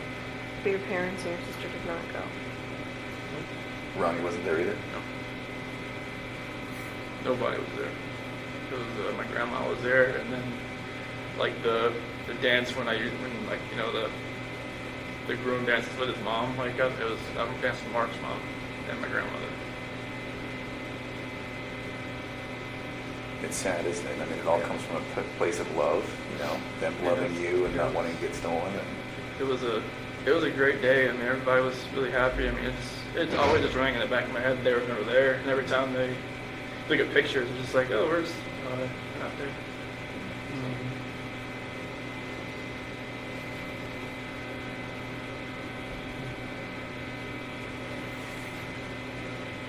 Never knew if they actually were going to come anyways, but as far as like, sometimes they'll just like, all right, we're just going to go just to be there, but they never knew if that was the case. And so then when Tammy was asking, why were you so mad at Shannan? Was part of it just this whole family strife? That's the only thing I can think of right now, because I mean, there's no other reason really to be mad at her. Because we took care of each other our whole 8 years. It was just like a good relationship.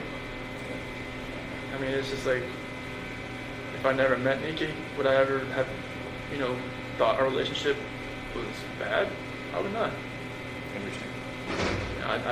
That's one thing I always thought about. Like, even Nikki asked me, like, if I don't want you. She said, I don't want you to leave your wife just because of me. I'm just like, what do you mean? She said, well, just if you met me, like, would you have known? I'm like, no. I never thought I would have strayed away from her at all. Like, I've never tried to follow anybody, Right. Was Shannan checking your phone, or She always had my phone. she was checking your phone? So how did you get past that? I use my work phone. To text? And you had some secret apps, right? That was on my personal phone. Were you using anything else to have contact with her? No, I just text her with my work phone. And like when Shannan and the kids went to North Carolina, I just used my personal phone. And she just told me like to put pictures in an app, and I just found that calculator. I just put, just searched on the app store, like hidden pictures, and this calculator app first one popped up. Like in your iCloud or your whatever isn't linked together, so she would know if you're getting at, downloading apps and stuff like that.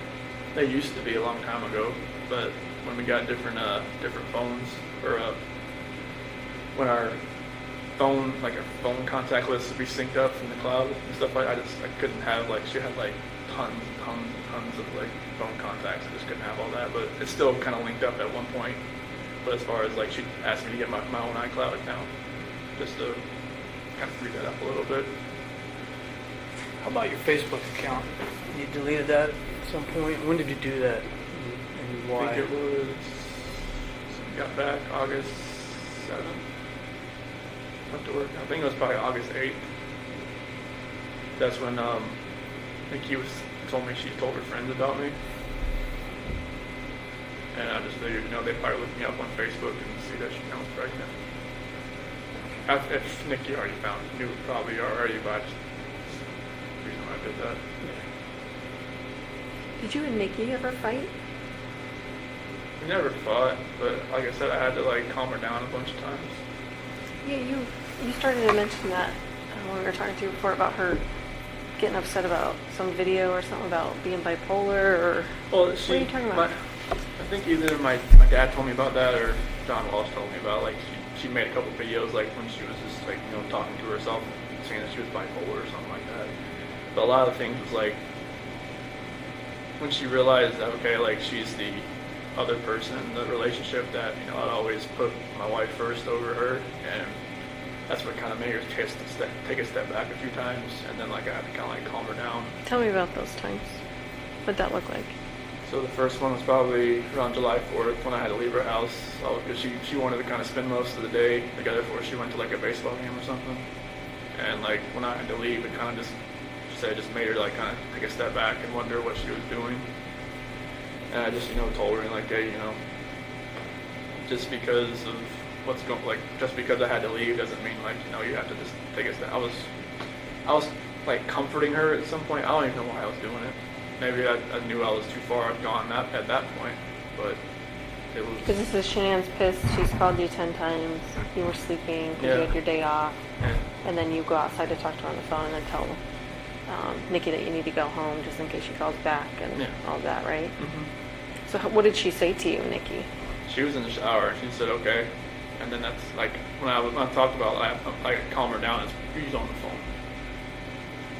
So. And was she like, we're breaking up, like, we're not gonna, I can't do this? No, she said like she didn't want to, like she didn't think it was safe or it was good for us to see each other anymore that day, like the rest of that day, just because of all that. And I'm like, okay, that's fine.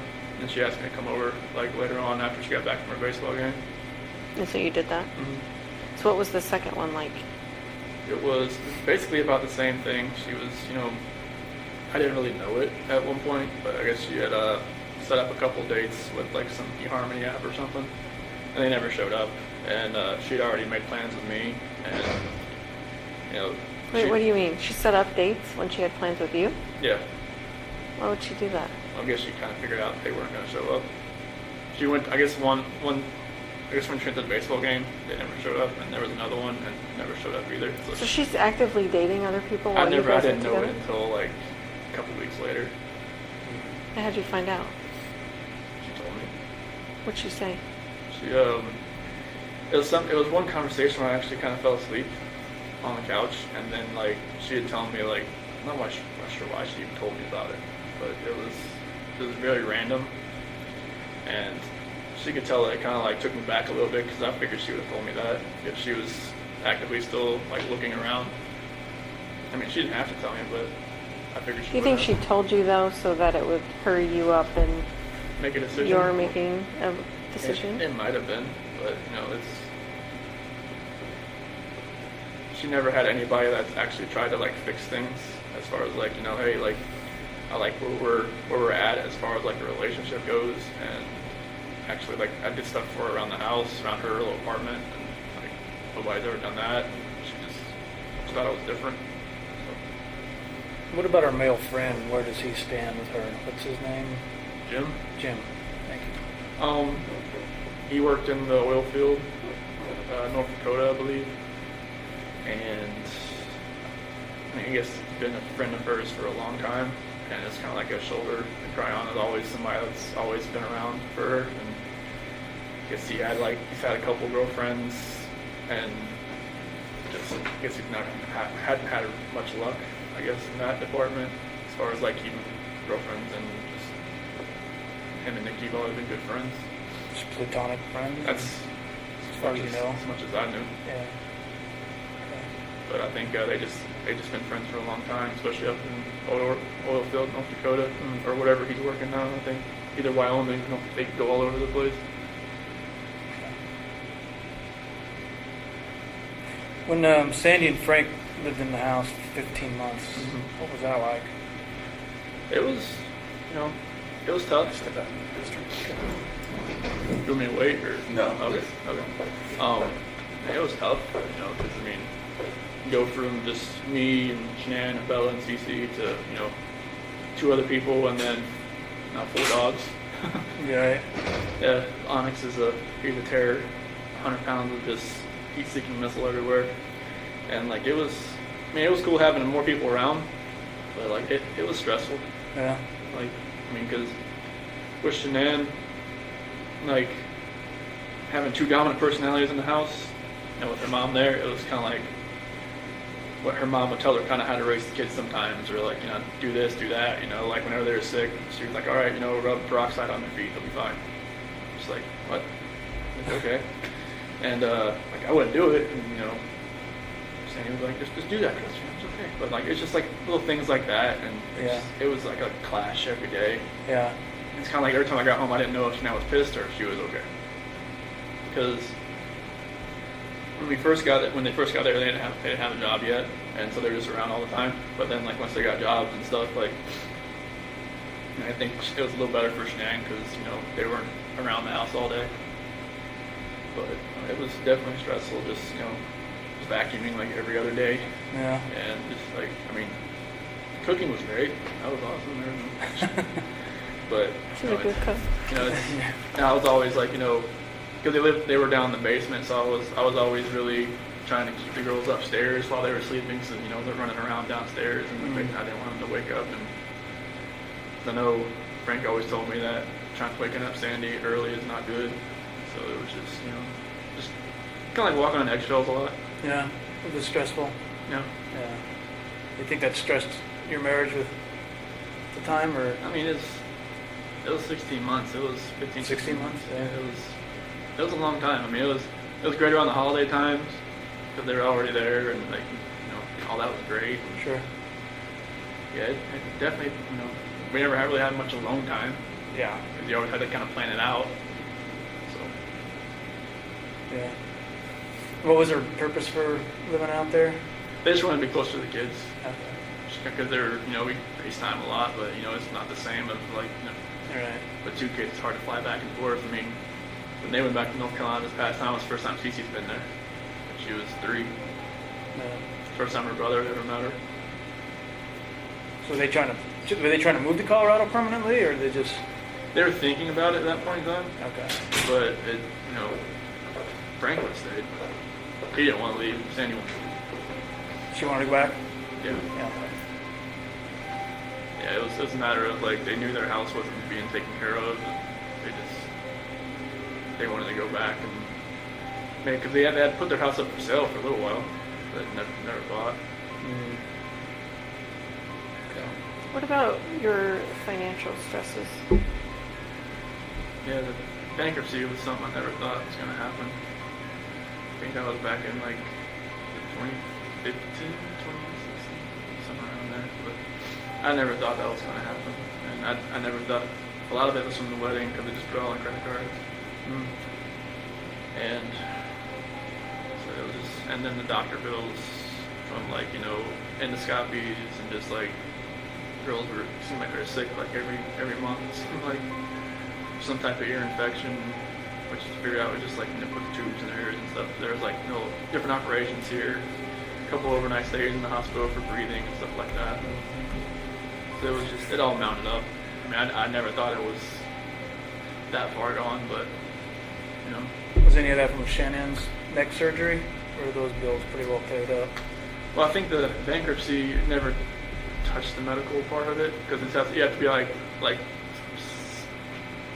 specify the medical part of it, medical bankruptcy, and then there's like regular bankruptcy. Oh, I don't think okay. bankruptcy ever touches like student loans or medical stuff.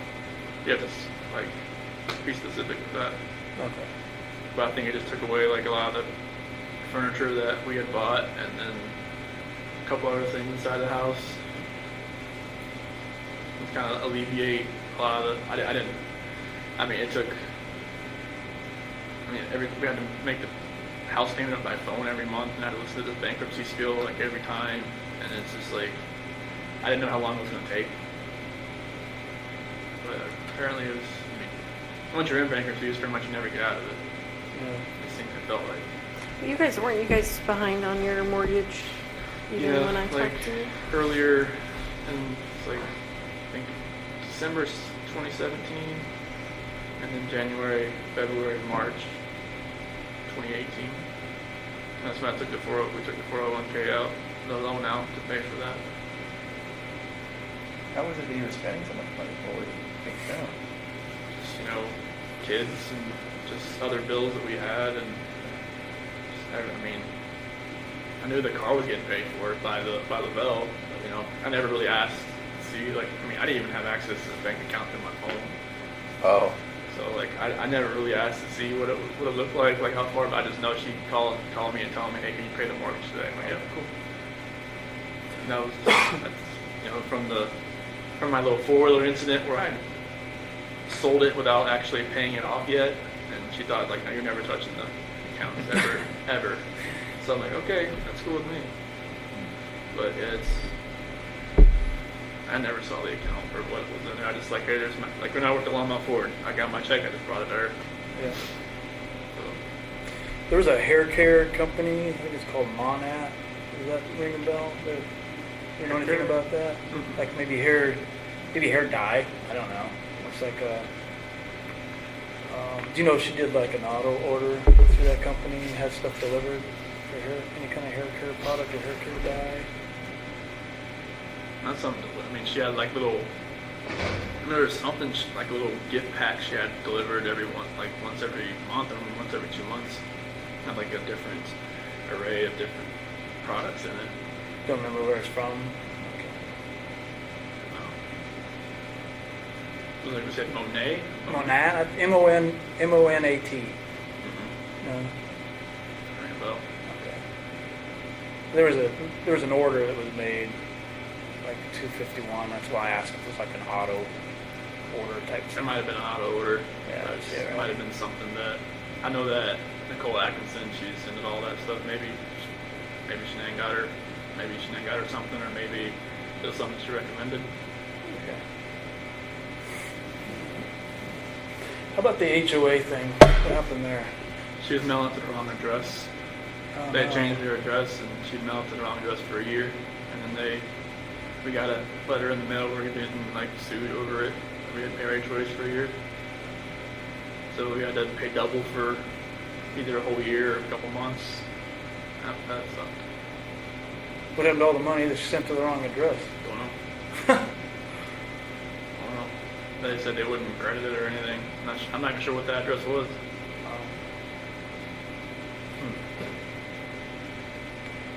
She said it was just something that she didn't see. And I was like, well, I wasn't gonna harp her about it because she did so much. So I was like, I'm not gonna like say, what the heck are you doing?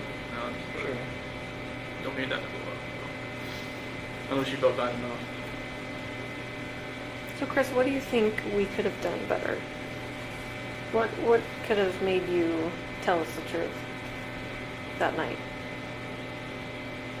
What did you need to hear from us that you didn't? Not really. I'm not sure what really goes to people's minds when they're in an interrogation room. When I was in there with you and Graham, I was just nervous. I knew I had done something wrong, and I knew you probably already knew or were going to find out. And it's just like, I've watched enough, like TV shows to kind of see like, okay, what's going to happen next type thing. Never knew if it was actually right, but I think it's just the horror of like knowing what you did and trying to tell somebody else what you did. That's what kept me from doing it, because I didn't even want to admit to myself that I had done anything. So I knew what I had done. I knew how bad and horrific it was. I knew how bad I was going to hurt other people. I just couldn't even admit to myself that I had done it. Because I couldn't even tell my attorneys I did it until like 2 weeks later. So were you trying to save us from the horror of No, it, or it was what do just you a think? matter of I couldn't admit to myself, and how could I admit it to you? So do you think any amount of us asking you things different ways would have helped, or do you think anything would have helped? I think if maybe you didn't ask about if Shannan hurt the kids, if you would ask the other, if something in that, a different order of question, maybe it would have came out a different way.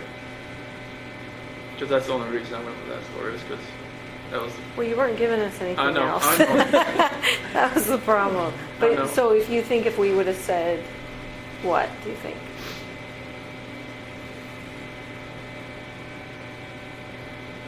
You would have said, I think you'd have probably had to, if the video didn't show them in the truck, you probably had to have lied and just said, we saw the kids in the truck.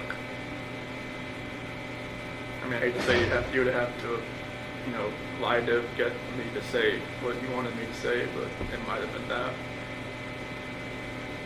That we saw the kids in the truck. When we were talking, there was a point where you just said, "Can I talk to my dad?" You just want to tell him first. I just wanted to, you know, tell him that, you know, that I loved him and that it's probably the last time you're going to see me again, as far as, you know, outside of a cell, pretty much. You looking forward to him coming? Yeah, because when just talking on the phone, you know, it's just totally different when you see him, Yeah. see a face, you know. It's like when we got on that little video conference in Love County, it was like, it was all I could do to stop, just not to like just break down on that phone. So it'll be good to see them What do you get to do when they're here? like this.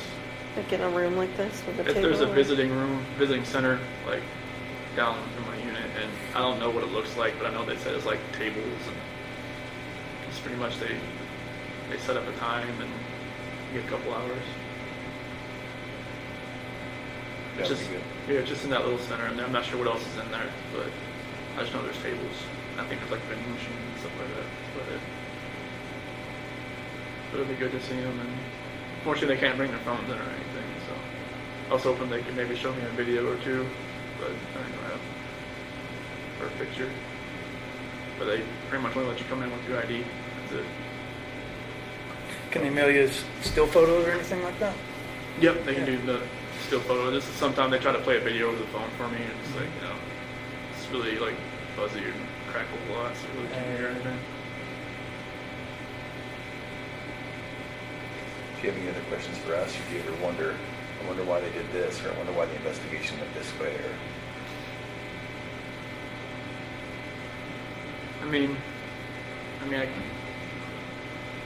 I think the first time I was brought in, I think it was like the 14th, I believe, when I met you that night. I mean, you told me there was a bunch of other people coming in for statements. Was that true? Yeah, Yeah. there was a couple people. Okay. yeah. There were a lot. There were a lot, actually, yeah. Okay. So We I had a whole think, board worth of people listed okay. and agents out. okay. They didn't get the attention you got that night, but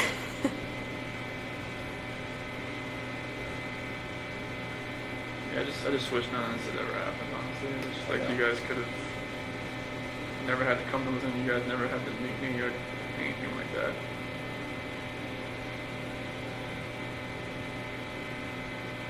None of it ever felt real. Especially like when they put me in that suicide watch cell, and last thing that one of those guys said was like, "Good luck," and just slammed the door, and I just kind of knew from then on that was it. The deputy said that?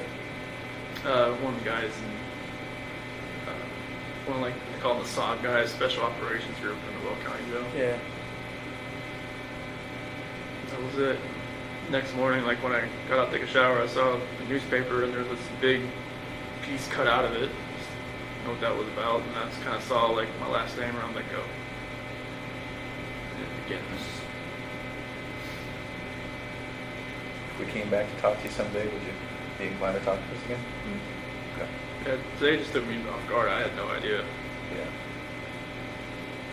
We didn't really want to tell you we were coming just Oh. because we didn't want you to have anxiety about us coming. I would have had anxiety. Yeah. Yeah. So we figured the blitz attack was probably the best course today. Just like the first time we met. Right. Oh, you knew when you were meeting me. I just did, yeah. You just don't have all your props here today. That's right. So are props, man. Those it's legit. Sophisticated equipment. It is. Right? That's right. Sophisticated instrument. I don't know that that's going to happen. We might not ever see each other again.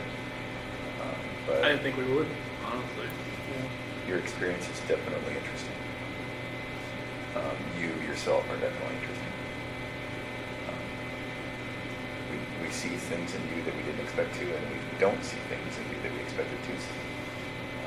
So it's very interesting to us, and it's.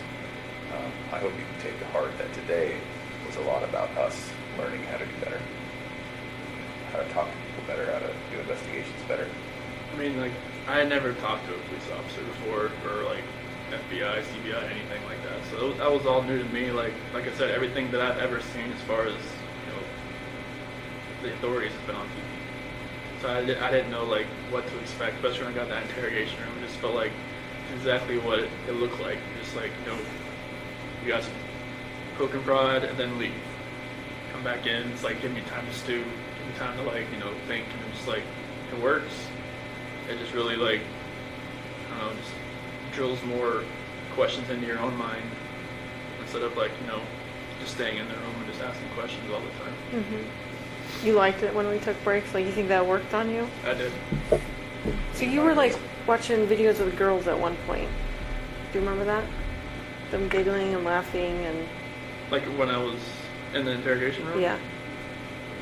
I don't remember that. You don't? I didn't. I thought you already had my phone at that point. No, we didn't take your phone towards the end. Towards the end. Okay. That was weird for me. It's like when you put that picture in front of me, Yeah. and that's what probably made me do it. I didn't have a signal in there, but that's like the videos I had on my phone. It was just like I wish I had taken those videos out more often before all that had happened. But that definitely got in my head a lot. I don't know where that picture was from because I've never seen that picture. The one we showed you? Mm-hmm. Really? Yeah, I've never seen Cece in that dress before. Really? We talked a lot about that dress. Yeah. Is that just And you were saying... making it up? I never saw her in that dress. You were even telling us when she last wore the dress About the and boots the boots. Not that dress. Those are her favorite winter boots, and she wears the them all winter summer. boots. Winter boots, yeah, but that white dress was a little different. I've never Oh. seen that picture. No, because you talked about buttoning it up. You said, I remember because she just wore it the other day and I had to button up the back and... It must have been a different dress, but not that one. Huh. That picture, was that in North Carolina, or was that... I don't know where the Pulled picture it came off of from. Facebook, Shannon's Facebook. So maybe it was while you weren't there or Might have something? been, yeah. Because you didn't recall that, huh? Because there's a lot of pictures, I guess, I didn't see when they were in North Carolina that my parents have. Like, especially like 4th of July and stuff, and they had like 4th of July dresses on and stuff like that I never saw. Oh. Some I had on my phone, but that white dress I never, like they were, like she was going to church or something. I just never saw that white dress. And Bella's little dress that she had. Her little awkward smile there in the back. Yeah, that definitely got in my head when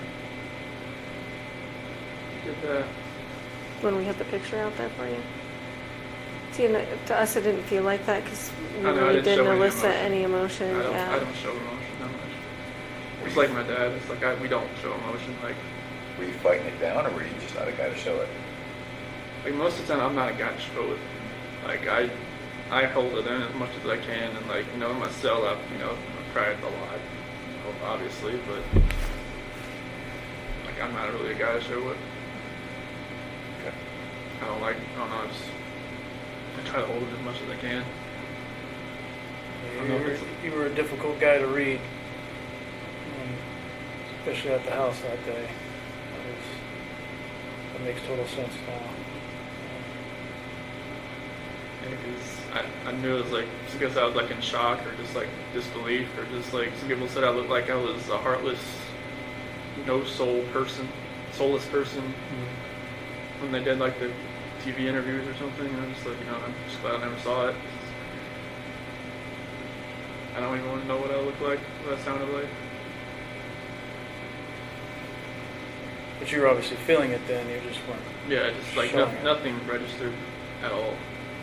Everything was like just harbored deep down, and then like I think it was just one night when I was in my cell, it just all hit me all at one point. Not the fact that I was in jail, but the fact that like everybody was gone, Yeah. and none of it. I think if it was like like if something happens to your family, like in like an accident, like a car accident, or like something like horrible like that, it registers at one point. But if like you did it, I don't know if like it just doesn't register at one point. It's like in my head, it never registered.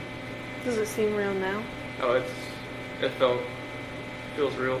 like every It does. day.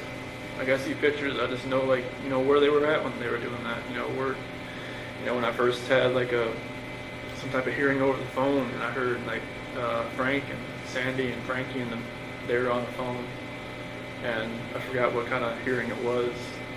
Something about like a probate hearing or something. I knew exactly where they were in the back. I heard the birds chirp. I knew they were on the back deck, and I just like walked back to my cell, just bawled my eyes out because I knew exactly where they were. I knew how many times the girls were back there, and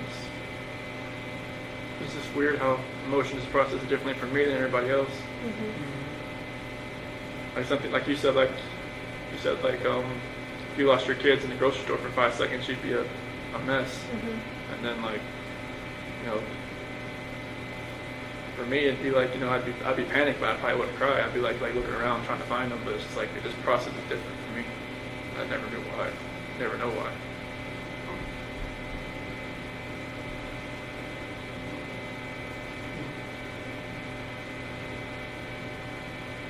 I don't want to think I'm like a cold-hearted person. It's just a matter of just don't show it. Show the emotion as much as other people do. Even when, like, you know, the girls left North Carolina, like, you know, her Shan's brother, mom, and dad were all crying when they left. And it's just kind of like, you know, I never really saw my parents get like that when they left. So it's kind of like, I don't know if it's like you're born that way. Like your family doesn't show emotion like that? Is that what you're saying? Yeah, like, you know, my dad couldn't really speak at the sentencing hearing because he said he was kind of like, he said he was going to lose it. Like lose his emotions. Like that really hit me. It's kind of like I never seen him like, you know, like that.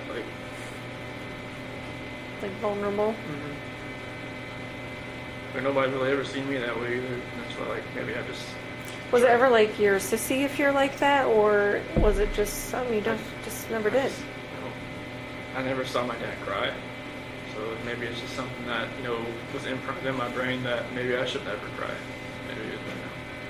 Was your mom like a loving mom, like a doting mom, and, you know, would give you affection and hugs and kisses? And Oh yeah, she'd always like ask me like, you know, what was going on. Like she said I was always hard to read. She never knew what was going on. But did she still try and give you affection, even growing up? Yeah, she always, my sister was always a parent. Like it was always like what was going on. She was always open with me. It was always just, you know, closed off. And she always wanted to know what was going on, like how I felt. And I just like, no, okay. That's all I give her. Even if something was wrong, like I would have probably never said anything. Because like I just, you know, deal with it myself. But I don't know if that just growing up that way just kept me that way. Deal with things on your own, but then they build up so much that you can't deal with them, and they take a hold of you you never thought in a way could take hold of you. So you think as a result of just bottling up for so long? Definitely. What do you remember your dad saying at sentencing? I remember there was a scripture, it was a 1 John 1-9, and then like a lot of it, their representatives said for him, and my mom said a lot. My mom spoke, but everything my dad had written down, the person said. But you know, he was talking about him going to little league games and races and stuff like that, and going to being my coach and everything like that. And I was hoping that, you know, I could experience the same type of joy doing that for my girls.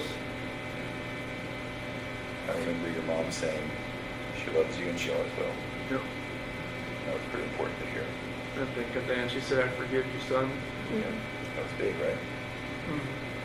Yeah. And your dad, when we came here today, we were just hoping and praying that we would take your dad's advice. Do you remember what he said? I hope if you ever get the chance to talk, you can talk about it. Okay. And I think that's what today was, don't you? Yeah, I think it was. I didn't expect it to be today. Yeah. So the DA made some comments during that sentencing hearing about your emotions and having no emotions, or you remember all that? Yeah, just like, you know, he lied to us from the start and a couple other things. I believe that's what he was saying. What do you think you think he was anywhere close to? What do you think of? Basically, what is your opinion of what he said in that? I mean, it's going to be, taking all his evidence and putting it into the story that he wanted to convey. And like, if you don't know me, that's where you're gonna portray me. Like, if you take everything from August 13th to now, like, that's how people are gonna know. There's no other way people are gonna opinionate themselves about me, just by what they see right there. Right. They're gonna say, okay, they look at the guy that did the interviews on the 14th, and they see, okay, that guy should be like, on his hands and knees, like crying his eyes out, and what's he doing? He's just like, he's just talking. Right. And they're just like, I know, and maybe got some information maybe from like her friends saying he was cheating on her or something like that. He's a cold person. He was, trying to do this and that. It's like, they don't know me. That's always going to be their opinion about me. Because like, there was one church service, the only one I've been able to go to in here, and it said you're not defined by one moment in your life. And I think that's like, people are defining me by one moment in my life. They don't know like what happened before or what can happen later. Right. So I just hope that, hopefully one day people can stop judging everybody. There's tons of people in here that, I don't even want to know what they did because I don't want to judge them. Like, like, I'm not that person. Like, they know what I did. I'm not going to ask them what they did. Makes sense. You did show some emotion during that hearing. What part did you think you felt most emotional? I think I felt when Frank was talking about, when he, I didn't know what to expect when he first started talking, but he said I was the evil monster, and that rang in me, and he said I tossed him away like garbage, and that hurt. And when Sandy was talking about that video about when Bella was calling me her hero, and that triggered it a lot there. And then when Frankie was saying, like, I'll never be called uncle again, but you'll never be called a dad again. That really stung. But, when my parents got up there, just hearing my mom and dad talk, just like, they really couldn't look at me. They really couldn't look at me, but I just felt like, everything they said, just saying they forgive me and that, I'm still their son, no matter what. Yep. I know, like, even my attorneys told me, like, you need to show a little more emotion, because I guess first time I went to the courtroom, I didn't know what to expect. I was still, like, new to everything, just in shock about what was going on, and they said I was just a cold person, just looking at it. So when I did the plea and at the sentencing hearing, it just all of it felt just more real than anything.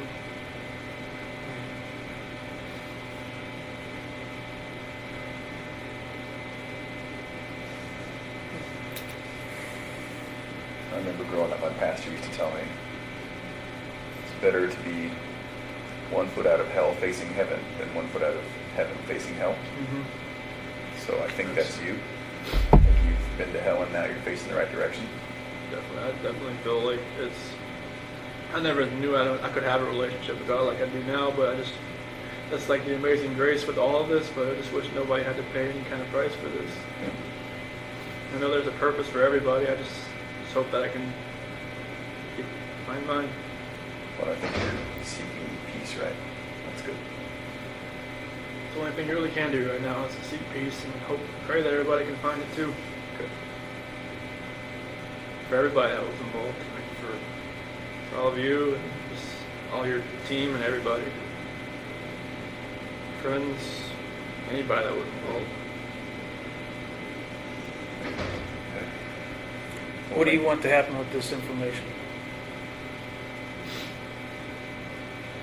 I mean, I know you're probably going to tell Frank and Sandy and Frankie, just kind of give them a little closure, right? Yeah, I don't know how much I'm going to tell them. Obviously, you know Sandy better than I. She wants to know everything. But I'm going to digest a little bit before I talk to them about it. so I don't think there's any rush on that. And then, but other than that, I have no intention of talking to anybody outside of law enforcement. But what would you like to see happen with it? I mean, I'd like to tell my parents, like, you know, when they get here, instead of like finding out anywhere else. Yep. So I know like they've been bombarded with information from like, you know, from the Amanda girl to the Trent guy to the from like people going on Inside Edition saying they knew me or went out with me or had like whatever else with me, and it's like I don't want them to think that it's like other like false information going out there, because like people are getting hold of information like where did they get this information from type deal, you know. So, Would you like to see those people charged? you know, people take advantage of situations, and you know they gotta honestly they'll have to look into themselves and just figure out why they did it themselves. So I mean, I don't think charging them would help. I think they just need to work out whatever they got going on within themselves. I mean, if Did you ever have a profile on Tinder or anything like that? Any of those dating websites or anything? no, I just had Facebook, I had Instagram.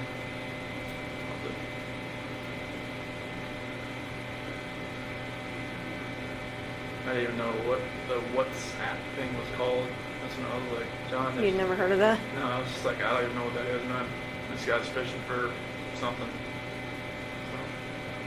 So, sorry you had to waste your time and go out there and talk to him. It was a big time waster. It was a big waste of time. Yeah.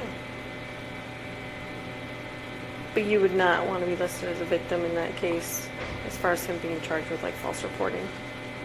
I mean, he's whoever's gonna try to get their 5 minutes, 50 minutes of fame, whatever they want to do with this. I mean, that's on them. I mean, if he's willing to do that, then he needs to figure out what's going on with himself before, like, you know, I don't think charging him with something's gonna fix that. So it'd just be a waste of time, I think.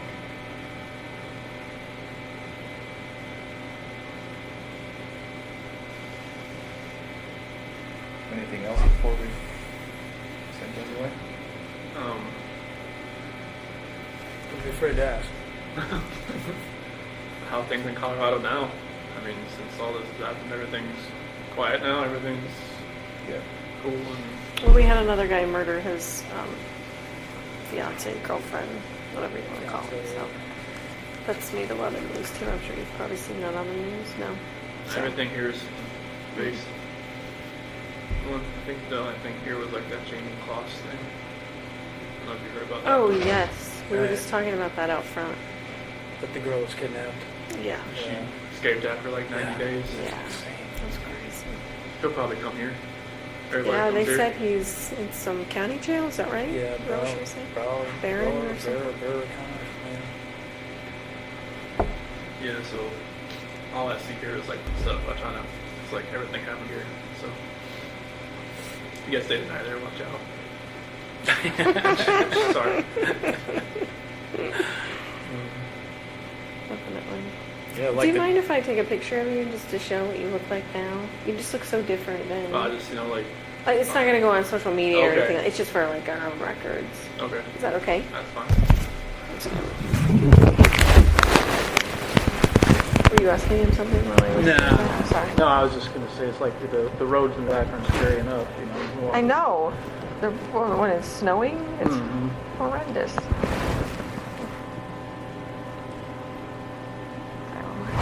Reminds me of the days of ice racing, actually. Of ice racing? Yeah, but we had spikes on the tires then, so. Oh. All right, Chris, we're gonna let you get back to your day. Okay. Want to finish your drink? Yes, they won't let me take that back.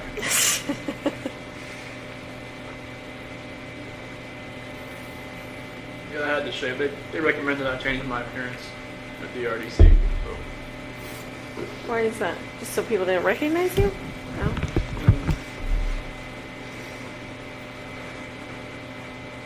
Yeah, I did.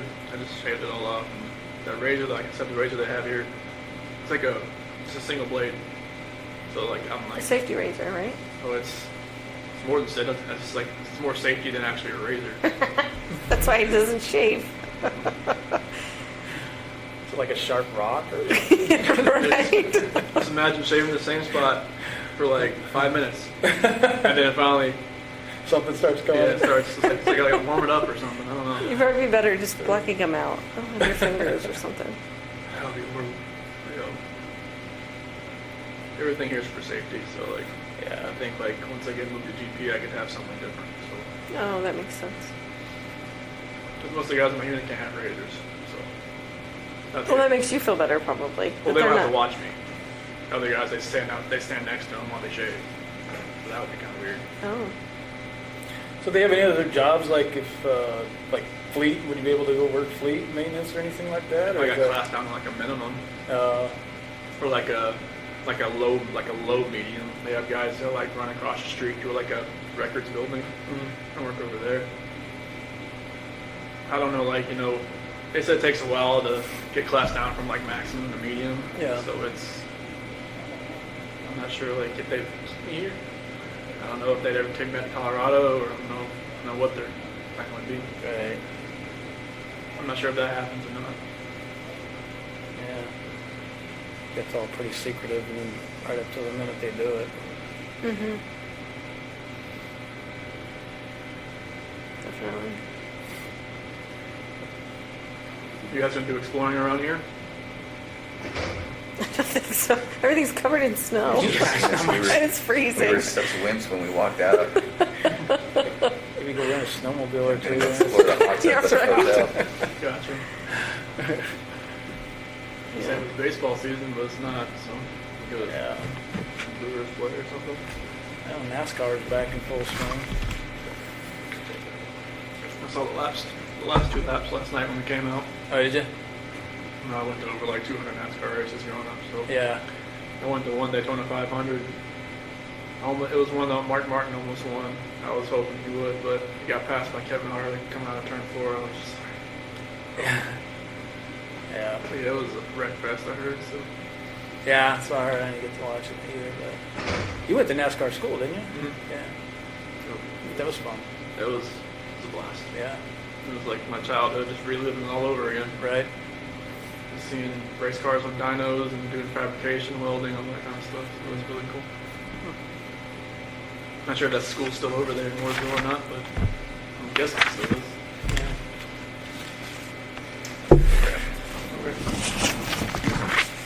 So do you have to be escorted back? Is that what they do? Yes. Okay. Yeah, like the unit I'm in, we all have to have escorts because it's a special management unit. So guard escorts you everywhere. Yep.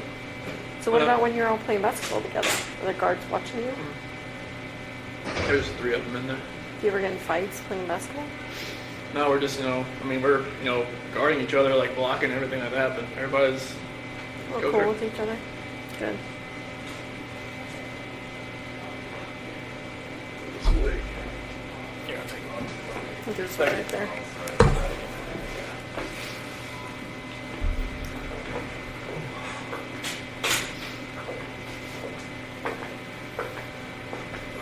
You guys fly back tonight or Tomorrow. tomorrow? Yeah.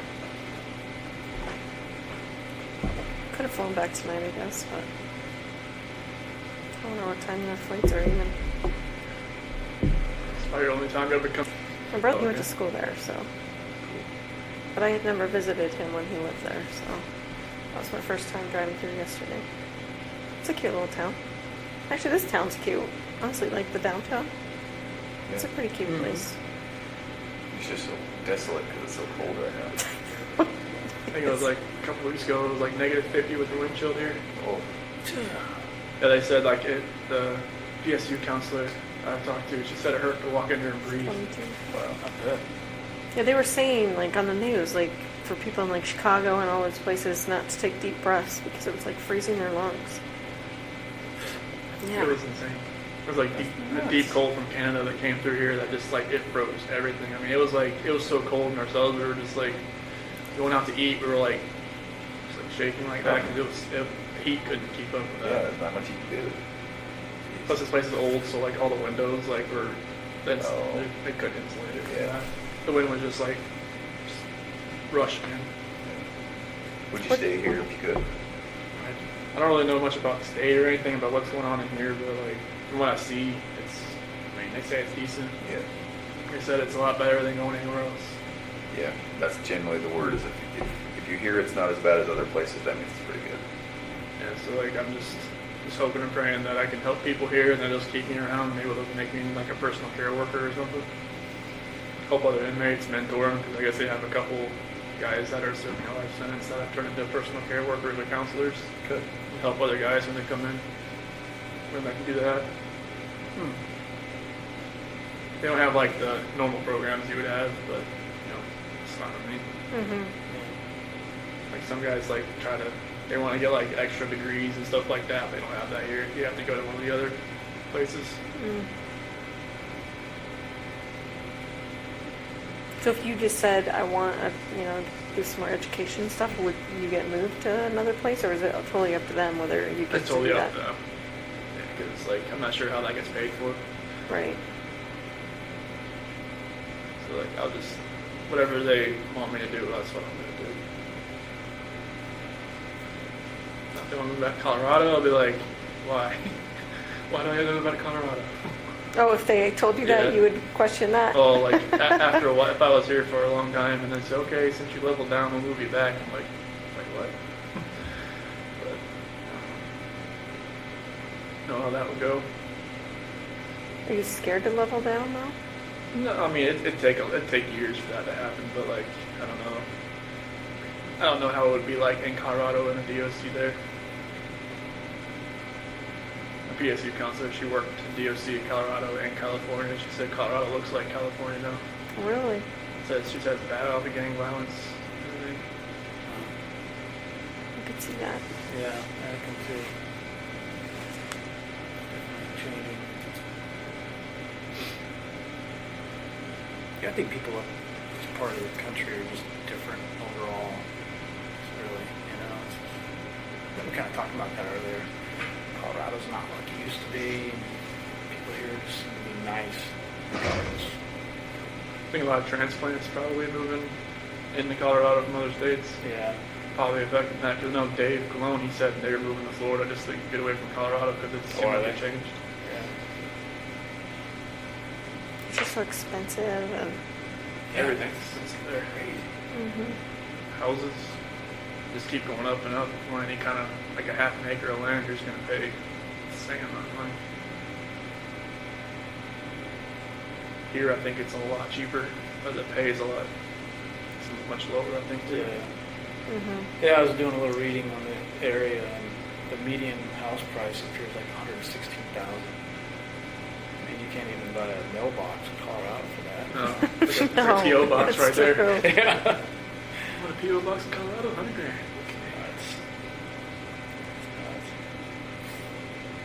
I think I was reading like Pittsburgh, kind of like the same way. It's like it's crazy to think about how much it varies from like state to state, city to city. Pittsburgh expensive? No, like Inexpensive? yeah, it's like Oh, yeah. 150,000 per house. Really? Like deal. I'm like, geez. But deal with the weather and deal with all that kind of stuff Yeah. too. Yeah. Yeah, there's a reason for that, right? Like here, I guess you got like April to September. That's your only good months here. The rest of the time you're in your house. Yeah, I don't think I could handle that. Especially have snowmobiles. I wouldn't even like that. Yeah.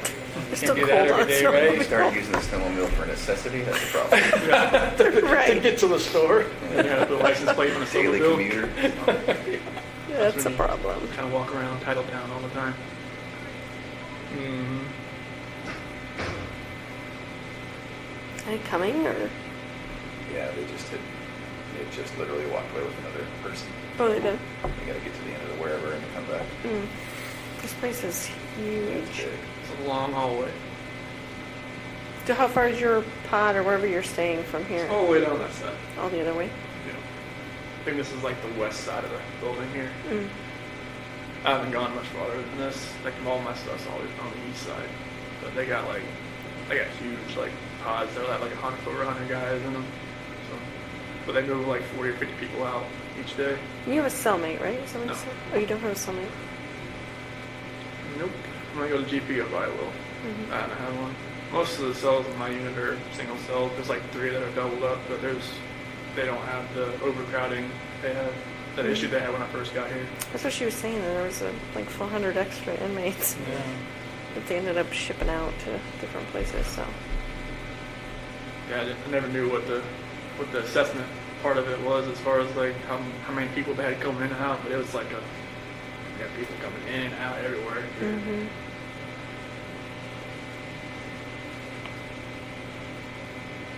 So is it like a general supervision type thing like Will County is? Where you got like a big room with the pods on the top, or how is that?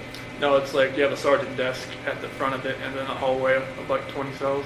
And they Okay. just kind of walk back and forth.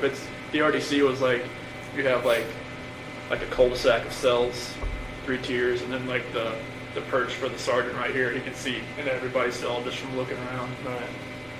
But this one's like they got to walk up and down. This used to be like a mental hospital or something. They said Oh, like back in the day. okay. It's definitely old. You can hear those pipes like vibrating around the walls, and it's like, hope that don't bust. Is it like exceptionally freezing in here? Just been cold in the last 20 minutes. Yes. Yeah, it gets, Whew. depending on which way the wind's blowing, depends on which side, but it gets cold. It gets cold. It's pretty chilly. There was like a 6-foot snowdrift outside my window for a little while. It's finally starting to go down. So when it was like negative 50. Crazy.